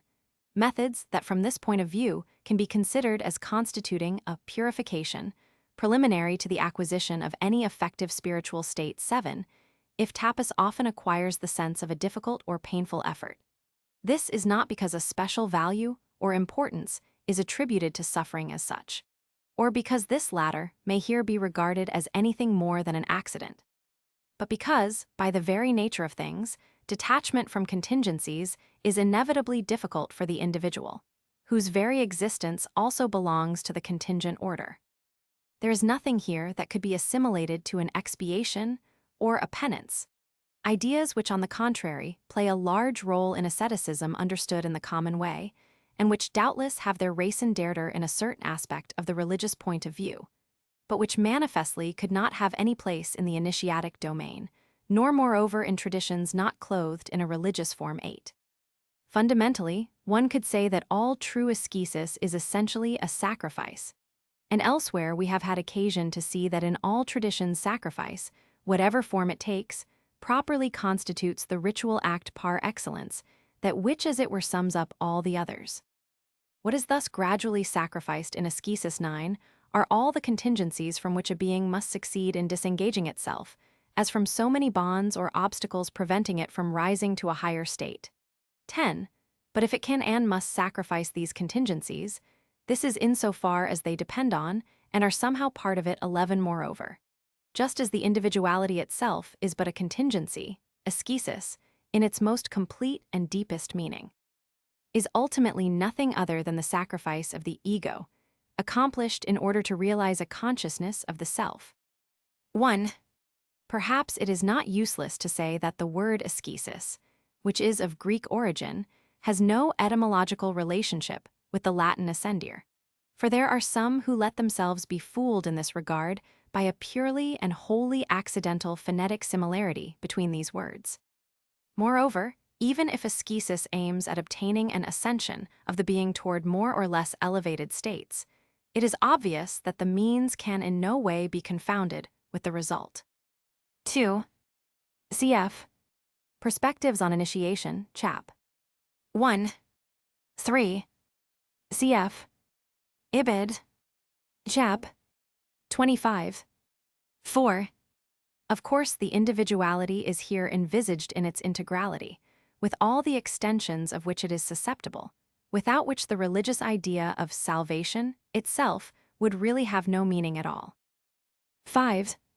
It seems hardly necessary to recall that this is precisely the essential difference between salvation and deliverance. Not only are these two goals of different orders, but they do not even belong to orders that, although different, could still be comparable, since there can be no common measure between any conditioned state and the unconditioned state. 6. The relation between this interior fire and the sulfur of the Hermeticists, which is also conceived as a principle of an igneous nature, is too obvious to require more than passing notice. See the Great Triad, Chap. 12. 7. This should be compared with what we have said concerning the true nature of spiritual trials. Perspectives on Initiation, Chap. 25. 8. In translations by Orientalists, one frequently encounters the words penance and penitent, which really do not apply at all to what is involved, whereas ascesis and ascetic, on the contrary, would fit perfectly in most cases. 9.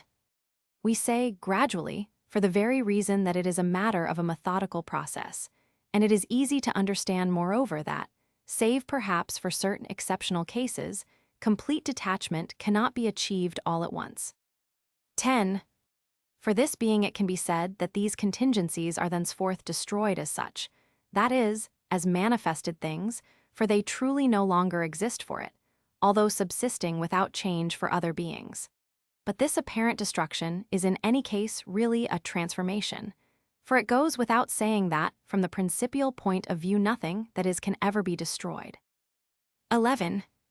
In this connection, one may recall the symbolism of the narrow gate that cannot be entered by one who, like the rich man of the gospel, has not been able to divest himself of contingencies, or who, having wished to save his soul, that is, his ego, loses it, because in these conditions he cannot unite himself effectively with the permanent and immutable principle of his being. 20. Guru and Upajuryu. If the initiatic role of the guru or spiritual master is often spoken of, which of course does not mean that those who speak of it always understand it exactly, there is on the other hand another notion that is generally passed over in silence, what the Hindu tradition designates by the word Upaguru. This term must be understood to signify every being, whatever it may be, with whom an encounter is for someone the occasion or starting point of a spiritual development. And, in a general way, it is not at all necessary that this being itself be conscious of the role it plays. Moreover, if we speak here of a being, we could just as well speak also of a thing, or even of some circumstance that brings about the same effect, which finally comes back to what we have often said, namely that anything at all can, according to the case, act as an occasional cause in this regard. It goes without saying that the latter is not a cause in the strict sense of the word, and that in reality, the true cause is found in the very nature of the one upon whom this action is exercised, as is shown by the fact that what has such an effect upon him may very well have none at all upon another individual. And we might add that Upagurus, thus understood, can naturally be multiple in the course of one and the same spiritual development, for each has only a transitory role and can act effectively only at a certain determinate moment, outside of which its intervention can have no more importance than do most of the things that occur to us at every instant and that we consider more or less indifferent. The designation Upaguru indicates that it has only an accessory and subordinate role, which can be regarded as that of an auxiliary to the true guru. Indeed, the latter must know how to make use of all circumstances favorable to the development of his disciples, in conformity with the particular possibilities and aptitudes of each, and if he is truly a spiritual master in the complete sense of the word, he may even sometimes himself provoke such circumstances at a desired moment. One could therefore say that in a certain way the Upagurus are only prolongations of the guru in the same way that the instruments and various means used by a being to exercise or amplify its action are so many prolongations of itself.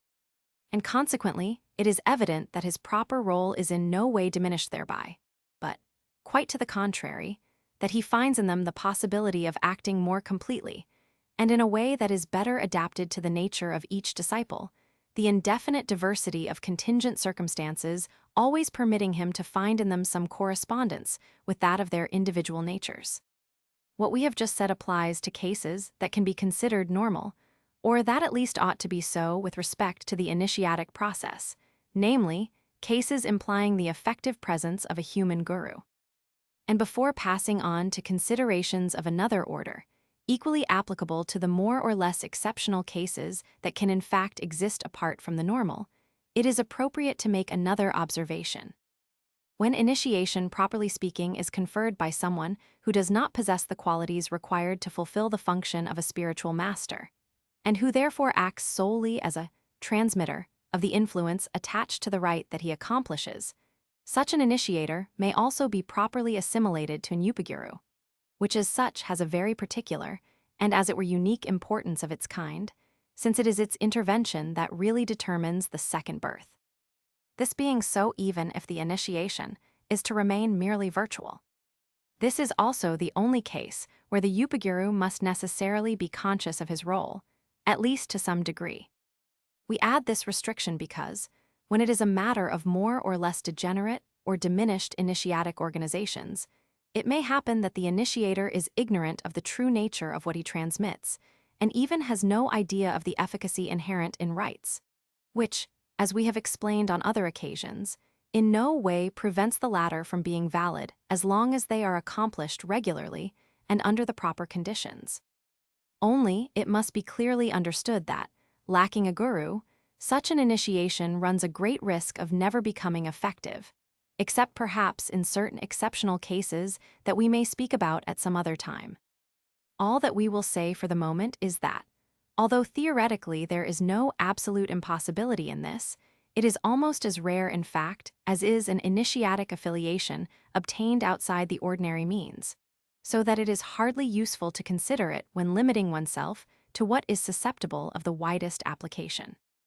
Having said this, let us return to the consideration of eupagurus in general, about which we must still clarify a more profound meaning than that we have indicated so far. For the human guru himself is basically only the exteriorized, and as it were materialized, representation of the true inner guru. And need for him is due to the fact that the initiate, as long as he has not reached a certain degree of spiritual development, is incapable of entering directly into conscious communication with it. Whether or not there is a human guru, the inner guru is always present since it is one with the very self. And in the final analysis, this is the point of view that one must adopt if one wishes to understand initiatic realities fully. Moreover, in this respect, there are no longer any exceptions like those to which we have just alluded, but only diverse modalities according to which this inner guru acts. Like the human guru, but to a lesser degree and more partially. So to speak, eupagurus are its manifestations. As such they are, one could say, the appearances that it assumes in order to communicate in the measure possible with a being that cannot as yet relate to it directly, so that communication can only be effected by means of these exterior supports. This allows us to understand why, for example, it is said that the old man, the sick man, the corpse, and the monk successively encountered by the future Buddha were forms taken by the devas who wished to direct him toward illumination, these devas themselves representing here only aspects of the inner guru. By this one need not necessarily understand that these were only apparitions, although assuredly these may also be possible in certain cases. The individual reality of the being that plays the role of an eupaguru is in no way affected or destroyed thereby. If, however, it is in any way effaced before the reality of a higher order of which it is the occasional and momentary support, it is so only for the one to whom the message, of which consciously, or more often unconsciously, it has become the bearer, is especially addressed. To prevent any misunderstanding, let us add that one must be very careful not to interpret what we have just said in the sense that the manifestations of the inner guru would only constitute something subjective. This is not at all what we mean, and from our point of view, subjectivity is only the emptiest illusion. The higher reality of which we speak is situated well beyond the psychological domain, at a level where the subjective truly has no more meaning. Indeed, some may find this too evident to dwell upon, but we are only too familiar with the mentality of most of our contemporaries not to know that such precisions are far from being superfluous. Have we not encountered people who, when it is a question of the spiritual master, go so far as to render this term as director of conscience? 21. True and false spiritual teachers. We have often emphasized the distinction that should be made between initiation, properly speaking, which is the pure and simple affiliation with an initiatic organization, implying essentially the transmission of a spiritual influence, and the means that can thereafter be used to make effective what at first was only virtual, means the efficacy of which is naturally subordinate in all cases to the indispensable condition of a prior affiliation. Insofar as they constitute an aid brought from without to the interior work from which the spiritual development of the being should result, and of course they can never take the place of this work itself, these means can in their totality be designated by the term initiatic teaching, taking this latter in its widest sense and not limiting it to the communication of certain ideas of a doctrinal order, but including in it everything that in one way or another is of a nature to guide the initiate in the work he is accomplishing to achieve spiritual realization of whatever degree. What is most difficult, especially in our time, is certainly not obtaining an initiatic affiliation, which may sometimes be only too easy one, but finding an instructor who is truly qualified, that is, as we have just said, one really capable of discharging the function of a spiritual guide by applying all the suitable means to the disciple's particular possibilities, apart from which it is clearly impossible, even for the most perfect master, to obtain any effective result. Without such an instructor, as we have already explained, the initiation remains merely virtual save for rare exceptions, although it is certainly valid in itself from the time that the spiritual influence has really been transmitted by means of the appropriate rite too. What further aggravates the difficulty is that those who claim to be spiritual guides without being at all qualified for this role have probably never been as numerous as they are today.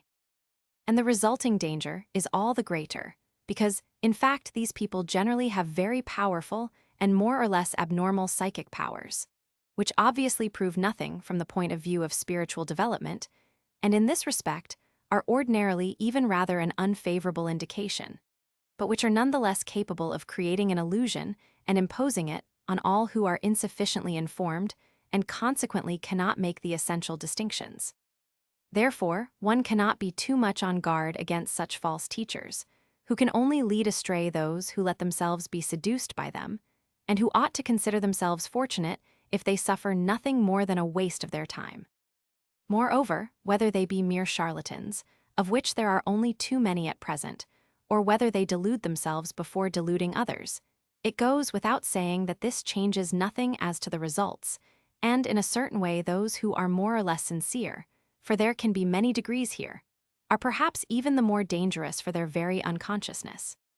We hardly need add that the confusion of the psychic with the spiritual, unfortunately so widespread among our contemporaries, and which we have often denounced, greatly contributes to render possible the worst misunderstandings in this regard.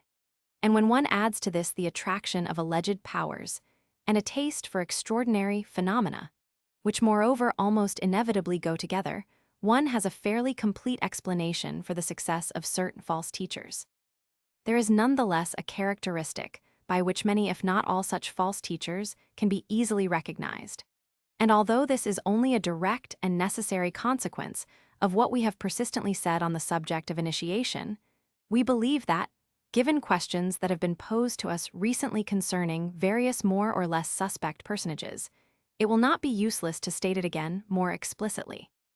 Whoever presents himself as a spiritual teacher without attaching himself to a definite traditional form, or without conforming to the rules established by the latter, cannot truly possess the qualifications he attributes to himself. According to the case, he may either be a common impostor or a deluded person ignorant of the real conditions of initiation. And in this latter case, even more than in the former, it is greatly to be feared that he is only too often nothing more than an instrument in the service of something that he himself may not suspect. We can say as much of anyone who claims to dispense indiscriminately an initiatic teaching to all, even to the merely profane, and who neglects as the first condition of its efficacy the need of affiliation with a regular initiatic organization. Or again, of anyone who proceeds according to methods that do not conform to those of any traditionally recognized initiation. Moreover, these cases are identical to the first up to a point. If one knows how to apply these few indications and always holds strictly to them, the promoters of pseudo-initiations, of whatever caste, would find themselves almost immediately unmasked. Only the danger that can come from deviant, though real, initiations that have departed from the line of traditional orthodoxy would still remain. But such cases are certainly much less prevalent, at least in the Western world, so that it is clearly much less urgent to worry about them in the present circumstances.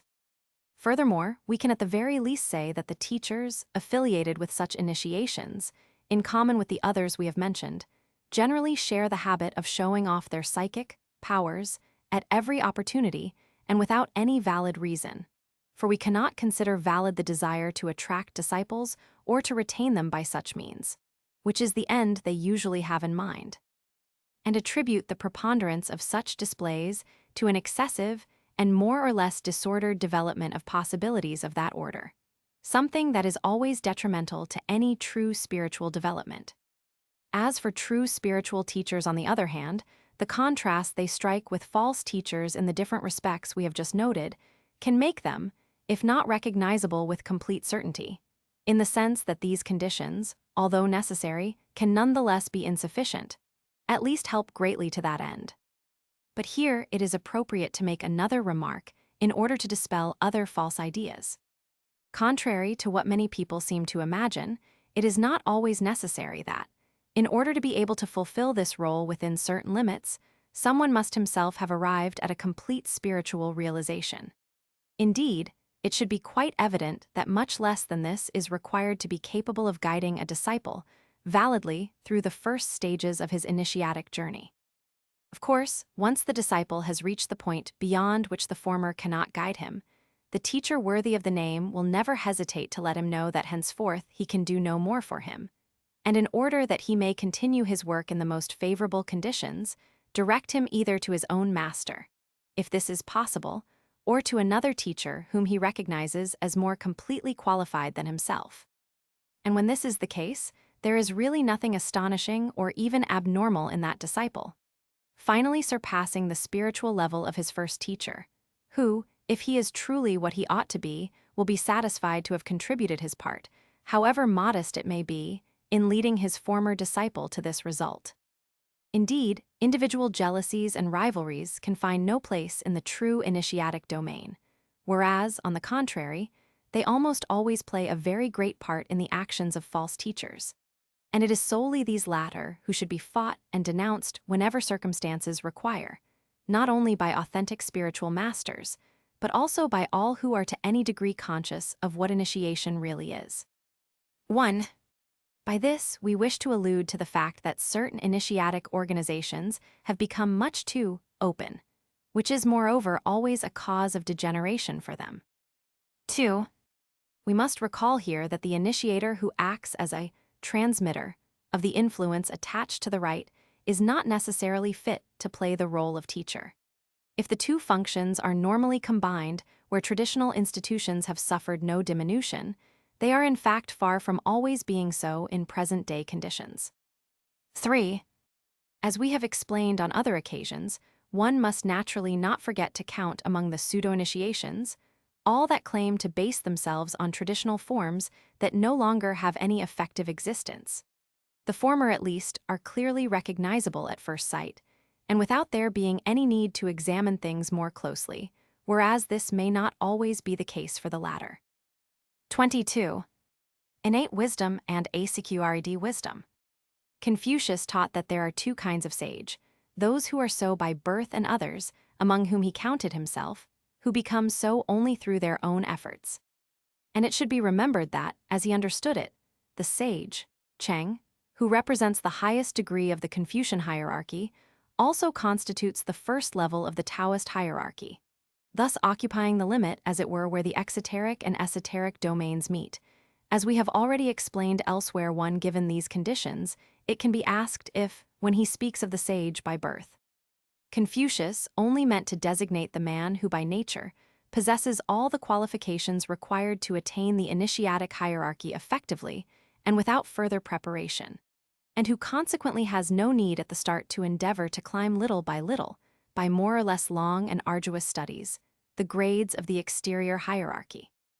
This interpretation is indeed very possible, even the most likely, and is all the more legitimate in that, at the very least, it implies the recognition that there are beings destined, so to speak, by their own possibilities, to pass immediately beyond the exoteric domain, where Confucius himself always meant to remain. On the other hand, however, it can also be asked if, by passing beyond the limitations inherent in the strictly Confucian point of view, innate wisdom is not susceptible of a wider and deeper meaning, of which the other we have just noted could be considered a particular case. It is easy to understand how such a question should arise, for as we have often had occasion to say, all effective knowledge constitutes a permanent acquisition that a being obtains once and for all, and that nothing can ever take away. Consequently, If a being that has reached a certain degree of realization in one state of existence should pass on to another state, it would necessarily take along what it had acquired, which would thus appear as innate in its new state. And besides, this could only be the case with a realization that has remained incomplete, for otherwise the passage to another state would have no conceivable meaning. And when a being passes on to the human state, the case that particularly interests us here, realization cannot have reached the point of liberation from the conditions of individual existence, but it can extend from the most elementary stages to the point nearest that which, in the human state, corresponds to the perfection of this state too. It could even be pointed out that in the primordial state, all beings born as men must have been in this latter situation, since they possessed this perfection of their individuality in a natural and spontaneous way, without having to make any effort to attain it, and this implies that they were at the point of attaining it before being born into the human state. They were thus truly sages by birth, and this not only in the restricted sense inherent in the Confucian point of view, but in all the fullness of meaning that can be given to this expression. Before going further, it would be well to call attention to the fact that here we are speaking of something acquired in states of existence other than the human, something which therefore has and can have nothing in common with any reincarnationist concept whatsoever. Moreover, besides all the reasons of a metaphysical order that absolutely prevent this in any case, such a conception would be even more manifestly absurd in the case of the first men, which makes it useless to dwell further on the matter. What is perhaps more important to stress here, since it is more easily misunderstood, is that when we speak of the human state, this anteriority must not be conceived literally as a succession more or less assimilable to temporal succession, such as it exists within the human state itself, but only as expressing the causal sequence of the different states. These latter can in truth only be described as successive in a purely symbolic way. But it goes without saying that, without recourse to a symbolism conforming to the conditions of our world, it would be altogether impossible in any case to express things intelligibly in human language.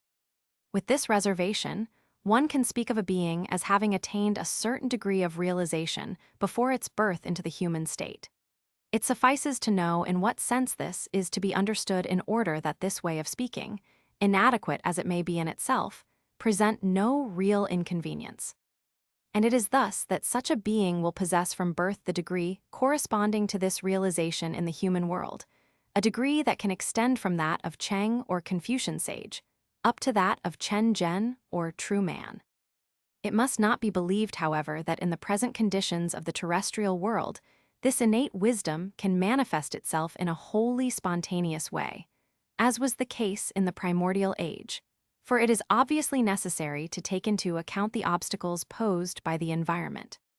Such a being must therefore have recourse to the means that in fact exist for surmounting these obstacles, which amounts to saying that it is in no way exempt, as one might be tempted to incorrectly suppose, from affiliation with an initiatic chain, failing which, so long as it is in the human state, it will remain what it was upon entering therein, and as if plunged into a sort of spiritual sleep, that does not permit it to go further on its path of realization. It is even conceivable that, if need be, it should outwardly manifest the state of Cheng Zhen without having to develop it gradually, because this latter is still only at the upper limit of the exoteric domain. But for everything that is beyond this, initiation, properly speaking, always constitutes an indispensable condition at present, and is moreover sufficient in such a case. This being may then appear to pass through the same stages as the initiate who has merely started from the state of the ordinary man, but the reality will be quite different. Indeed, not only will the initiation be immediately effective for it, instead of initially being virtual as is usually the case, but the being will still recognize these stages, if one may so express it, as already existing within it, in a way that can be compared to Platonic reminiscence, which in fact is doubtless one of the meanings of this latter. This case is also comparable, in the order of theoretical knowledge, to that of someone who already possesses the consciousness of certain doctrinal truths inwardly, but who is incapable of expressing them because he does not have the appropriate terms at his disposal, and who, once he hears these terms uttered, immediately recognizes them and wholly penetrates their meaning without needing any effort to assimilate them. It can even happen that, upon finding himself in the presence of initiatic rites and symbols, these latter should appear to him as if he had always known them in an, as it were, intemporal way, because he effectively has within himself everything that, beyond and independent of particular forms, constitutes their very essence. And in fact, this knowledge has no temporal beginning, since it results from an acquisition realized outside the course of the human state, which alone is truly conditioned by time. Another consequence of what we have just said is that in order to traverse the initiatic path, a man such as this has no need of an outer and human guru, since in reality the true inner guru acts in him from the beginning, obviously making the intervention of any provisional substitute superfluous, for the role of the outer guru is after all nothing other than this. And this is the exceptional case to which we have already. What must be clearly understood, however, is precisely that this case can only be altogether exceptional, and is all the more exceptional to the degree that humanity moves further along the descending path of its cycle. Indeed, it can be viewed as something of a last vestige of the primordial state and of those who followed it prior to the Kali Yuga, a vestige, moreover, that is bound to be hidden, since the man who possesses, by right, and from his birth the quality of true man, or what corresponds to a lesser degree of realization, can in fact no longer develop in a wholly spontaneous way, independent of any contingent circumstances. Of course, for him the role of contingencies is still reduced to the minimum, since it is purely and simply a question of initiatic affiliation, which it is obviously always possible for him to obtain, all the more in that he will be as if invincibly drawn to it by the affinities that are an effect of his very nature.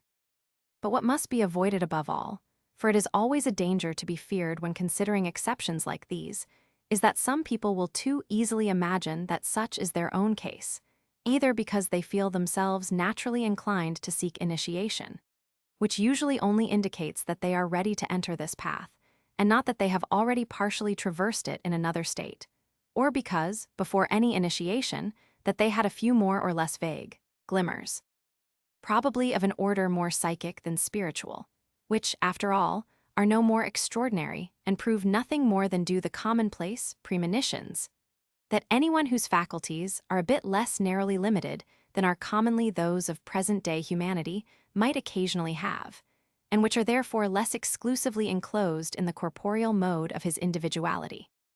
This, moreover, generally speaking, does not even necessarily imply that the individual in question is really qualified for initiation. All of these assuredly represent reasons are altogether insufficient for claiming to be able to dispense with a spiritual master, and arrive nonetheless surely at effective initiation, any more than for dispensing with all personal effort in view of this result. The truth obliges us to say that this is a possibility that exists, but also that it can belong only to a tiny minority, so much so that in practical terms there is finally no need to take it into account. Those who really possess this possibility will always become conscious of it at the desired moment in a certain and indubitable way, and ultimately this is the only thing that matters. As for the others, if they let themselves be drawn in, put their faith in vain fantasies, and act accordingly, this can only lead to the most unfortunate deceptions. 1. The Great Triad Chap. 18. 2. We say only the nearest point because, if the perfection of an individual state had indeed been effectively attained, such a being would no longer have to pass to another individual state. 3. The only case where this condition does not exist is that of descending realization, for this presupposes that the ascending realization has been accomplished to its 3. Ultimate out to its term, furthest obviously, term. This is then obviously completely different from the from case, our situation presently we considering. Are presently considering. 4. In Chapter 20. Ed. 23. Collective INITIATIC work and spiritual presence. There are initiatic forms in which, by their very constitution, collective work holds as it were a preponderant place. We do not of course mean that this could ever substitute for each member's personal and purely interior work, or that this latter could in any way be dispensed with, but it at least constitutes an essential element in such a case, whereas its role can be limited or even wholly lacking elsewhere. This is particularly true of initiations found in the West today, and no doubt it is generally the same to a greater or lesser degree in all craft initiations wherever these are found, for collective work appears to be something inherent to their very nature.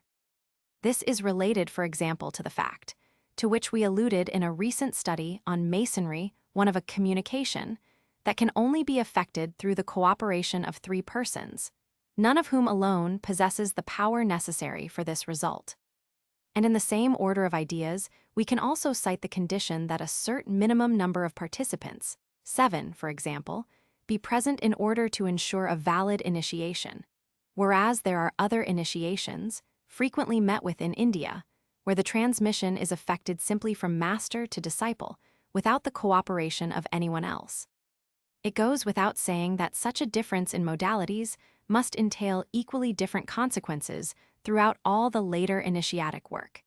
And among these consequences, we are especially interested in examining more closely those relating to the role of the guru or of what takes his place.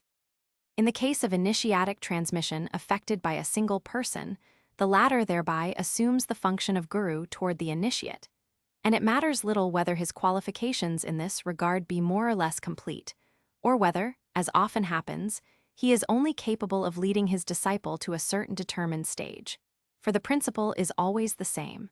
The guru is present from the beginning, and there can be no doubt as to his identity. The collective situation, on the contrary, is much less simple and less obvious, and one can legitimately ask where the guru really is.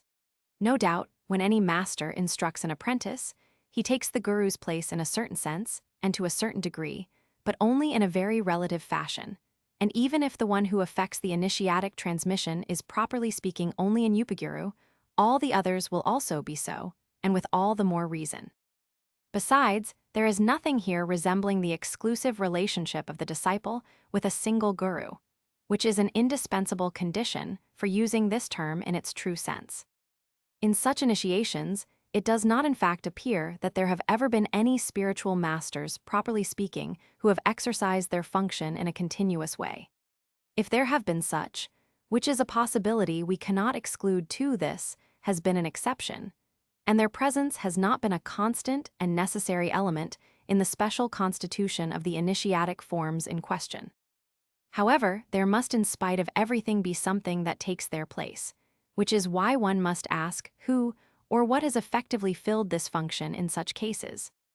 One might be tempted to answer this question by saying that here it is the collectivity itself, composed of the initiatic organization as a whole, that plays the role of guru. An answer, in fact, suggested quite naturally by the remark we made at the beginning about the preponderant importance then accorded to the collective work. But without saying that this is entirely false, it is at least wholly inadequate. Moreover, it is necessary to make very clear that when we speak in this respect of a collectivity, we do not mean merely a gathering of individuals considered in their corporeal modality alone, as could be the case of any profane group. What we have particularly in mind is the collective, psychic entity, to which some have given the very inappropriate name egregore. Let us recall what we have already said in this connection. 3. The collective, as such, can never transcend the individual domain, since in the final analysis it is only a resultant of the component individualities, nor, consequently, can it go beyond the psychic order. Now all that is only psychic can have no effective and direct relationship with initiation, since this latter consists essentially in the transmission of a spiritual influence meant to produce effects of a similar spiritual order, thus transcendent with respect to the individuality, whence one obviously must conclude that whatever is able to render effective the initially virtual action of this influence must itself necessarily have a superindividual, and thus, if one may put it so, a supercollective character. Moreover, it is evident that it is not as an individual human being that the guru, properly speaking, exercises his function, but insofar as he represents something superindividual, of which, in respect of this function, his individuality is in reality only a support. Thus, in order for the two cases to be comparable, it is necessary that what is here assimilable to the guru not be the collectivity itself, but the transcendent principle for which it serves as support and which alone confers on it a true initiatic character. What is involved, therefore, can be called in the strictest sense of the word a spiritual presence, acting in and by the collective work itself. And it is the nature of this presence that we must now explain somewhat more completely, though without claiming to treat the question in all its aspects. In the Hebrew Kabbalah, it is said that when the sages converse about the divine mysteries, the Shekinah is present among them. Thus, even in an initiatic form, where the collective work does not in general seem to be an essential element, a spiritual presence is no less clearly averred when such a work takes place. And it can be said that this presence manifests itself at the intersection, as it were, of the lines of force running between those participating in it, as if its descent were directly invoked by the resulting collective produced at this determinate point, which furnishes it with the appropriate support. We will not dwell further on this perhaps somewhat overly technical aspect of the question, adding only that here it is a matter of the work of initiates who have already reached an advanced degree of spiritual development, in contrast to that of organizations where the collective work constitutes the usual and normal modality from the very beginning. But of course, this difference changes nothing as to the principle itself of the spiritual presence. What we have just said should be compared to this saying of Christ: "When 2 or 3 are come together in my name, I am in their midst." And this comparison is particularly striking when one knows the close connection between the Messiah and the Shekinah, for it is true that according to the current interpretation, this passage simply refers to prayer. But as legitimate as this application may be in the exoteric order, there is no reason to limit oneself to it exclusively and not also to envisage another, deeper meaning, which by this very fact will be true a fortiori. Or at least there is no other reason for this except the limitation of the exoteric point of view itself, for those who cannot or will not go beyond it. We must also draw particular attention to the expression, "in my name," which moreover is so often encountered in the Gospel, for at present it seems to be understood only in a greatly diminished sense, if in fact it does not pass unnoticed. Almost no one any longer understands all that it really implies traditionally, both as to doctrine and ritual. We have already said a little about this last question on various occasions and will perhaps return to it again. But at the moment, we only wish to point out a consequence that from our point of view is very important. In all strictness, the work of an initiatic organization must always be accomplished in the name of the spiritual principle from which it proceeds, and which it is destined, as it were, to manifest in some way in our world 5. This principle can be more or less specialized in conformity with the modalities proper to each initiatic organization. But being of a purely spiritual nature, as obviously required by the very goal of all initiatic organizations, it is in the final analysis always the expression of a divine aspect, and it is a direct emanation from this aspect that properly constitutes the inspiring and guiding presence of the collective initiatic work, in order that this latter might produce effective results according to the measure of the capacities of each of those taking part in it. 1. See Parole perdu et mots substitués in the December 1948 issue of Etudes Traditionnelles, included as Lost Word and Substituted Words in Studies in Freemasonry and the Compagnonage. 2. There must necessarily have been such masters, at least at the origin of every distinct initiatic form, for only they could have been qualified to effect the adaptation required to establish it. 3. See Chapter 6, Spiritual Influences and Egregores. 4. It is sometimes claimed that there existed a variant of this text in which 3 are spoken of, rather than 2 or 3, and some wish to interpret these 3 as the body, soul, and spirit. It would thus be a matter of concentrating and unifying all the elements of the being in the interior work necessary for the descent of the spiritual influence at the center of the being to be operated. This interpretation is certainly plausible, and independent of the question of exactly which text is the more correct, it expresses in itself an incontestable truth, although without in any way excluding the truth related to the collective work. However, If the number 3 really was specified, one would have to admit that it then represents a minimum number required for the effectiveness of this work, as in fact it is in certain initiatic forms. 5. Any ritual formula which does not correspond to what we have been describing, when substituted for this, can only represent a diminishment of it due to a misunderstanding or to a more or less complete ignorance of what the name truly is, implying in consequence a certain degeneration of the initiatic organization, since this substitution shows that the latter is no longer fully conscious of the real nature of the relationship uniting it to its spiritual principle. 24. The role of the guru.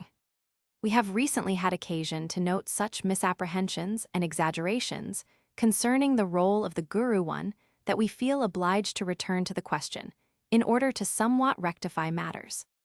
In the presence of some of these assertions, we are almost tempted to regret having emphasized this role as much as we have so frequently done. And while it is true that many people tend to deprecate the importance of the guru, if not to misunderstand it entirely, which is what justified our emphasis, it is now a matter of the opposite error. There are those, then, who go so far as to claim that no one can attain deliverance without the help of a guru, by which they naturally mean a human guru. To which we immediately respond that these people would assuredly do much better to concern themselves with matters less remote from them than the ultimate goal of spiritual realization, and to rest content with considering the question in reference to the first steps toward this realization, for which in fact the presence of a guru is especially necessary. As we have said before, it must not be forgotten that the human guru is in reality only an outer representative and a substitute, as it were, of the true inner guru, and that he is necessary only due to the fact that the initiate has not yet reached a certain degree of spiritual development, and so is still incapable of entering directly into conscious communication with the latter. That, in any case, is what limits the necessity for a human guru to the first stages, and we say first stages, because the communication in question obviously becomes possible for a being well before the point of attaining deliverance. Now, with this qualification in mind, must one consider this necessity absolute, or, in other words, is the presence of a human guru strictly indispensable in all cases at the beginning of realization? That is, indispensable not only to confer a valid initiation, for to deny this would be too obviously absurd, but to render effective an initiation which, without it, would remain merely virtual. As important as the role of the guru may really be, and it is not we who would dream of disputing it, we are obliged to say that such an assertion is altogether false for several reasons.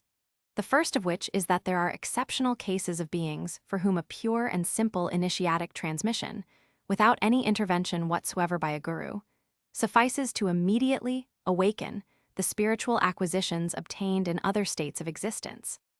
As rare as these cases may be, they prove at the very least that this is in no way a necessity of principle. But here we have something more important to consider, since it is no longer a question of exceptions that one could reasonably say need not be taken into account practically, but rather perfectly normal paths. There exist forms of initiation that by their very constitution do not require that anyone fulfill the function of guru in the strict sense of the word. And this is especially true of certain forms where collective work takes a preponderant place, the role of the guru then being played not by a human individual, but by a spiritual influence that is effectively present in the course of this work. Too, no doubt, this has a certain disadvantage, in the sense that such a path is obviously less sure and more difficult to follow than that where the initiate benefits from the constant supervision of a spiritual master.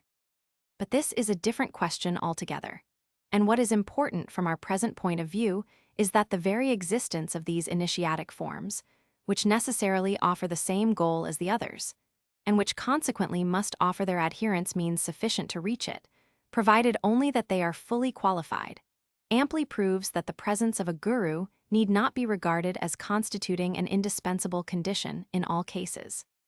And of course, whether or not there is a human guru, the inner guru is always present, since it is one with the very self.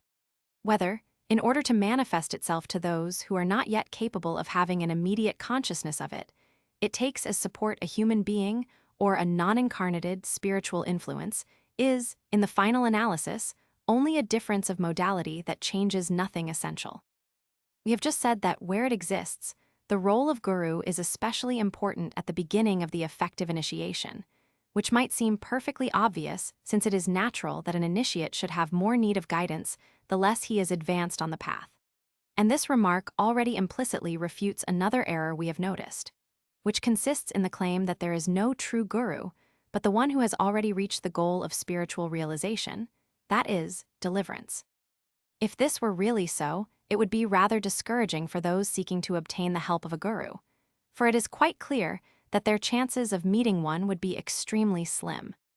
But in order to fulfill the role of a guru effectively at the beginning, it is in fact enough to be able to lead the disciple to a certain degree of effective initiation, which is possible even if the one fulfilling this role has not himself gone beyond that degree 3.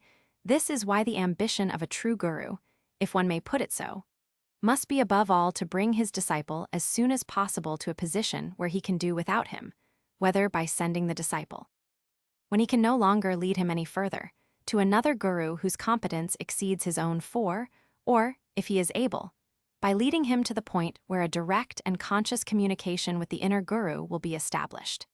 And in the latter case, this will be equally true whether the human guru is truly a Jivan Mukta or possesses only a lesser degree of spiritual realization. We have not yet finished with all the erroneous conceptions current in certain circles, among which is one that seems to us especially dangerous. There are those who imagine that they can consider themselves affiliated with some traditional form by the mere fact that their guru, or at least the one they feel justified in regarding as such, belongs to it, and without having to do anything else, or accomplish any rite whatsoever. It should be quite obvious that this claimed affiliation can have no real value, and that it does not even have the slightest reality. Indeed, it would be too easy to attach oneself to a tradition if there were no other condition than this. And such an error can only be the effect of a complete failure to recognize the necessity of the practice of an exoterism, which, in the case of an initiation arising from a definite tradition that is not exclusively esoteric, must naturally belong to the same tradition as the initiation 5. Those who hold such a view doubtless believe that they have passed beyond forms. But then their error is all the greater, for the very need they feel to resort to a guru sufficiently proves that they have not yet reached that point. 6. Whether or not the guru himself has arrived there changes nothing regarding his disciples and in no way concerns them. It must be said that what is most astonishing is that there could be a guru who would accept disciples under such conditions and without first having rectified their error. Even this alone would be of a nature to cause serious doubts as to the reality of his spiritual quality. Indeed, every true spiritual master must necessarily exercise his function in conformity with a definite tradition. When it is not so, this is one mark by which we may most easily recognize a false spiritual master, who in some cases may not indeed be acting in bad faith, but only deluding himself through ignorance of the real conditions of initiation, something we have already explained sufficiently 7, so that we need not dwell further on it. To forestall all objections, it is important to make a clear distinction between this case and that in which a spiritual master may, accidentally as it were and outside his traditional function, give to persons not of his own tradition not only doctrinal clarifications, which would raise no difficulties, but also more practical counsels. And it must be well understood that what is involved in such a case are only simple counsels, which, like those given by anyone else, take their value solely from the knowledge that the one who gives them possesses as a human individual and not as the representative of a certain tradition, and can never make the one who receives them a disciple of his in the initiatic sense of the word. This obviously has nothing in common with the claim to be able to confer an initiation on persons who do not fulfill the required conditions for receiving it validly. Conditions among which are always and necessarily the regular and effective affiliation with the tradition to which the initiatic form in question belongs, with all the ritual observances that are essentially implied. And we must clearly state that without this affiliation, the relationship uniting the so-called disciples to their guru is, as an initiatic bond, an illusion pure and simple. 1. Although this term belongs properly to the Hindu tradition, for simplicity's sake we will understand it to mean a spiritual master in the most general sense, whatever his traditional form. 2. It is to be noted here that even in certain initiatic forms where the function of guru normally exists, it is nonetheless not always strictly indispensable in fact. Thus, in Islamic initiation, certain letter 1E60 URUQ, especially under present-day conditions, are no longer directed by a true sheikh capable of effectively fulfilling the role of spiritual master, but only by khilafah, who can scarcely do more than validly transmit the initiatic influence. It is nonetheless true that in such a case, the baraka of the sheikh who founded the letter 1E60, a R.I. Macron, Q a H can, at least for particularly well-endowed individuals, and simply by virtue of affiliation with the silsila, make up for the absence of a presently living sheikh, this case then becoming quite comparable to that we have just recalled. 3. In addition to the spiritual development corresponding to this degree, this capacity also presupposes certain special qualifications, just as, among those possessing the same degree of any kind of knowledge, all are not equally able to teach it to others. 4. Such a change is of course never regular and legitimate except with the authorization of the first guru, and even at his initiative, for he alone, and not the disciple, can judge whether his role vis-a-vis the latter is at an end, and also whether some other particular guru will really be capable of leading him further than he himself was able to do. Let us add that such a change can also sometimes have a very different motive, and be due simply to the fact that the guru sees that the disciple, by virtue of certain particularities of his individual nature, can be guided more effectively by someone else. 5. Here we take the word exoterism in its broadest meaning, as designating the part of a tradition that addresses itself to everyone without distinction, and that constitutes the normal and necessary basis for every corresponding initiation. 6. There is even something contradictory here, for if they could really have reached this point before having a guru, that would certainly be the best proof that the latter is not indispensable, as they on the other hand assert him to be. 7. See Chapter 21, True and False Spiritual Teachers. 25. On the INITITIC DGRES. We were greatly astonished to note recently that certain people, who should have had a better understanding of our repeated explanations of initiation, were still committing rather strange errors concerning this subject, bearing witness to altogether inaccurate notions on questions that are after all relatively simple. Thus we have heard the assertion, perfectly inexplicable coming from anyone who possesses, or ought to possess, some knowledge of these things, that between the spiritual state of an initiate who has simply entered the path and the primordial state there is no intermediate degree. The truth is that on the contrary a great number of such degrees exist, for the path of the lesser mysteries, which leads to the primordial state, takes very long to travel, and in fact few ever reach its end. How then could anyone maintain that all who travel this path are really at the same point, and that there are none who have reached different stages? Besides, if such were the case, how could it be that the initiatic forms related to the lesser mysteries generally include a plurality of degrees, 3 in some, 7 in others, to mention only the best-known examples, and to what could these degrees correspond?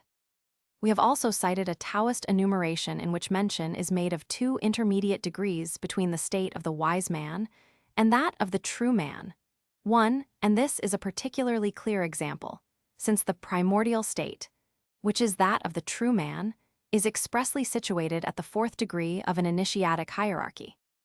Regardless of the way they are distributed, these degrees always represent, theoretically at least, or symbolically in cases involving a merely virtual initiation, nothing less than the different stages of an effective initiation, to which there necessarily correspond the same number of distinct spiritual states, of which they are the successive realizations.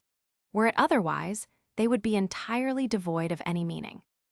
In reality, the intermediate degrees of initiation can even be indefinitely multiple, and it must be well understood that the degrees found in an initiatic organization never constitute anything but a more or less general and schematic classification, limited to the consideration of certain principal stages, or those that are more sharply characterized, which moreover explains the diversity of these classifications too also. It goes without saying that even if for reasons of method, an initiatic organization does not confer degrees that are clearly distinct and marked by specific rites, this does not prevent the same stages from necessarily existing for those who are attached to them, at least as soon as they pass to effective initiation, for there are no means that allow one to attain the goal directly. We can present the matter in another way, which will perhaps render it more tangible. We have explained that initiation into the lesser mysteries, which naturally takes man such as he is in his present state, requires him to retrace, as it were, the cycle traversed in a descending direction by humanity as a whole in the course of its history, in order to lead him back finally to the primordial state itself. Now it is evident that between this latter state and the present state of humanity, there have been many intermediate stages, as is proven by the traditional distinction of the 4 ages, each of which can be further subdivided. And since the spiritual degeneration was not accomplished at a single stroke, but in successive stages, then logically regeneration cannot occur except by passing through the same stages in reverse sequence, thereby gradually approaching the primordial state that is to be regained. We can better understand how some might believe that there are no distinct degrees on the path of the greater mysteries. The path, that is, between the state of true man and that of transcendent man, for although such a belief is equally false, it is at least a more readily explicable illusion. There are, however, multiple supra-individual states, among which are some that are in reality very far from the unconditioned state in which alone is realized deliverance, or the supreme identity. But as soon as a being has passed beyond the primordial state to any supra-individual state, those still in the individual human state lose sight of that being, as it were, just as an observer whose view is limited to a horizontal plane would know of a vertical only at its single point of intersection with that plane, all its other points necessarily escaping him. This point, which properly corresponds to the primordial state, is thus at the same time the sole trace of all the superhuman states, as we have said elsewhere. That is why, from the human state, the transcendent man, along with all who have only realized supra-individual states that remain conditioned, are truly indistinguishable from one another, which is also true of the true man himself, who has however only reached the center of the human state and is not in effective possession of any superior state for. These remarks have had no other purpose than to recall certain notions that we have previously explained, but that have apparently not always been sufficiently understood. And we thought it all the more necessary to return to them, because it is truly dangerous for those who are still only at the first stage of initiation to imagine that they are already immediate candidates, if we may so express it, for the realization of the primordial state. It is true that some go even further and are persuaded that, to obtain deliverance itself immediately, it is enough to experience a sincere desire accompanied by absolute confidence in a guru, without having to make the least effort oneself. In the presence of such aberrations, one cannot but think that one is surely dreaming. 1. See the Great Triad, chap. 18. 2. See Perspectives on Initiation, chap. 44. 3. Ibid, chap. 39. 4. See the Great Triad, chap. 18. 26. Against Quietism. Although we have often spoken already of the profound differences that separate mysticism from everything of an initiatic and esoteric order, we do not believe it unprofitable to return to a particular point relating to this question, as we have noticed that a widespread error persists which concerns the application of the word quietism to certain Eastern doctrines. That this is already an error results from the fact that these doctrines have nothing to do with mysticism, whereas the very word quietism was specifically coined to designate a form of mysticism, of a type moreover that can be called aberrant, and of which the principal characteristic is to push to an extreme the passivity that in one degree or another inheres in mysticism as such. Now, on the one hand, words of this sort must not be extended to what does not pertain to the domain of mysticism, for they then become just as improper as philosophical labels applied outside of philosophy. And on the other hand, passivity, even within the limits considered normal, as it were from the mystical point of view, and all the more in its quietest exaggeration, is altogether foreign to the doctrines in question. To tell the truth, we suspect that the imputation of quietism, like that of pantheism, is for some very often only a pretext for dismissing or disparaging a doctrine, without taking the trouble to examine it more profoundly and really seeking to understand it. More generally, this is the case with all the pejorative epithets they use without rhyme or reason to describe very different doctrines, reproaching them for falling into this or that, an habitual expression in such cases, and one that is very significant in this respect. But as we have noted on other occasions, every error necessarily occurs for some reason, so that in spite of everything, it is still well to examine things a bit more closely. There is no doubt that quietism in the proper sense of the word enjoys a bad reputation in the West, and first and foremost in the religious milieu. This is quite natural after all, since the variety of mysticism so designated has been expressly declared heterodox, and justly so by reason of the numerous grave dangers it presents from various points of view, and which basically are only those of passivity itself raised to its highest pitch and put into practice, integrally. That is, without any attenuation of the consequences it entails in all orders. Thus there is no reason to be surprised if those for whom insults take the place of arguments, and who unfortunately are only too numerous, use quietism, as well as pantheism, as a sort of bogey, if we may so put it, to turn away those who might be influenced by what they themselves fear. A fear due merely to their inability to understand these things. But it is even more curious that the lay mentality of the moderns readily turns this same accusation of quietism against religion itself, extending it improperly not only to all mystics, including the most orthodox among them, but also to monks of the contemplative orders, who moreover in their eyes are all classed together as mystics, although this may not necessarily be the case in reality. There are even some who push the confusion further still, going so far as to identify mysticism and religion purely and simply. This is easily explained by the prejudices generally endemic to the modern Western mentality. This latter, turned exclusively toward outward action, has come little by little not only to ignore on its own account all that relates to contemplation, but even to feel a true hatred toward it, wherever it is found. These prejudices are so widespread that many people who consider themselves religious, but who are still very much affected by this anti-traditional mentality, are apt to declare that they make a great distinction between the contemplative orders and those that occupy themselves with social action. For the latter they naturally have nothing but praise, but on the other hand are all too willing to agree with their adversaries in demanding that the former be suppressed on the pretext that they are no longer adapted to the conditions of an age of progress like our own. And we should add in passing that even today such a distinction would be impossible in the Christian churches of the East, where no reason for wanting to become a monk can be conceived other than the desire to give oneself to contemplation, and where the contemplative life, moreover, far from being foolishly accused of uselessness and idleness, is on the contrary unanimously regarded as the superior form of activity that it truly is. In this connection, it must be said that in Western languages there is something rather awkward which, in a way, can contribute to certain confusions.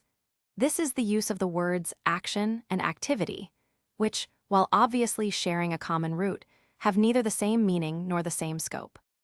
Action is always meant as an outward activity that strictly speaking belongs to the corporeal order alone, and it is precisely this that distinguishes it from and in a way opposes it to contemplation.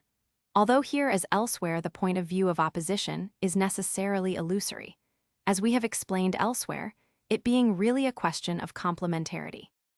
Activity, on the other hand, has a much more general meaning and applies equally in all domains and at all levels of existence.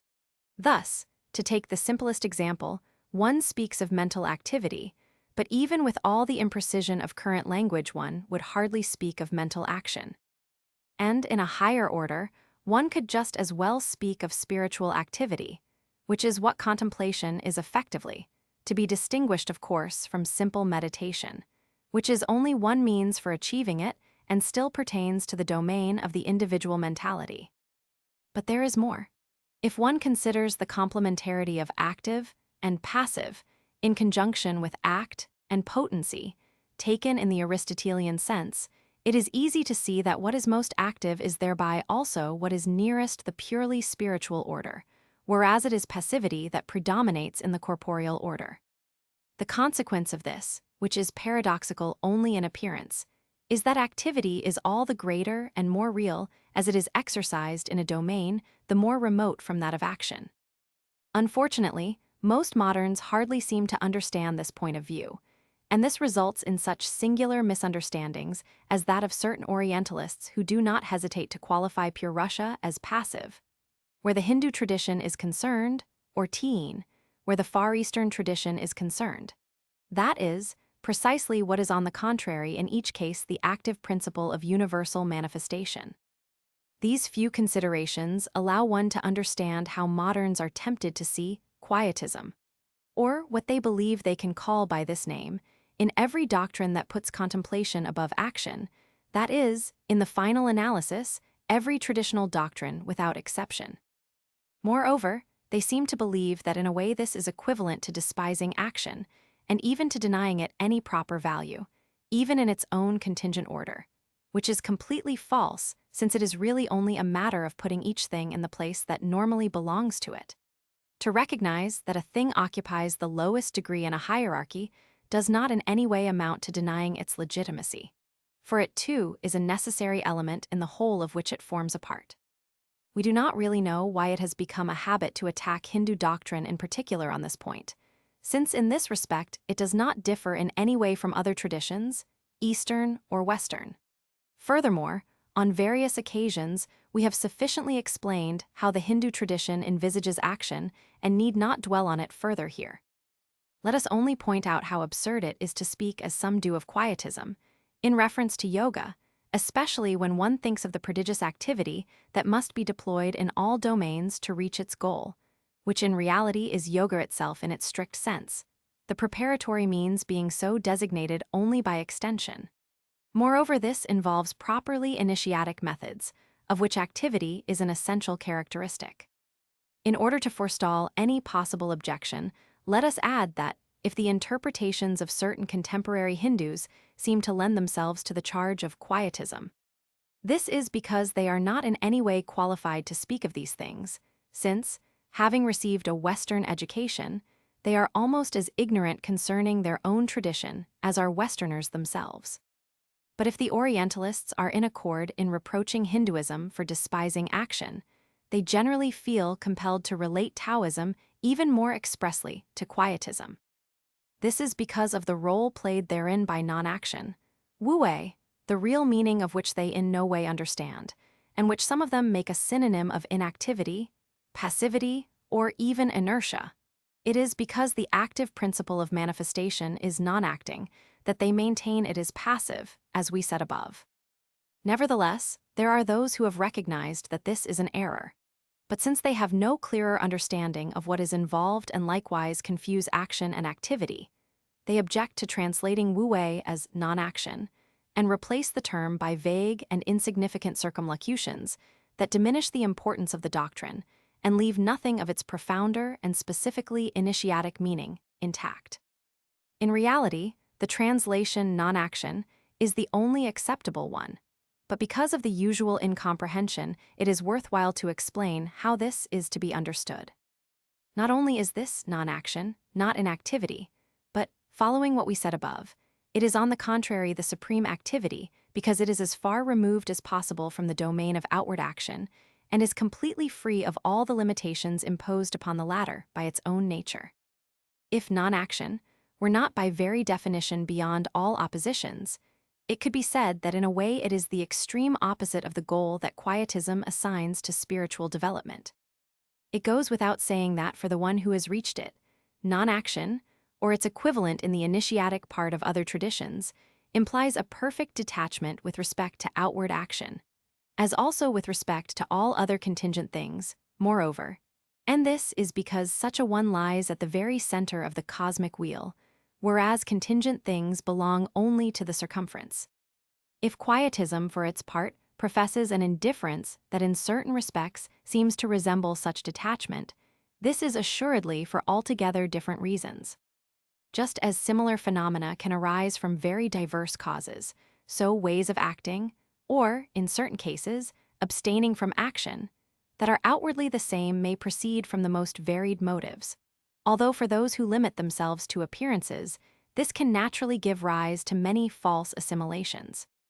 In this regard, there are indeed certain facts, strange in the eyes of the profane, that can be invoked by them in support of the erroneous connection they wish to establish between quietism and traditions of an initiatic order. But this raises other questions interesting enough in themselves to merit dedicating the next chapter to them. 27. Apparent madness and hidden wisdom. At the end of the preceding chapter, we alluded to certain rather extraordinary ways of acting that, depending on the case, can proceed from the most diverse causes. It is true that in general, they always imply that the outer action is envisaged otherwise than it is by the majority of men, and that the action in and of itself is then not accorded the importance that would usually be attributed to it. But this requires a number of further distinctions. First of all, let us make clear that detachment regarding action, of which we spoke in connection with non-action, is above all a perfect indifference to the results one might obtain thereby, since, whatever these results may be, they can no longer really affect the being that has reached the center of the cosmic wheel.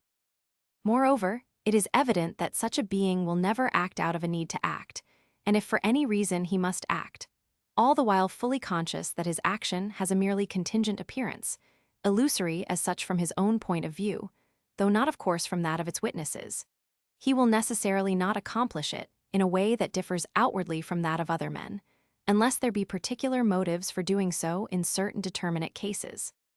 We can easily understand that this is entirely different from the attitude of quietists and other irregular mystics, who claim that action is unimportant, even though they are nowhere near the point where it appears as purely illusory, and therein discover a pretext for doing anything at all indiscriminately, following the impulses of the instinctive or subconscious part of their being. Obviously, this risks leading to all kinds of abuses, disorders, and deviations, which at the very least pose the grave danger of allowing inferior possibilities to develop freely and without control. For the effort to overcome them is incompatible with the extreme passivity characteristic of this type of mystic. One could also ask to what extent the indifference displayed in such cases is indeed genuine, and whether it can really be so for someone who has not reached the center and been effectively freed by that fact from all peripheral contingencies. For we sometimes see these same mystics given to perfectly deliberate extravagances. Thus the Quietists, properly speaking, namely those of the late 17th century, formed an association called Holy Childhood, in which they diligently imitated childish behavior and speech, their intention being to implement as literally as possible the gospel precept of becoming like little children. This is truly the letter that killeth, and it is surprising that a man like Fenelon was not reluctant to lend himself to such a parody. One is hardly able to describe it in any other way, as this imitation of children by adults is inevitably artificial and strained, and therefore something of a caricature. In any case, this simulation, for such it was, could hardly be reconciled with the quietest conception according to which it is necessary to keep consciousness separate from action, and therefore never prefer one mode of action to another. We do not mean to deny that a certain simulation, even of madness, which after all does not differ overmuch in appearance from the follies of childhood, may sometimes be justified even in simple mystics. But this justification is possible only on the condition that one adopts a point of view completely different from that of quietism. We are thinking especially of certain cases frequently encountered in Eastern forms of Christianity, where, it is worth noting, mysticism itself has not quite the same meaning as in the West. Indeed, Eastern hagiography has some strange and unusual paths to sanctification, like that of the fools in Christ, whose extravagant acts are meant to hide their spiritual gifts from the eyes of onlookers under the shocking appearance of madness. Or, rather, are meant to free them from the bonds of this world in their most intimate and most spiritually troublesome expression.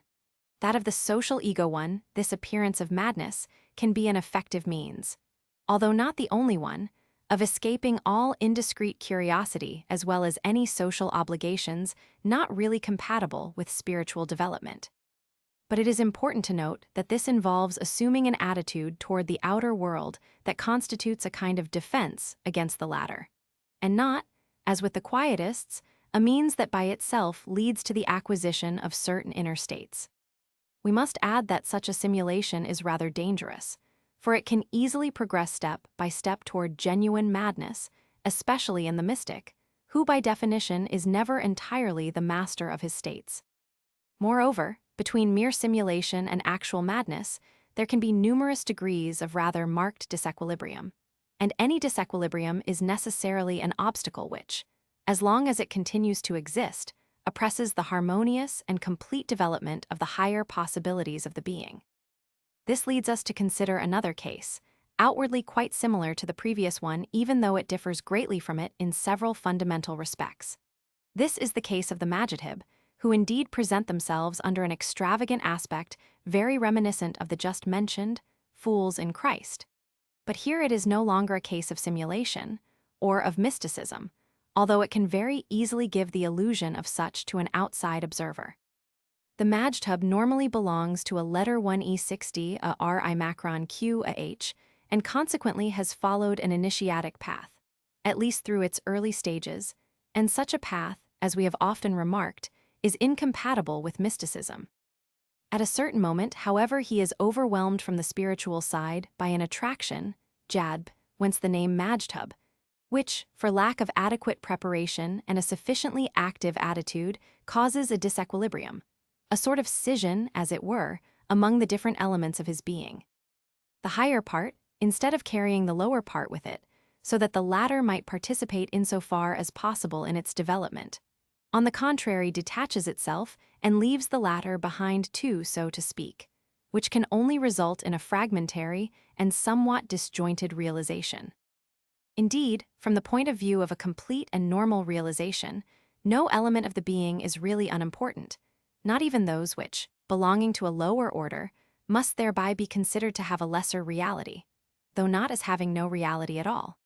One need only know how to keep each thing in its proper place at all times within the hierarchy of the degrees of existence, something equally true of outward action, which is only the activity proper to certain of these elements.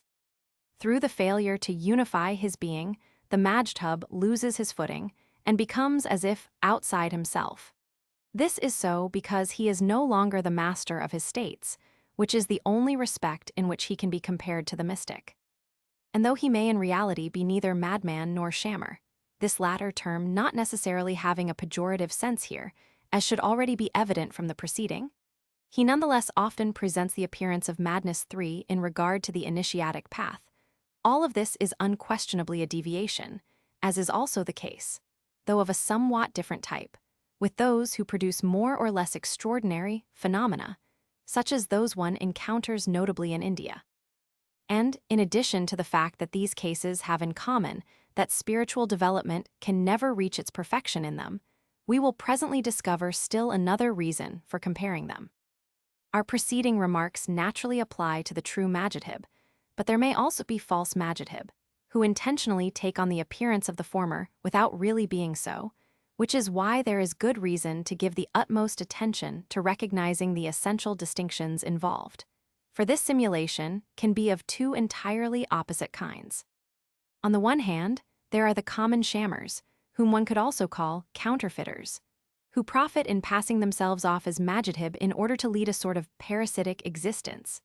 These are obviously not of the slightest interest, being simple beggars who, like all false cripples and other simulators of this kind, show a certain special skill in the plying of their trade.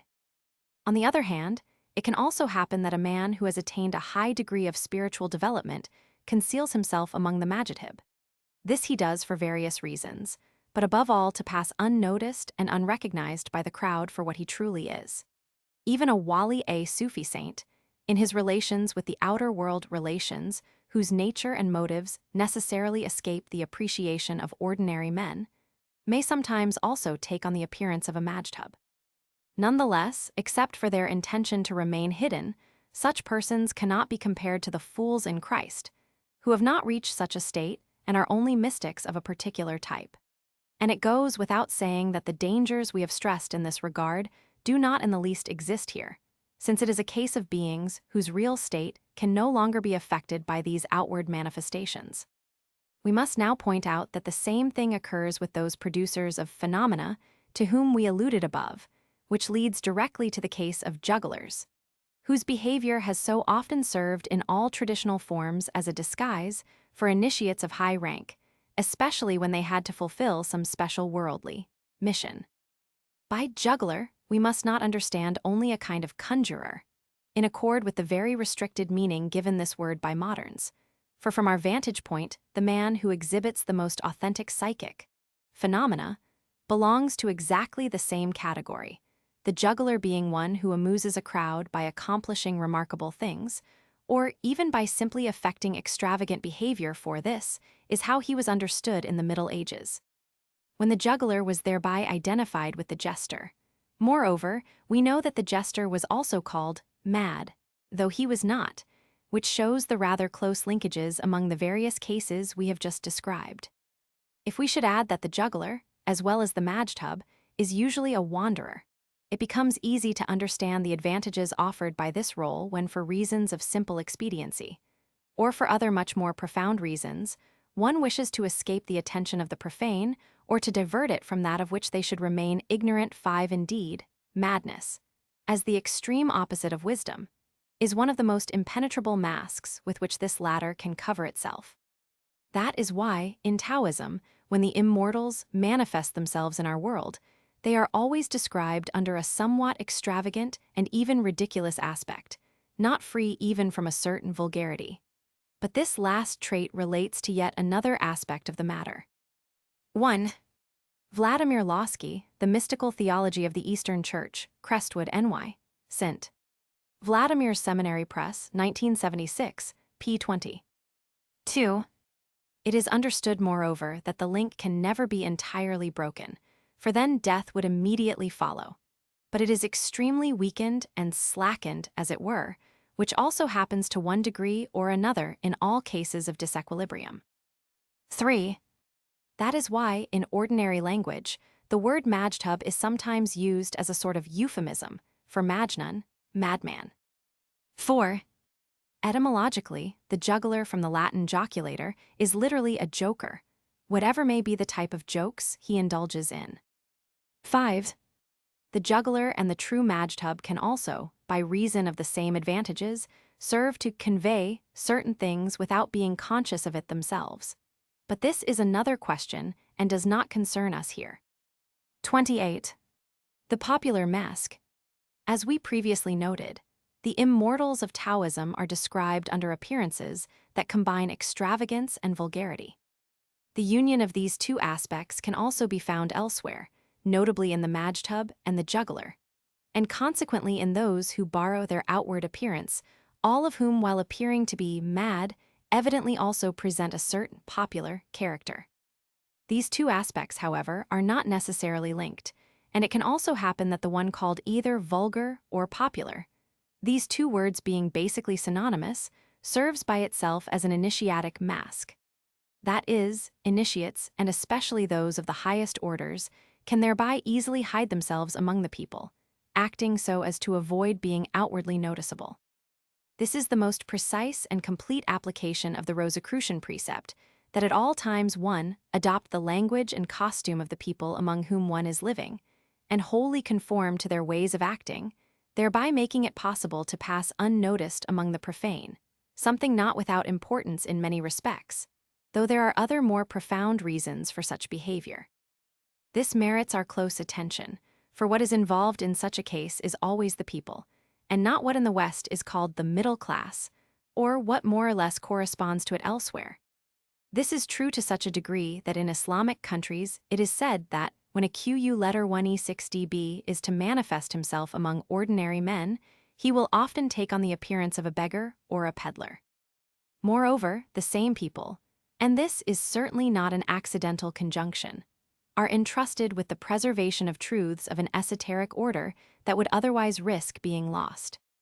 And since they are doubtless not capable of understanding them, such truths are thus transmitted all the more faithfully, even if in these circumstances they too must be concealed by a more or less crude mask. This being, in brief, the real origin and the true race and dare of all folklore, especially of so-called popular tales. One may well ask how in this milieu, to which some do not hesitate to apply the pejorative lower classes, the elite, and even the uppermost segment of the elite, and thus in a sense the very opposite of the former, is able to find its best refuge, both for itself and for the truths of which it is the normal repository. But, although this seems paradoxical if not actually contradictory, we shall soon see that this is not at all the case in reality. As long as the people have not suffered a deviation, and as an eminently plastic mass corresponding to the substantial side of what may be called the social entity, they could in no way be responsible for this. They bear within themselves, by virtue of this plasticity, the very possibilities that the middle class lacks. And although these are assuredly only indistinct and latent possibilities, virtualities if you wish, they nonetheless exist, and given favorable conditions, are always capable of being developed. Contrary to current views, the people neither act spontaneously nor produce anything on their own.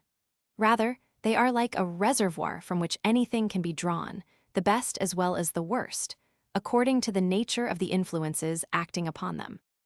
As to what can be expected from the middle class, this is all too easily determined if we reflect on the fact that it characterizes itself essentially by that narrowly limited common sense that finds its most perfect expression in the concept of ordinary life, and that the most typical products of its mentality are the rationalism and materialism of the modern era, these latter giving the most exact measure of its possibilities.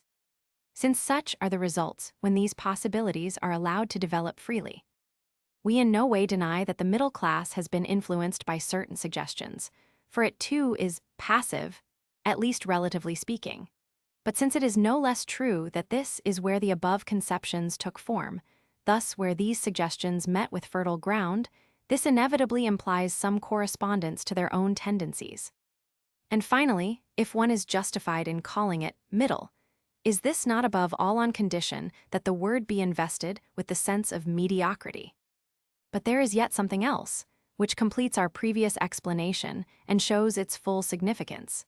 The elite, by the very fact that the people is its extreme opposite, truly finds therein its most direct reflection. Just as in all things the highest point is directly reflected not at any intermediate point, but at the lowest point. Admittedly, it is an obscure and inverse reflection, as with the body with respect to the spirit, but it nonetheless offers the possibility of a rectification comparable to that which takes place at the end of a cycle. For only when the descending movement has reached its limit, and thus its lowest point, can all things be immediately restored to the highest point in order to begin a new cycle. This is why it is correct to say that extremes meet, or rather that they rejoin. The analogy of the people to the body, to which we have just alluded, is further justified by the characteristics of the substantial element that both present in the social and individual orders respectively, whereas the mental element, above all in its aspect of rationality, corresponds instead to the middle class. Thus it follows that the elite, in descending as it were to the people, thereby discovers all the advantages of embodiment, insofar as this is necessary for the constitution of a truly complete being in our state of existence, and the multitude is for the elite a support and a base, as is the body for the spirit in human individuality one. The apparent identification of the elite with the multitude properly corresponds to what in Islamic esoterism is the principle of the Malamatia, the perfect ones, who as a rule adopt an outward appearance that is all the more ordinary and common, and indeed even coarse, as their interior state is more perfect and their spiritually more elevated, and who, in their relations with other men, never allow anything of their spirituality to appear too, we can say that through this extreme contrast between the interior and the exterior, they put the maximum interval, so to speak, between these two aspects of their being, which allows them to comprehend within themselves the greatest number of possibilities of every order, which, at the terminus of their realization, logically results in the veritable totalization of the being three. It must be understood that this contrast relates only to the world of appearances, for in absolute reality, and consequently also at the just mentioned terminus of realization, there is no longer any interior and exterior, for there too the extremes are finally rejoined in the principle. Moreover, it is particularly important to note that the popular appearance adopted by initiates constitutes, at all degrees, a kind of image of descending realization. For this is why the state of the Malamadhyā is said to resemble that of the prophet, who is elevated to the highest degrees of the divine proximity, but who, when he returned to the people, spoke with them of external things only, so that, from his intimate conversation with God, no trace appeared on his person. If it is added that this state is superior to that of Moses, upon whose face no one could look after he had spoken with God, this again refers to the idea of totality as explained above.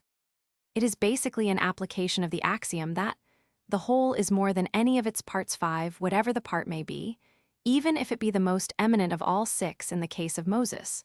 The redescent is not in fact completely affected, if one may so put it, and does not fully integrate all the inferior levels, but extends only to the level symbolized by the outward appearance of common men, so that these latter may participate in transcendent truth in the measure of their respective possibilities. In a way, this is the inverse aspect of what we envisaged when we spoke of the people as a support for the elite. It is also, of course, the complementary aspect, for to be effective, this same role of support necessarily requires a certain participation, so that each point of view implies the other reciprocally. 7.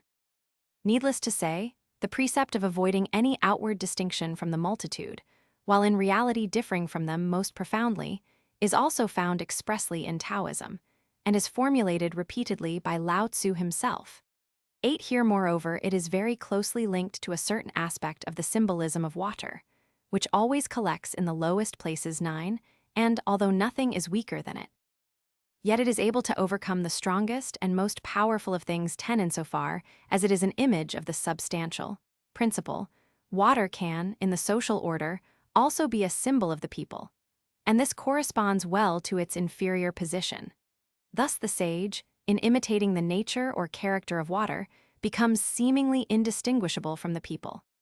But this very fact, more than any other, allows him not only to influence the entire multitude through his action of presence, but also to preserve intact and sheltered from all attack that by which he is inwardly superior to other men, and which moreover constitutes the only true superiority. We have indicated only the main aspects of this very complex question, and will conclude with one last remark that relates more particularly to the Western esoteric traditions. It is said that those Templars who escaped the destruction of their order concealed themselves among builders. Even though some are unwilling to see in this anything but a legend, the event is no less significant for its symbolism. And it is undeniable that at least some Hermeticists, especially those connected with the Rosicrucian current, acted in this way. 11. In this connection, we may further recall that among the initiatic organizations based on the practice of a craft, those that remained purely artisanal underwent less of a degeneration than those affected by the intrusion of elements belonging mostly to the bourgeoisie. And apart from other reasons for this which we have given elsewhere, can we not see in this an example of that faculty of popular conservation belonging to esoterism, of which folklore is another manifestation? 1. Insofar as it involves a descent of the spirit, we can also compare this to the considerations we set forth at the end of chapter 31, the two nights. 2. See Abdul Letter 1E25A Macron DI, Al Malamadhyā, in the October 1933 issue of Voile Dices, and the appendix of the present work. 3. By this, we do not mean to say that the totality can be realized in this way alone, but only that it can effectively be so in the mode proper to the way of the Malamatia. 4. See the last chapter of the present work, Ascending and Descending Realization. 5. We do not say greater, as one usually does, which restricts the axiom to its mathematical application only, for here one must obviously consider it as beyond the quantitative domain. 6. It is in like manner that we must understand the superiority of man's nature to that of the angels, such as it is envisaged in the Islamic tradition. 7. The participation involved here is moreover not always limited exclusively to traditional exoterism. One can illustrate this by the example of those belonging to Islamic letter 1E6D, URUQ, who, in their most outward aspect, which, however, is still esoteric by definition, associate with elements that are properly popular, and which manifestly are not capable of anything more than a merely virtual initiation. And it seems this was also the case in the Theads of Greek antiquity. 8. Tao Te Ching, especially chaps. 20, 41, and 67. 9. Ibid. Chap. 8 cf. Chaps. 41 and 46. 10. Ibid. Chaps. 43 and 78. 11. It is clear that we make no allusion here to the supposed origins of the speculative transformation of Masonry, which was really a degeneration, as we have sufficiently explained on other occasions, and that what we have in view goes back much earlier than the beginning of the 18th century. 29. The meeting of Exterimius. What we just said about the relationship between the initiatic elite and the people still seems to call for further explanations of a complementary nature, so as not to leave room for any ambiguity. And first of all, it is necessary that no mistake be made as to the meaning of the word vulgarity that we have employed in this connection. Indeed, if the word vulgar, taken in its original sense as in our discussion, is basically synonymous with popular, there is also an altogether different kind of vulgarity that corresponds more closely to the pejorative meaning usually attached to it in ordinary language, and the truth is that this latter meaning applies especially to the middle class. To make what we are talking about immediately comprehensible, let us consider all the difference which A.K. Kumaraswamy 1 has so well noted between popular, art, and bourgeois, art too, or again, regarding things intended for everyday use, between the products of artisans of former times and those of modern industry. This remark leads us back to the Malamatia, whose name derives from the word malama, meaning blame. 3. But what must we understand by this? From the traditional point of view, their actions are not actually blameworthy in themselves, which is all the more inconceivable given that, far from neglecting the prescriptions of the Sharia, they, on the contrary, apply themselves especially to teaching those around them by example as well as by words. However, because their way of acting is not in any way distinguishable from that of the people, for it appears blameworthy in the eyes of a certain opinion, which is above all precisely that of the middle class, or of persons who consider themselves cultured, according to the expression so much in vogue today. The concept of profane culture, on which we have often made our position clear 5, is indeed very characteristic of the mentality of this middle class, to which, by its wholly superficial and illusory brilliance, it gives the means of concealing its true intellectual nullity, and this same class is also that which enjoys invoking custom in every circumstance. It goes without saying that the Malamatia, or those in other traditions who behave similarly, are hardly disposed to take into account this custom, which lacks any significance or spiritual value, nor consequently to worry themselves over an opinion that esteems only empty appearance. 6. It is certainly not here that the spirit, or the elite who represent it, can find a point of support, for all these things reflect absolutely nothing spiritual, being much rather the negation of all spirituality. On the contrary, where the reflection of the spirit is found, even if it be inverted, as every reflection necessarily must be, there also is its normal support, whether it be the body in the individual order or the people in the social order. As we have pointed out, it is precisely because the highest point is reflected in the lowest that it can be said that extremes meet. In this connection, we have recalled the comparison that can be made with what occurs at the end of a cycle, and this too is a matter requiring more explanation. Indeed, it must be carefully noted that the rectification, by which the return from the lowest to the highest point is accomplished, is, properly speaking, instantaneous, which is to say that in reality it is intemporal, or, better still, so as not to restrict ourselves to the consideration of the particular conditions of our world, outside of all duration, which implies a passage through the non-manifested. This constitutes the interval, sandhya, which, according to the Hindu tradition, always exists between two cycles or two states of manifestation. If it were otherwise, the beginning and the end could not coincide in the principle, when it is a question of the totality of manifestation, or could not correspond to one another, when only particular cycles are under consideration. Moreover, by reason of its instantaneity, there is really no interruption in this passage, which is just what allows one to speak of a true meeting of extremes, although the meeting point necessarily escapes all more or less exterior means of investigation, because it lies outside the series of successive modifications that constitute manifestation 7. For this reason it is said that any change of state can only be accomplished in darkness 8, the color black, in its superior sense being the symbol of the non-manifested. But in its inferior sense, this same color also symbolizes the indistinction of pure potentiality or the materia prima.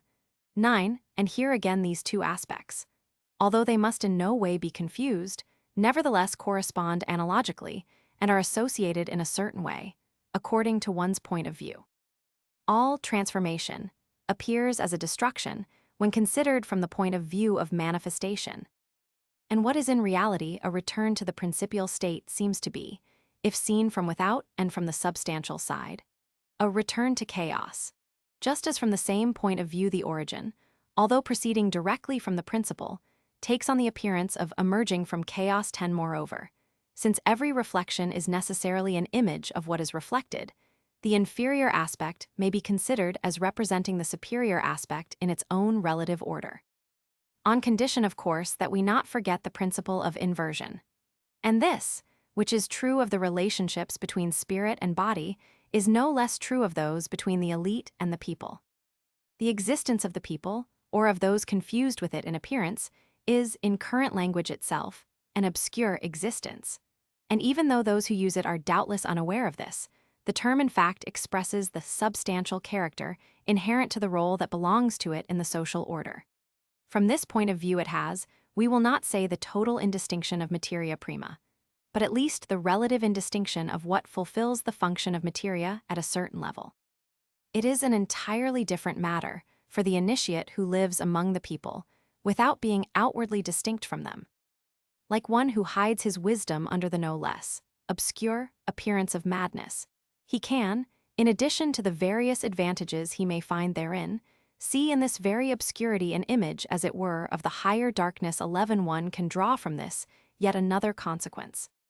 If initiates occupying the highest ranks of the spiritual hierarchy take no visible part in the events that unfold in this world, this is above all because such peripheral action would be incompatible with their central position. If they hold themselves entirely aloof from every mundane distinction, this is obviously because they know the emptiness of such things.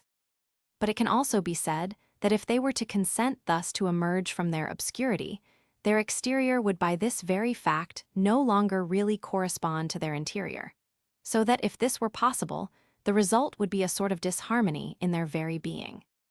However, since the spiritual degree they have attained necessarily excludes such a supposition, it also excludes the possibility of their effectively consenting to this. 12 Moreover, it goes without saying that what is involved here has nothing in common with humility, and that the beings of whom we speak are well beyond the sentimental domain to which the latter essentially belongs. But here again is a case where things outwardly similar may in reality proceed from entirely different causes. 13. To return to the point that particularly concerns us at present, we will say this. The black blacker than black, nigrum nigro nigrius, according to the Hermeticist's expression, is assuredly, when taken in its most immediate and most literal sense, indeed the obscurity of chaos or of the lower darkness. But it is also, and by this very fact, a natural symbol of the higher darkness. As we have just explained 14, just as non-action is really the fullness of activity, or as silence contains within itself all sounds in their para, or non-manifested modality. This higher darkness is in reality the light that surpasses all light, that is, beyond all manifestation and every contingency, the principial aspect of light itself.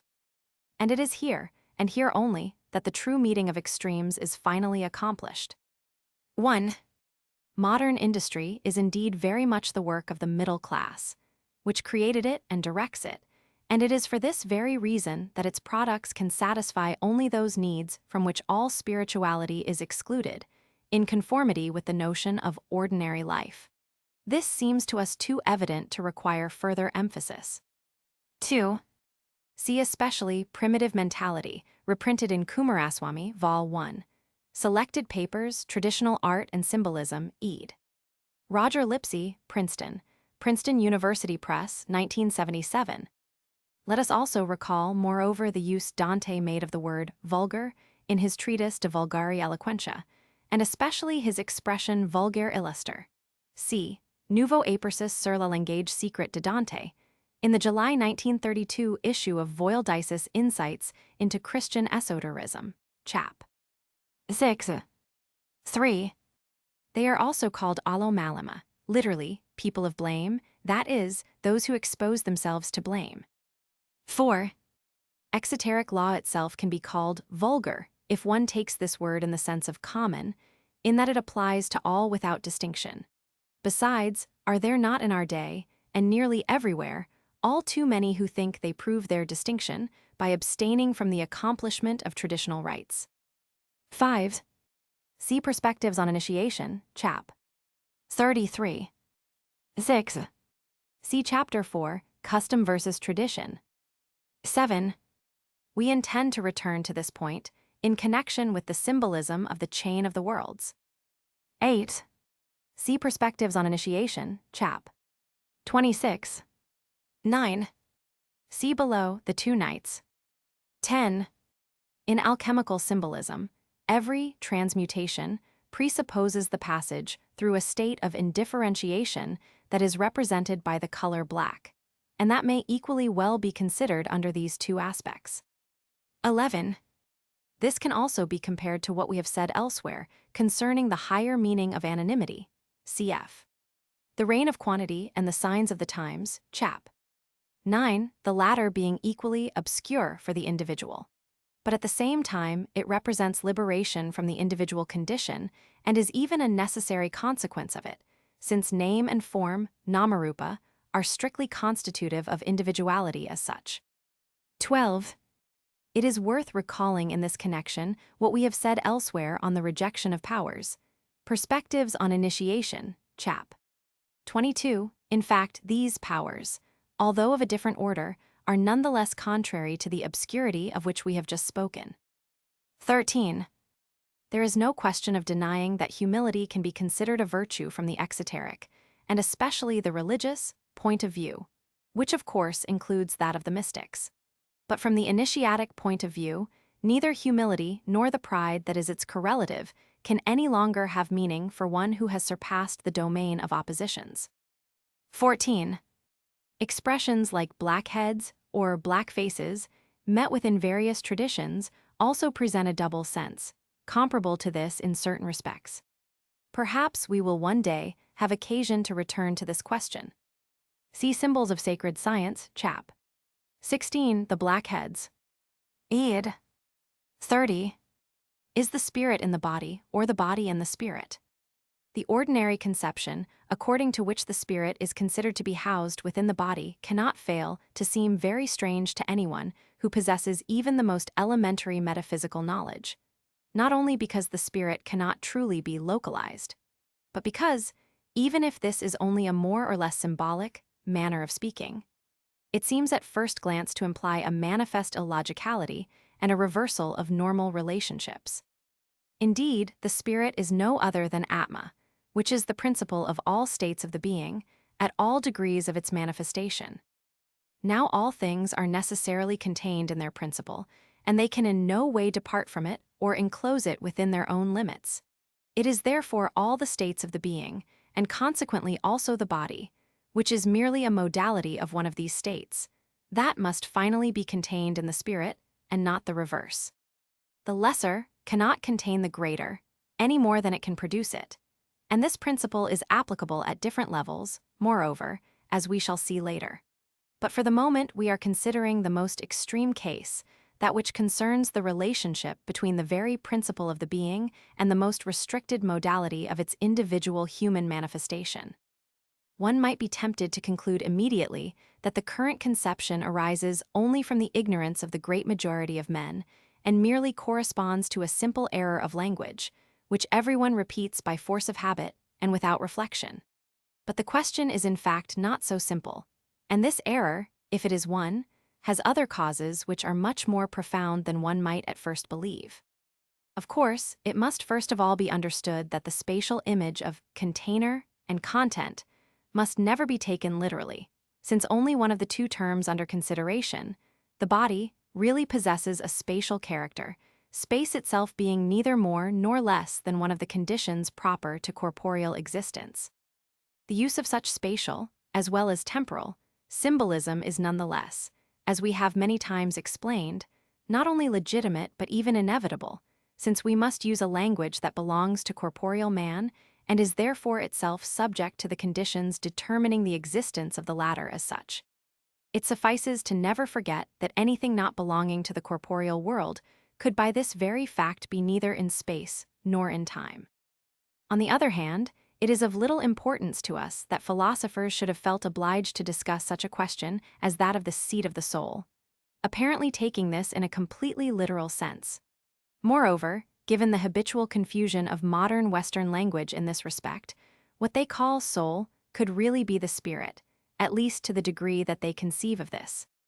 It goes without saying that, for us profane philosophers are certainly in no way distinct from the common run of people, and that their theories have no more value than mere public opinion. And so, it is assuredly not their so-called problems that could lead us to think that some sort of localization of the spirit in the body could be anything other than a pure and simple error. But the traditional doctrines themselves show the insufficiency of leaving it at that, and the need for examining this subject more deeply. Indeed, according to Hindu doctrine, we know that Jivatma, which is really Atma itself considered more particularly in relation to the human individuality, resides at the center of this individuality and is designated symbolically as the heart.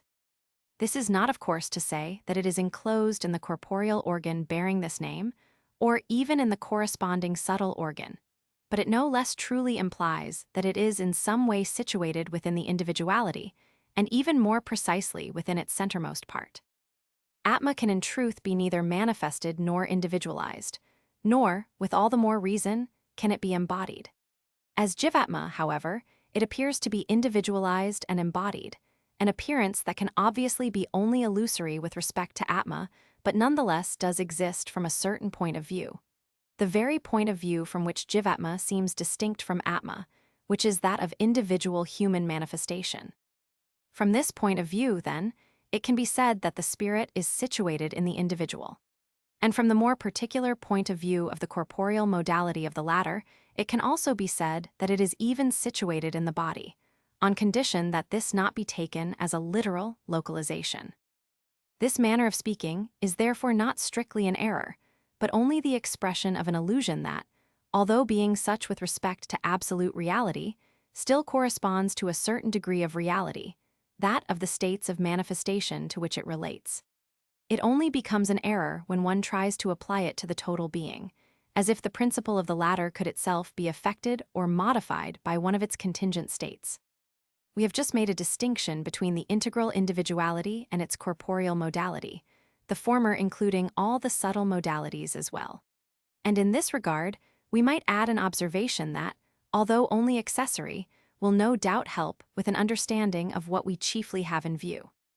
For the ordinary man, whose consciousness is as it were, awake, only in the corporeal modality, what is more or less dimly perceived of the subtle modalities appears to be contained within the body. this perception corresponding effectively only to their connections with the body and not to what they are in themselves.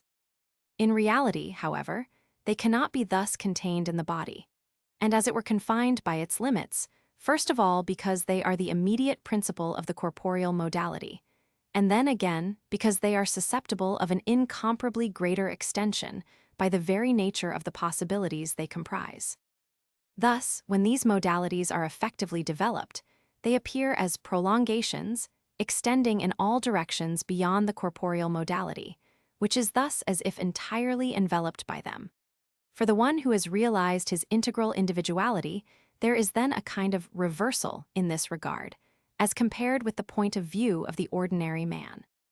In the case we are considering, individual limitations have moreover not yet been surpassed, which is why we spoke earlier of a possible application at different levels. By analogy, it can now be understood that a reversal also occurs in another order when the being passes to superindividual realization. As long as the being has only attained Atma in its connection with the individuality, that is, as Jivatma, Atma appears to be enclosed in this individuality, and cannot even appear otherwise to the individuality, since the latter is incapable of passing beyond the limits of the individual condition. But when Atma is attained directly, and as it is in itself, this same individuality, along with all the other states, individual or superindividual, now appear on the contrary as contained in Atma, as in fact they are from the point of view of absolute reality, since they are nothing other than the very possibilities of Atma, outside of which nothing can truly be in any mode whatsoever. In the preceding, we explained the limits within which, from a relative point of view, it is true to say that the spirit is contained in the human individuality or even in the body. And we also indicated the reason why this is so, a reason that in the final analysis inheres in the very condition of the being for which this point of view is legitimate and valid. But this is still not all, and it must be pointed out that the spirit is envisaged as located not only in the individuality generally, but at its central point, to which the heart corresponds in the corporeal order. This requires further explanations, which will allow us to link together the apparently opposing points of view that relate respectively to the relative and contingent reality of the individual and the absolute reality of Atma. It is easy to understand that these considerations must rest essentially on the application of analogical inversion, an application that at the same time illustrates in a particularly clear way the precautions required in transposing spatial symbolism, since, contrary to what holds in the corporeal order, that is to say in space understood in its strict and literal sense, in the spiritual order, it is the interior that envelops the exterior, and the center that contains all things. One of the best illustrations of analogical inversion is provided by the representation of the different heavens corresponding to the superior states of the being, by as many circles or concentric spheres, as is found in Dante, for example. In this representation, it seems at first that if the heavens are greater, that is, less limited, to the extent that they are higher, they are also more exterior, in the sense that they are further from the center, the latter being constituted by the terrestrial world. This is the point of view of human individuality, represented precisely by the earth. And this point of view is true in a relative way insofar as this individuality is real in its own order and constitutes the starting point from which the being must begin its ascent to higher states. But when the individuality is transcended, the reversal we spoke of, and which is really a rectification of the being, takes place, and the entire symbolic representation is as it were turned inside out. Then the highest of all heavens is at the same time the most central, since the universal center itself resides in it, and on the contrary, it is now the terrestrial world that is located at the outermost periphery. In addition, it must be noted that in this reversal of situation, the circle corresponding to the highest heaven must nonetheless remain the greatest and must envelop all the others, as, according to Islamic tradition, the divine throne envelops all the worlds. It must be so, since in absolute reality it is the center that contains all. The impossibility of materially representing this point of view, where the greatest is at the same time the centermost, only illustrates the inevitable limitations to which geometrical symbolism is subject, due to the fact that it is only a language borrowed from the spatial condition. That is, from one of the conditions proper to our corporeal world, and consequently linked exclusively to the other point of view, that of human individuality. As concerns the center, it is clear from the inverse relationship between the true center, which is either that of the total being or of the universe, depending on whether it is regarded from the microcosmic or macrocosmic point of view, and the center of the individuality or of its particular domain of existence, how, as we have explained on other occasions. What is first and greatest in the principial order becomes in a certain way, without however being in any way altered or modified in itself. The last and the least in the order of appearances, one continuing our use of spatial symbolism. This is finally the relationship of the geometrical point to what might be called analogically the metaphysical point. This latter is the true primordial center, which contains within itself all possibilities, and is therefore what is greatest. Having no location, because nothing can contain or limit it, all things are on the contrary located with respect to it, and it goes without saying that this again must be understood symbolically, since it is not a question of spatial possibilities alone. As for the geometrical point, which is located in space, it is evidently even in the literal sense the smallest of things, since it is without dimension, that is, strictly speaking, occupies no extension at all. But this spatial naught corresponds directly to the metaphysical all, and it could be said that these are the two extreme aspects of indivisibility, envisaged respectively in the principle and in manifestation. As concerns the first and the last, it suffices to recall here what we explained earlier, that the highest point has its direct reflection in the lowest. And to this spatial symbolism can be added a temporal symbolism, according to which the first in the principial domain, and consequently in no time, appears as the last in the development of manifestation too. It is easy to apply all this to what we considered at the outset. It is indeed the spirit Atma, that is truly the universal center containing all things, 3, but when reflected in human manifestation, it thereby appears as localized at the center of the individuality, and even more precisely at the center of its corporeal modality. For this latter is the terminus of human manifestation, and is therefore also its central modality. So that with respect to the individuality, this center is indeed the direct reflection and representation of the universal center. This reflection is assuredly only an appearance, as is individual manifestation itself. But as long as a being is limited by individual conditions, this appearance is reality for it, and it cannot be otherwise since this reality is of exactly the same order as its present consciousness. It is only when a being has gone beyond these limits that the other point of view becomes real for it, just as it is, and always has been absolutely. Its center is thenceforth in the universal, and the individuality, and even more so the body, is only one of the possibilities contained in this center. And by the reversal, so affected, the true relationships among things are re-established, such as they never cease to be for the principial being. We will add that this reversal is closely connected with what Kabbalistic symbolism calls the displacement of lights, and also with the saying that Islamic tradition puts in the mouth of the Aliyah. Our bodies are our spirits, and our spirits are our bodies.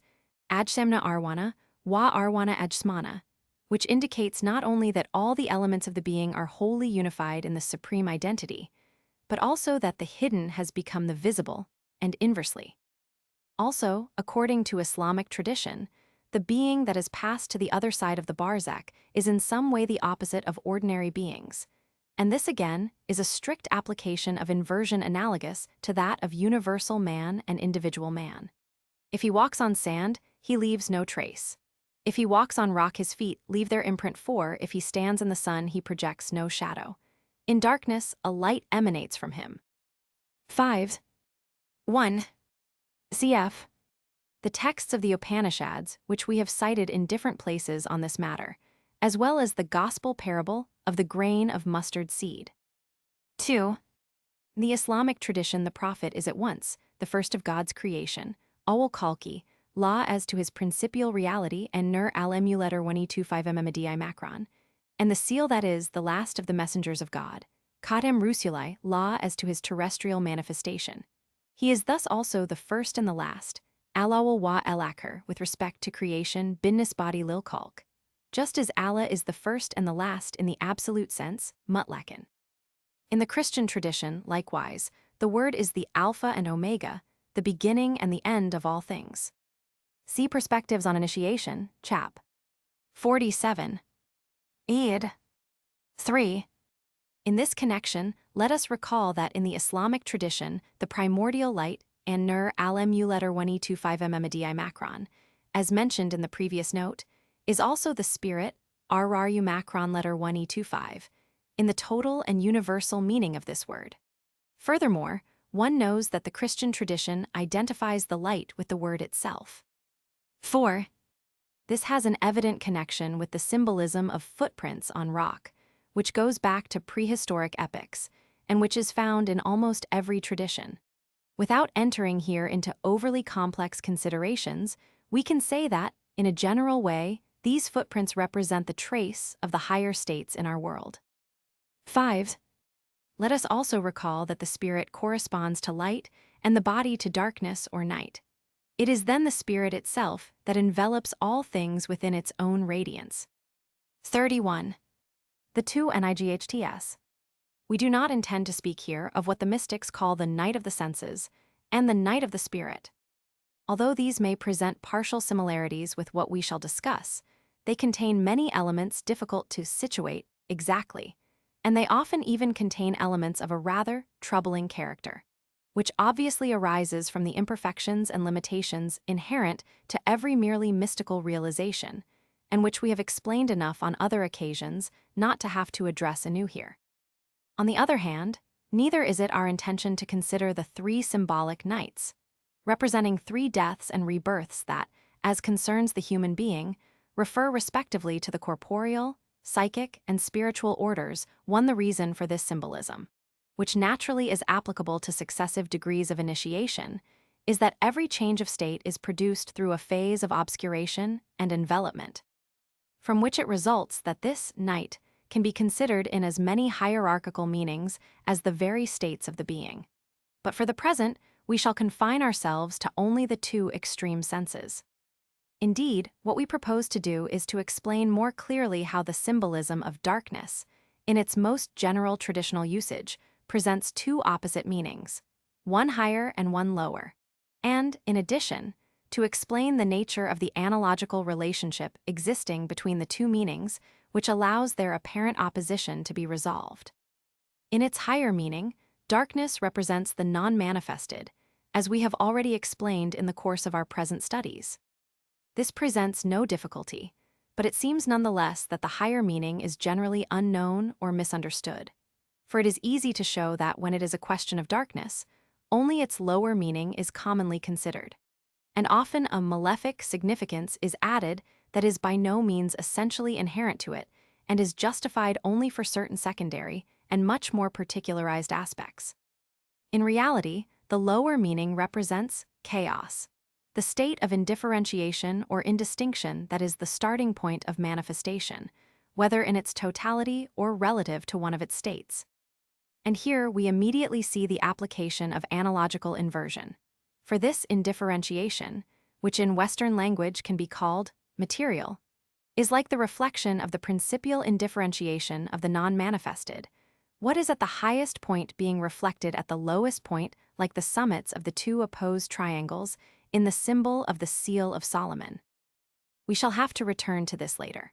But what must particularly be understood before going further is that when this indistinction relates to the totality of universal manifestation, it is nothing other than the indistinction of Prakriti insofar as this latter is identified with primordial Heil or with the materia prima of the ancient Western cosmological doctrines.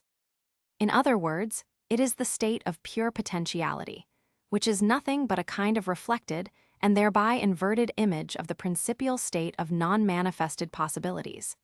And this distinction is particularly important, for the confusion between possibility and potentiality is the source of innumerable errors. On the other hand, when it is only a question of the original state of a world or of a state of existence, potential indistinction can only be considered in a relative and already specified, sense in virtue of a kind of similarity between the process of development of universal manifestation and that of each of its constituent parts, a similarity which is expressed notably in cyclic laws. This can be applied at all degrees, and to the case of a particular being as well as to that of a more or less extensive domain of existence, and it corresponds to the remark we made above about a multiplicity of hierarchical meanings. For it goes without saying that, because of their very multiplicity, these meanings can only be relative.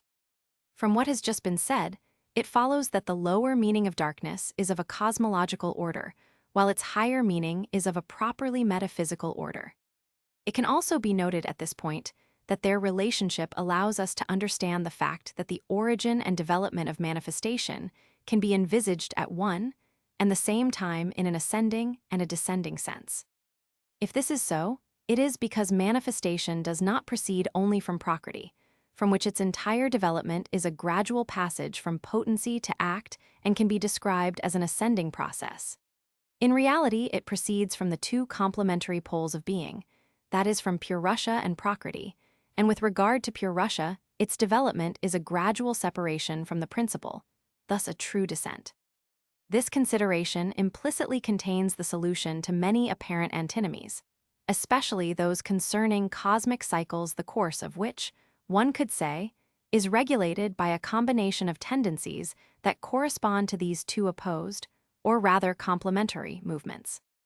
The developments this might occasion obviously lie outside our subject. But from the foregoing, it can at least be easily understood that there is no contradiction at all between assimilating the starting point or original state of manifestation to darkness in its lower sense, on the one hand, and on the other, the traditional teaching about the spirituality of the primordial state. For the two do not relate to the same point of view, but respectively to the two complementary viewpoints we have just described. We have considered the lower meaning of darkness as the reflection of its higher meaning, which indeed it is from a certain point of view. But at the same time, from another point of view, it is also as it were its reverse, taking this word in the sense in which the reverse and obverse are opposed to each other like the two faces of one same thing, and this requires further explanation. The point of view relating to the reflection is naturally that of manifestation, and every being situated in the domain of manifestation. But from the standpoint of the principle, where the origin and end of all things meet and unite, there can no longer be a question of reflection, since here there is really only one single thing. For the starting point of manifestation, as well as its end point, are necessarily in the non-manifested. From the point of view of the principle in itself, if one can still use such a manner of speaking, one cannot even distinguish two aspects of a single reality, since such a distinction only arises and is valid for manifestation. But if the principle is considered in its relationship to manifestation, one can distinguish two faces, as it were, which correspond to the going out from and the return to the non-manifested.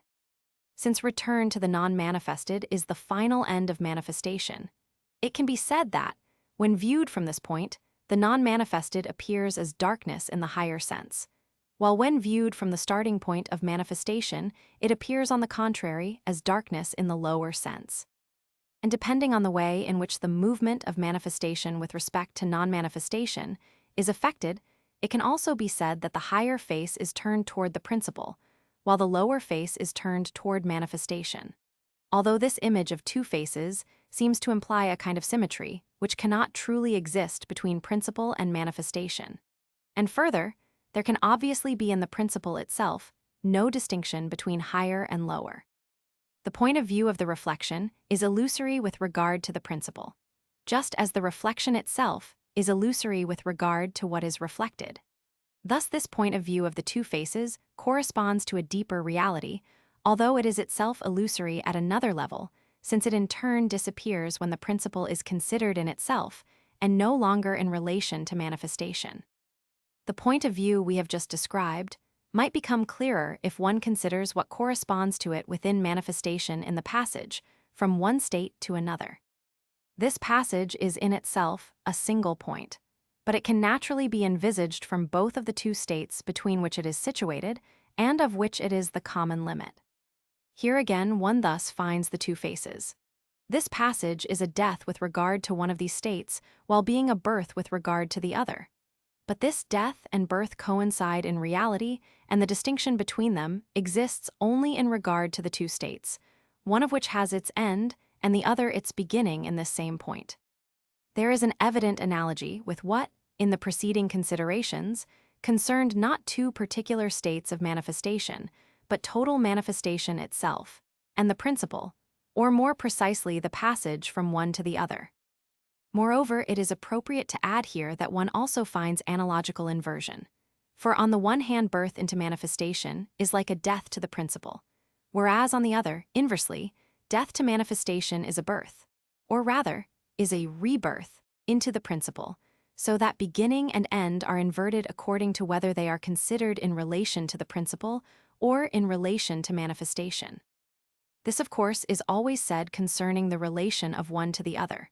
For in the immutability of the principle itself, there is certainly neither birth nor death, nor beginning nor end. But it itself is the first beginning and the last end of all things, without there being any distinction at all between this beginning and this end in absolute reality. If we now consider the case of the human being, we can ask what, for him, corresponds to the two nights between which all of universal manifestation unfolds. As for the higher darkness, there is once again no difficulty here, for whether it be a matter of a particular being or of the totality of beings, it can never represent anything else than the return to the non-manifested. Because of its strictly metaphysical character, this meaning remains unchanged in all the applications which can be made of this symbolism. But as concerns the lower darkness, it is obvious that here it can only be taken in a relative sense, for the starting point of human manifestation does not coincide with that of universal manifestation, but rather occupies a determinate level within it. What appears as chaos or as potentiality can thus be so only relatively, and in fact already possesses a certain degree of differentiation and of qualification. It is no longer materia prima, but, if one likes, a materia secunda that plays an analogous role for the level of existence under consideration. Moreover, it goes without saying that these remarks do not apply only to a being, but also to a world. It would be an error to think that potentiality pure and simple could be found at the origin of our world, which is but one degree of existence among others. Despite its state of indifferentiation, the akasha nonetheless is not devoid of all quality, and it is already specified in view of the production of corporeal manifestation alone. It can therefore never be confused with prakriti, which, being absolutely undifferentiated, thereby contains in itself the potentiality of all manifestation. From this it follows that, as to what represents the lower darkness in the human being, only the image of reflection, to the exclusion of that of the two faces, can be applied in relation to the higher darkness. Indeed, every level of existence can be taken as a plane of reflection, and it is only because the principle is in some way reflected there that it possesses any reality at all, that of which it is capable in its own order. But on the other hand, if one passes to the other face of the lower darkness, one will not be in the principle or in the non-manifested, but only in a pre-human state which is nothing but another state of manifestation. Thus we are brought back to what we explained earlier about the passage from one state to another. On the one hand it is birth into the human state, and on the other it is death to the pre-human state. Or, in other words, it is the point which, depending on the side from which it is considered, appears as the final point of one state and the starting point of the other. Now, if the lower darkness is taken in this sense, it could be asked why, in a symmetrical way, the higher darkness is not simply considered to represent death to the human state, or the end of this state, which does not necessarily coincide with a return to non-manifestation, but can be merely a passage to another state of manifestation. For the symbolism of night indeed applies, as we have said, to every change of state whatsoever. But besides the fact that this would be only a very relative superiority, since the beginning and end of a state are only 2 points situated at consecutive levels, separated by an infinitesimal distance along the axis of the being, this is not what matters from the point of view we have chosen. What must be essentially considered is the human being as he is presently constituted in all his integrality, with all the possibilities he carries within himself. But among these possibilities is that of directly attaining the non-manifested, which indeed he already touches, if one can so speak, in his higher part. And this part, not itself human properly speaking, is nonetheless that which makes him exist as human, since it is the very center of his individuality. And in the condition of the ordinary man, this contact with the non-manifested appears in the state of deep sleep. Moreover, it must be clearly understood that this is in no way a privilege of the human state, and that if one considered any other state, one would always find there this same possibility of a direct return to the non-manifested without passing through other states of manifestation. For existence in any state is only possible due to the fact that Atma resides at the center of this state, without which it would vanish like pure nothingness. This is why, at least in principle, every state can be equally taken as the starting point or as a support of spiritual realization. For in the universal or metaphysical order, all contain in themselves the same virtualities. Once one adopts the viewpoint of the constitution of the human being, the lower darkness then appears more under the aspect of a modality of that being rather than under the aspect of a first moment of its existence. But in a certain sense, the two things meet. For what is involved here is the starting point of the development of the individual, a development that has different phases corresponding to his different modalities, which thereby possess a certain hierarchy. It is thus what can be called a relative potentiality, starting from which the integral development of the individual manifestation is effected. In this respect, what is represented by the lower darkness can only be the grossest part of the human individuality, the most tamazic in a way, but that in which this individuality in its entirety is nonetheless enveloped as in a seed or embryo. In other words, this will be nothing other than the corporeal modality itself. Moreover, it should not be surprising that, in the human being, it is the body that corresponds to the reflection of the non-manifested. For here again, a consideration of analogical inversion allows all apparent difficulties to be immediately resolved. The highest point, as we have already said, is necessarily reflected at the lowest. And this is why, for example, in our world principial immutability finds its inverted image in the immobility of minerals. In general, it can be said that the properties of the spiritual order are expressed in what is most corporeal, but turned inside out and negatively, as it were. Fundamentally, this is only an application to this world of what we explained earlier about the inverse relationship of the state of potentiality to the principial state of non-manifestation. By virtue of the same analogy, the state of wakefulness, in which the consciousness of the individual is centered in the corporeal modality, is spiritually a state of sleep, and inversely. This consideration of sleep, moreover, enables one to better understand that the corporeal and the spiritual appear to one another as night. Although naturally, it is illusory to consider them symmetrically as two poles of the being, even if only because the body is not really a materia prima, at all but a mere substitute, for it relative to a determinate state, while the spirit never ceases to be a universal principle and never is situated at any relative level. If these reservations are taken into account, and if one is speaking in conformity to the appearances inherent in a certain level of existence, one can speak of a sleep of the spirit corresponding to the corporeal wakefulness. The impenetrability of bodies, as strange as this may seem, is itself only an expression of this sleep. And moreover, all their characteristic properties could equally be interpreted from this analogical point of view. With regard to realization, what must above all be kept in mind from these considerations is that, if it is achieved from the human state, it is the body itself that must serve as its basis and starting point. This is its normal support, contrary to certain prejudices current in the West, which would see in it only an obstacle or treat it as a negligible quantity. The application of this to the role of corporeal elements in all rights, as means or aids toward realization, is too obvious to need emphasis here. Furthermore, there would certainly be many other consequences to draw from all of this which we cannot develop at present. In particular, one can glimpse the possibility of certain transpositions and transmutations, quite unexpected by those who have never dreamed of such possibilities. But of course, it is not according to the modern mechanistic and psychochemical, theories of the body that any of this could ever be understood too. 1. Cf.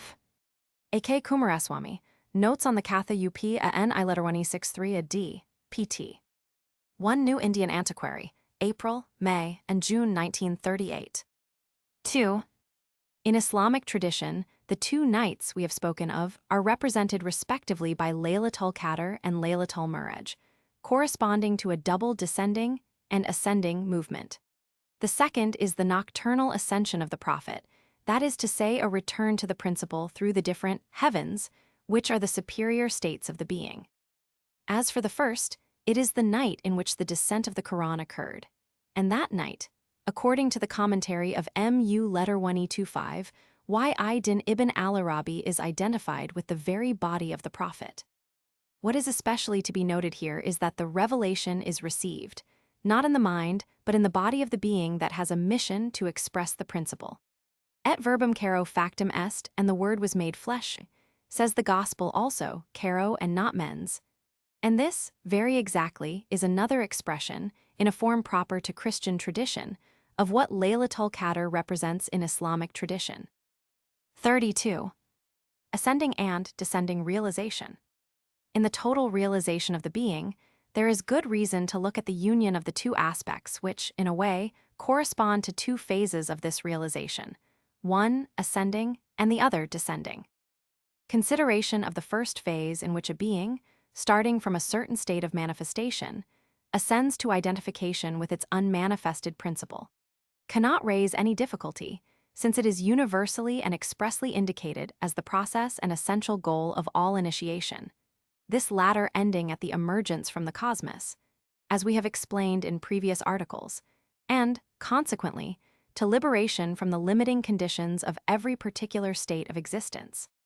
On the contrary, concerning the second phase of redescent into the manifested, it seems that it is rarely spoken of, and in most cases in a less explicit way, sometimes even with a certain hesitancy and reserve which the explanations given below will allow one to understand. Doubtless this is why misunderstandings easily arise, so that one either wrongly regards this way of envisaging things as more or less exceptional, or is mistaken as to the real character of the redescent involved. First of all, we will consider what could be called the question of principle. That is, the very reason why every traditional doctrine, provided that it is presented in a truly complete form, cannot, in reality, view things otherwise, and this can be understood without difficulty if one refers back to the teaching of the Vedanta on the four states of Atma, as they are specifically described particularly in the Mandukya Upanishad 1 indeed. It is not only the three states represented in the human being by wakefulness, dream, and deep sleep that correspond respectively to corporeal manifestation, subtle manifestation, and the unmanifested itself. But beyond the three states, therefore beyond the unmanifested, is a fourth, which may be called neither manifested nor unmanifested, since it is the principle of both, but which also, because of that, includes both the manifested and the unmanifested. Now, although the being really attains his own self in the third state, that of the unmanifested, the ultimate end is not this state, but the fourth, in which alone the supreme identity is fully realized, for Brahma is at once both being and non-being, satisat, manifested and non-manifested. Vy a kt a macron vy a kt a letter 1E25, sound and silence, shabda, without which it would not truly be absolute totality. And if realization were to stop at the third state, it would involve only the second of the two aspects, that which language can express only in a negative form. Thus, as A.K. Kumaraswamy said in a recent study, while one must have gone beyond the manifested sun, which is represented by the passage, beyond the sun, to reach the unmanifested darkness, understood in its higher sense, the person and last end lies beyond the unmanifested. One has not reached the end of the road until one knows him Atma as manifested and unmanifested, Vy a kt, a macron Vy a kt, a letter 1E25. 2. So that to reach this end, it is necessary to pass beyond the darkness, or, as expressed in certain texts, to see the other aspect of darkness. Otherwise, Atma can shine in itself, but does not radiate. It is identical to Brahma, but in a single nature, not in the double nature which is included in his unique essence 3. Here it is necessary to anticipate a possible objection. It could be pointed out that there is no common measure between the manifested and the unmanifested, so that the first is as nothing beside the second, and, moreover, that the unmanifested, already being in itself the principle of the manifested, must consequently contain it in some way. All of this is perfectly true, but it is no less true that the manifested and the unmanifested, so long as they are envisaged thus, still appear in a way as two terms between which there exists an opposition. And this opposition, even if it is only illusory, as moreover all opposition basically is, must nonetheless ultimately be resolved. Now it cannot be so except by passing beyond one or other of its two limits.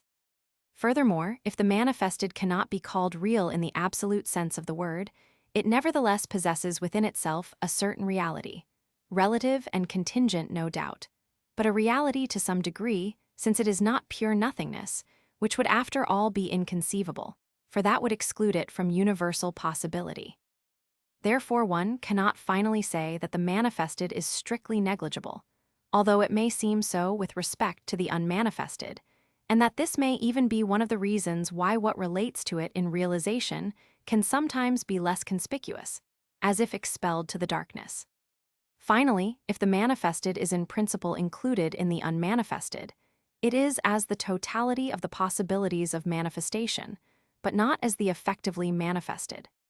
In order that manifestation also be included in this last respect, we must, as we said, return to the principle common to the manifested and the unmanifested, which is truly the supreme principle from which everything proceeds and within which everything is reconciled.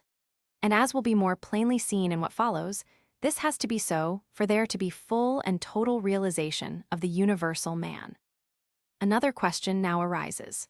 From what we have just said, it is a case of different stages in the course of one and the same way, or more accurately, of one stage and of the final end of that way, and it is quite evident that it must indeed be so, since it is the realization which is thereby carried on to its ultimate conclusion. But in all this how can we speak, as we did at first, of an ascending phase and a descending phase? It goes without saying that if both representations are legitimate, they must relate to different points of view in order not to be contradictory.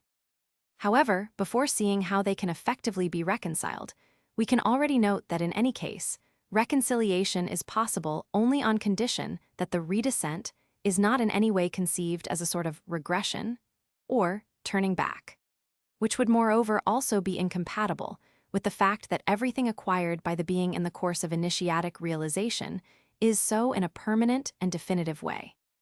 Thus, there is nothing here comparable to what happens in the case of transitory, mystical states, such as ecstasy, after which the being again finds itself purely and simply in terrestrial human existence, with all the individual limitations that condition it, and in its present consciousness, retaining only an indirect and always more or less imperfect reflection of these states, for it is hardly necessary to say that the redescent in question is not comparable to what is designated as the descent into hell. The latter, as is known, takes place prior to the beginning of the actual initiatic process, and in exhausting certain inferior possibilities of the being, it plays a purifying role which would manifestly no longer have any raison d'être later on, especially on the level referred to in the present discussion. So as not to pass over in silence any possible misunderstanding, let us further add that there is absolutely nothing in common there with what could be called a backwards realization, which would have meaning only if it took this descending direction starting from the human state, but the direction of which would then be properly infernal or satanic, and consequently could only arise from the domain of the counter-initiation 5. That said, it becomes easy to understand that the point of view from which the realization in its entirety appears as the traversing of a way that is, so to speak, rectilinear, is that of the very being that is accomplishing it, since for that being there could never be any question of going backwards and returning to the conditions of one of the states it has already surpassed. As for the point of view from which this same realization takes on the aspect of the ascending and descending phases, it is merely that from which the realization can appear to other beings who view it while themselves remaining in the conditions of the manifested world. However, it may still be asked how a continuous movement can thus take on, even outwardly, the appearance of a unity of two movements succeeding one another in opposite directions. Now there exists a geometric representation which allows one to get as clear an idea of this as possible. If we consider a circle placed vertically, the course of one of the halves of the circumference will be ascending, and that of the other half descending, without the movement ever ceasing to be continuous. Moreover, in the course of that movement, there is no turning back, since it does not again pass through the part of the circumference which it has already traversed.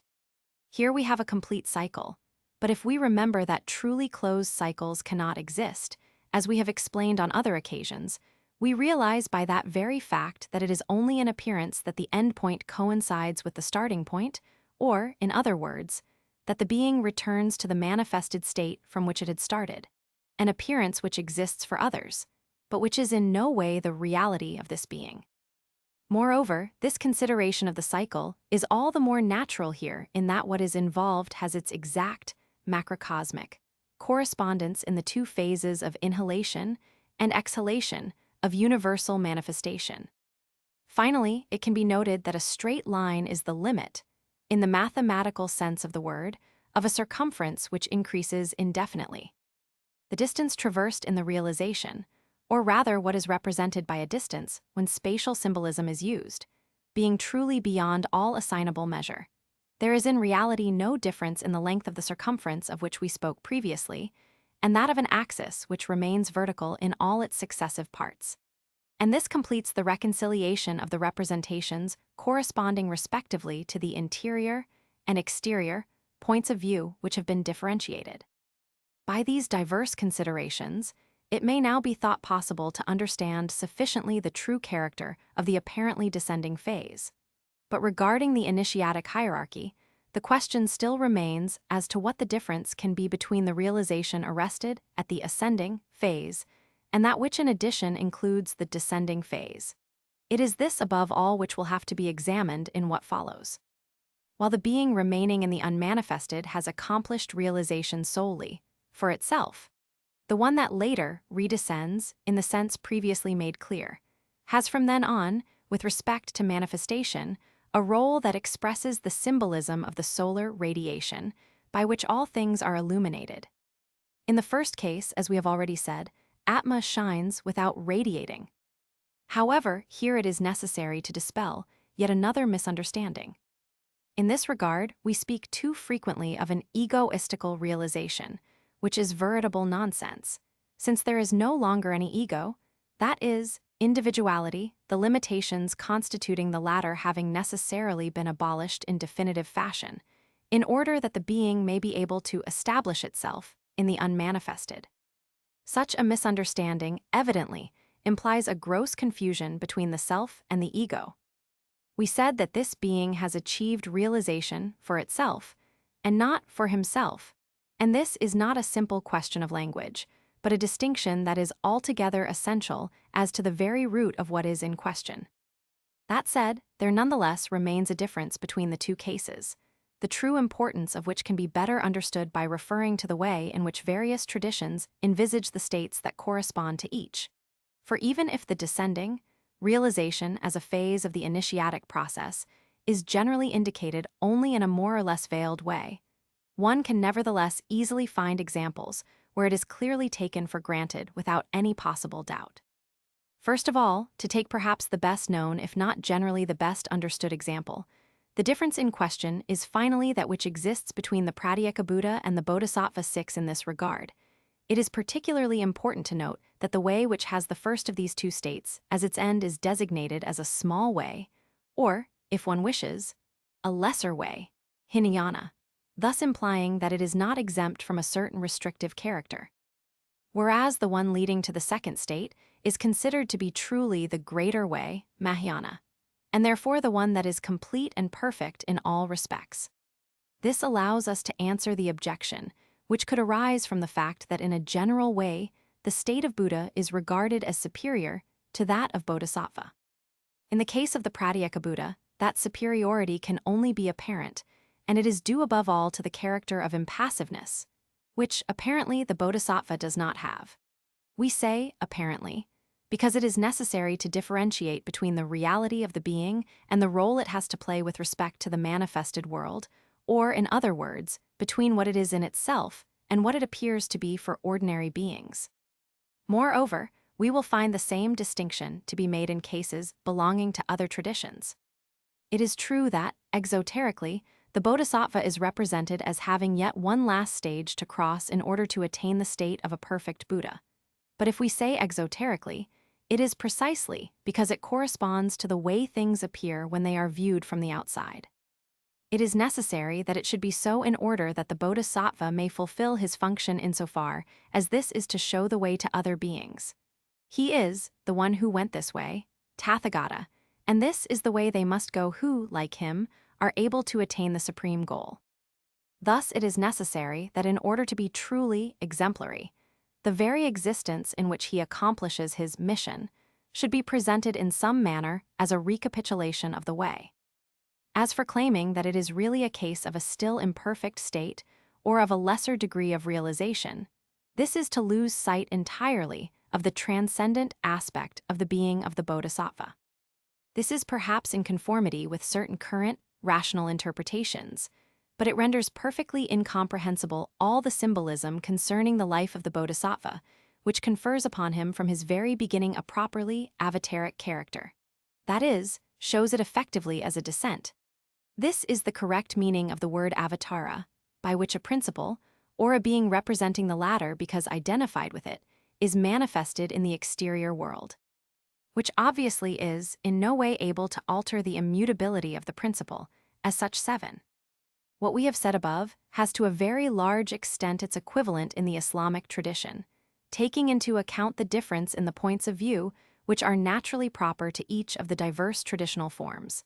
And this equivalent is found in the distinction made between the case of the wali saint and that of the Nabi prophet.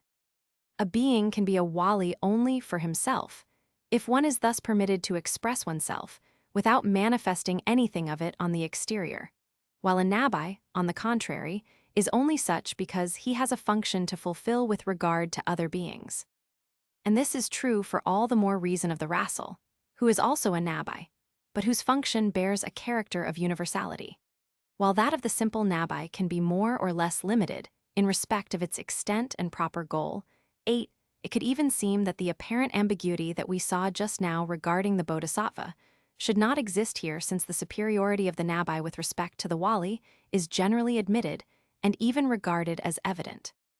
And yet, it has sometimes been maintained that the station, makam of the wali is, in itself, higher than that of the Nabi, because it essentially implies a state of divine proximity, whereas the Nabi, by his very function, is necessarily turned toward creation.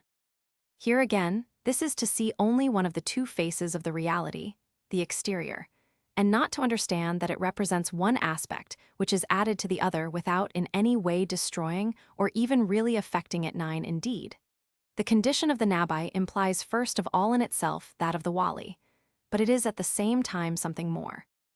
Thus, in the case of the wali, there is a sort of lack in a certain respect, not as to his intimate nature, but as to what could be called his degree of universalization, a lack which corresponds to what we said concerning the being that stops at the stage of the unmanifested without redescending toward manifestation. The universality attains its effective plenitude in the Rasul, who is thus truly and totally universal man. In cases such as those just cited, one can see clearly that with regard to manifestation, the being that redescends has a function of which the somewhat exceptional character clearly shows that it does not find itself back in a condition comparable to that of ordinary beings. Thus these cases are those of beings whom one could describe as charged with a mission, in the true sense of the word. In a certain sense, one can also say that every manifested being has its mission, if by this one simply understands that it must occupy its proper place in the world, and that it is thus a necessary element of the totality of which it is a part. But it goes without saying that it is not understood in this way here, but rather as a mission of an altogether different scope, proceeding directly from a principial and transcendent order, and expressing something of that same order in the manifested world. As the redescent presupposes the previous ascent, such a mission necessarily presupposes perfect inner realization. It is useful to emphasize this, especially at a time when many people too easily imagine themselves to have more or less extraordinary missions, which, lacking this essential condition, can only be pure illusions. Even after all the considerations put forward so far, we must still discuss one aspect of the redescent, which in many cases seems to explain the fact that this subject is passed over in silence or surrounded by reticence, as if there were something there of which one were loath to speak clearly. What is involved is what could be called its sacrificial aspect. It must be clearly understood that here the word sacrifice is not used in the simply moral sense commonly given to it, and which is only one of the examples of the degeneration of modern language, diminishing and misrepresenting all things in order to reduce them to a purely human level and make them fit within the conventional frameworks of ordinary life. On the contrary, we take this word in its true and original sense, with all that it includes that is effectively and even essentially technical. Indeed, it goes without saying that the role of beings such as those in the case previously cited could not have anything in common with altruism, humanitarianism, philanthropy, and other ideal platitudes extolled by moralists, which are not only too evidently lacking in any transcendent or superhuman character, but are even perfectly within reach of any profane person who comes along 10. The being having realized its identity with Atma and its redescent into manifestation, or what appears as such from the point of view of the latter, but which is effectively only the full universalization of that very identity, is then none other than Atma incorporated into the worlds. This amounts to saying that for it, the redescent is in reality nothing different from the very process of universal manifestation. Now, this process is often traditionally described as a sacrifice. In the Vedic symbol, it is the sacrifice of Mahapurusha, that is of universal man, with whom, according to what we have already said, the being in question is effectively identical. Not only must this primordial sacrifice be understood in the strictly ritual sense, and not in a more or less vaguely metaphorical sense, but it is essentially the very prototype of every sacrificial rite 11. The one charged with a mission, in the sense we gave this word previously, is thus literally a victim. Moreover, it is clearly understood that generally speaking this in no way implies that his life must end by a violent death, since in reality it is that same life in its entirety which is already the consequence of sacrifice 12. It can immediately be noted that here we have the profound explanation of the hesitations and temptations, which in all traditional accounts, whatever the more particular form they assume according to the case, are attributed to prophets, and even to avatars. When they are in some way brought face to face with the mission they have to accomplish. Fundamentally, these hesitations are none other than those of Agni to accept becoming the driver of the cosmic chariot 13, as Kumaraswamy says in the study already cited, thus linking all these cases to that of the eternal avatara, with whom they are but one in their most inner truth. And assuredly, the temptation to remain in the night of the unmanifested can be understood without any difficulty, for none would contest that in this superior sense, night is better than day 14, with good reason. Kumaraswamy thereby also explains the fact that Shankaracharya always visibly strives to avoid consideration of the redescent, even when commenting on texts where it is clearly implied. Indeed, in a case like this, it would be absurd to attribute such an attitude to a lack of knowledge or to an incomprehension of the doctrine, and therefore it can only be understood as a sort of recoiling before the perspective of sacrifice, and consequently, as a conscious desire not to lift the veil which conceals the other face of darkness. And to generalize from what we were just saying, this is the principal reason for the customary discretion on this question 15. Moreover, one can add as a secondary reason the danger that this poorly understood idea might serve as a pretext for some people who, by deluding themselves as to its true nature, justify a desire to remain in the world. But in reality, it is not a matter of remaining there, but, what is completely different, of returning to it after having already left it.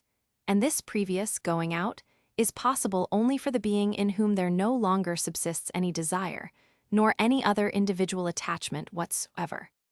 One must be very careful not to be mistaken on this essential point, for otherwise there is the risk of seeing no difference between ultimate realization and a simple beginning of realization arrested at a stage that has not even surpassed the limits of individuality. Now, to return to the idea of sacrifice, we must add that it includes yet another aspect, the very one directly expressed by the etymology of the word, which is properly sacrum facere, that is, to render sacred the object of the sacrifice. This aspect is no less appropriate here than is the one considered more ordinarily, which is the aspect we had in view at the beginning when we spoke of the victim as such. Indeed, it is the sacrifice that confers a sacred character, in the most complete sense of the term, upon those invested with a mission. Not only is this character evidently inherent to the function of which their sacrifice is truly the investiture, but more, for this is also implied in the original sense of the word, sacred. It is what makes of them beings set apart. That is, essentially different both from the generality of manifested beings and from those which, having attained realization of the self, remain purely and simply in the unmanifested. Their action, even when outwardly similar to that of ordinary beings, in reality has no connection with them going beyond simple outward appearance. In its truth, it is necessarily incomprehensible to individual faculties, for it proceeds directly from the inexpressible. This character again clearly shows that, as has already been said, it is a question of exceptional cases, and in fact those in the human state invested with a mission are assuredly only a tiny minority with respect to the immense multitude of beings who could not lay claim to such a role. On the other hand, since the states of being are of an indefinite multiplicity, what reason can there be which would prevent admitting that, in one state or another, every being has the possibility of reaching this supreme degree of the spiritual hierarchy? 1. See Man and His Becoming According to the Vedanta, chaps 12 through 17. 2. Notes on the Katha UP, a N I letter 163 a D, pt. 3. New Indian Antiquary, June 1938, p. 210. 3. Cf. Brihadaranyaka Roman 2:3. 4. We should add in this connection that something similar may also take place in a case other than that of mystical states, which case is a true metaphysical realization, but remaining incomplete and still virtual. The life of Plotinus offers an example of this which is no doubt the best known.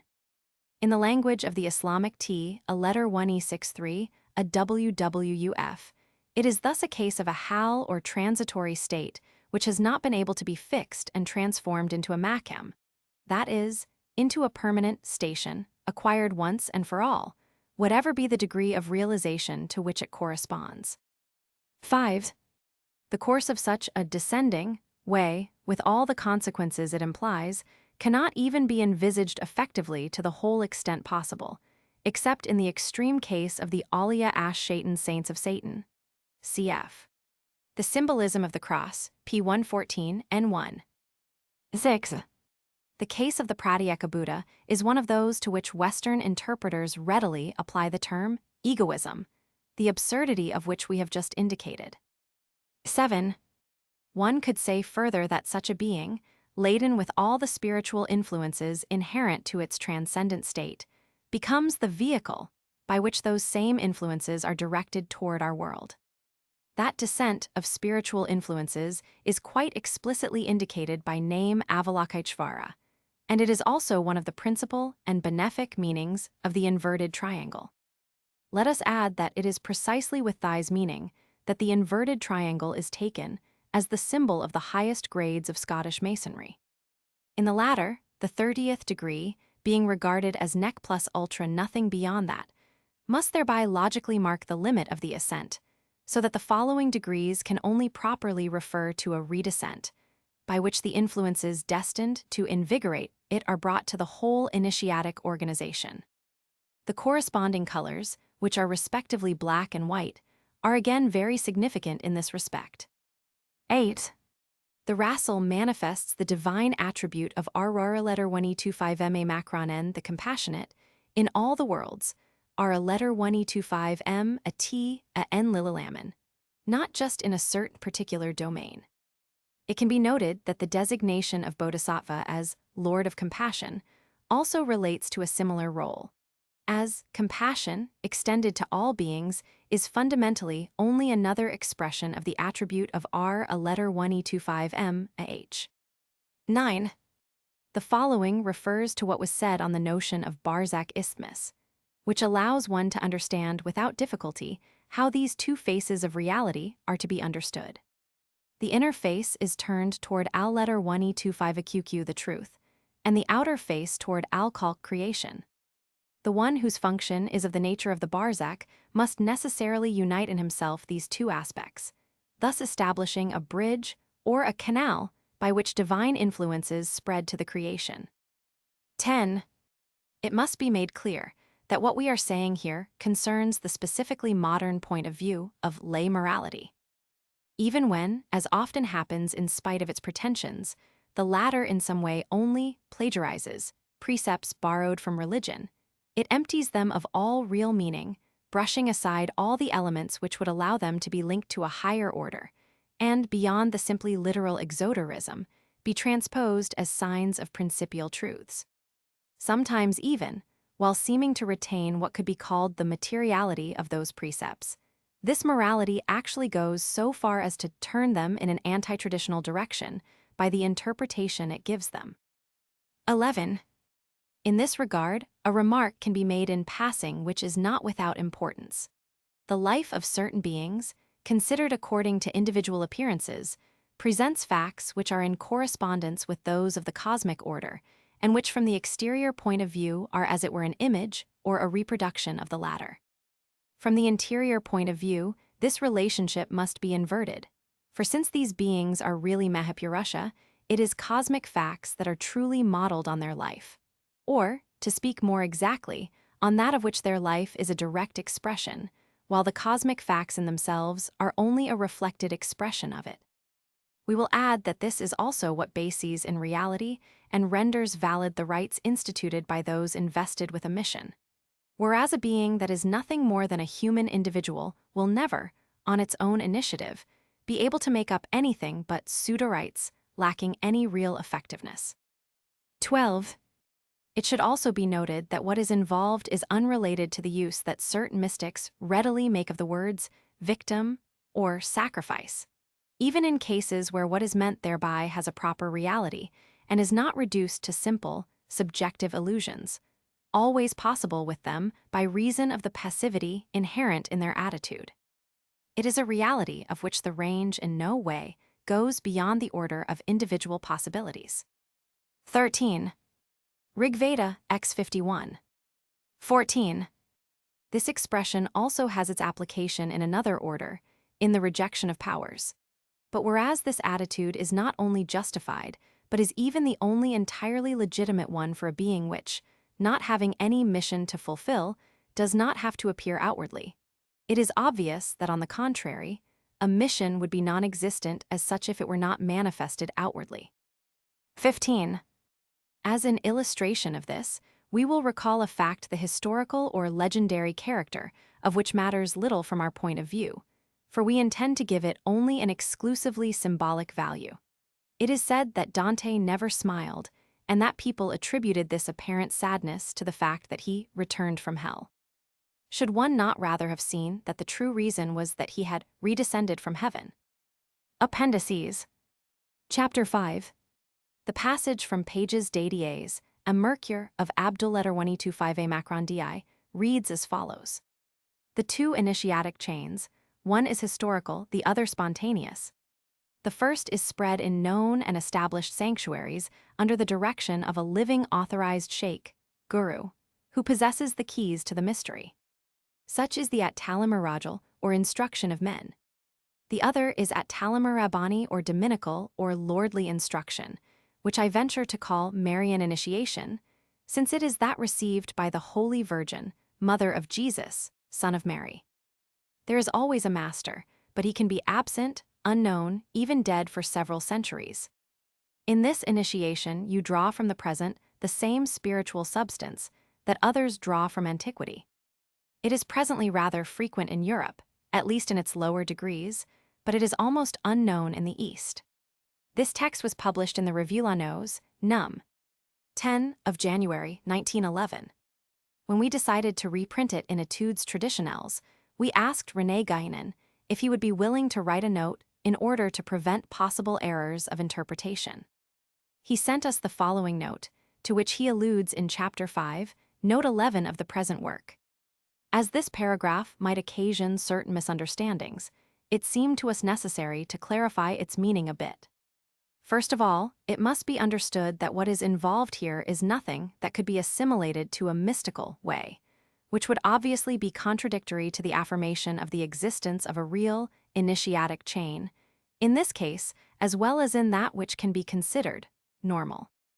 In this connection, we may cite a passage of Jalal al-Din Rumi which relates to exactly the same thing. If anyone by a rare exception has traversed this initiatic way alone, that is to say without a Persian term equivalent to the Arab sheikh, he has arrived by the help of the hearts of the Purs. The hand of the Pur is not refused to one who is absent. This hand is nothing other than the embrace of God. Mathnavi I, 2974-5. In these last words can be seen an allusion to the role of the true interior guru, in a sense perfectly in conformity with the teaching of the Hindu tradition. But this takes us rather far from the question that directly occupies us here. We will say that from the point of view of Islamic T, a letter 1E63, a WWUF, what is involved is the way of the Afrad, whose master is Sayyidina al-Khidr. 1, and is outside of what one might call the jurisdiction of the pole, al-Qu letter 1E6DB, which includes only the regular and usual paths of initiation. It cannot be too much emphasized that these are only very exceptional cases, as is expressly declared in the text just cited, and that they occur only in circumstances which make normal transmission impossible, for example in the absence of any regularly constituted initiatic organization. On this subject, see also the closing pages of East and West. On the same subject, we extract a few lines from a letter René Guénon addressed to us on March 14, 1937. Al-Khidr is properly the master of the Afrad, who are independent of the Qu letter 1E60b and may not even be known by him. It is indeed, as you say, a matter of something more direct, and in a way outside defined and delimited functions, no matter how elevated they may be. And this is why the number of the Afrad is indeterminate. This comparison is sometimes used.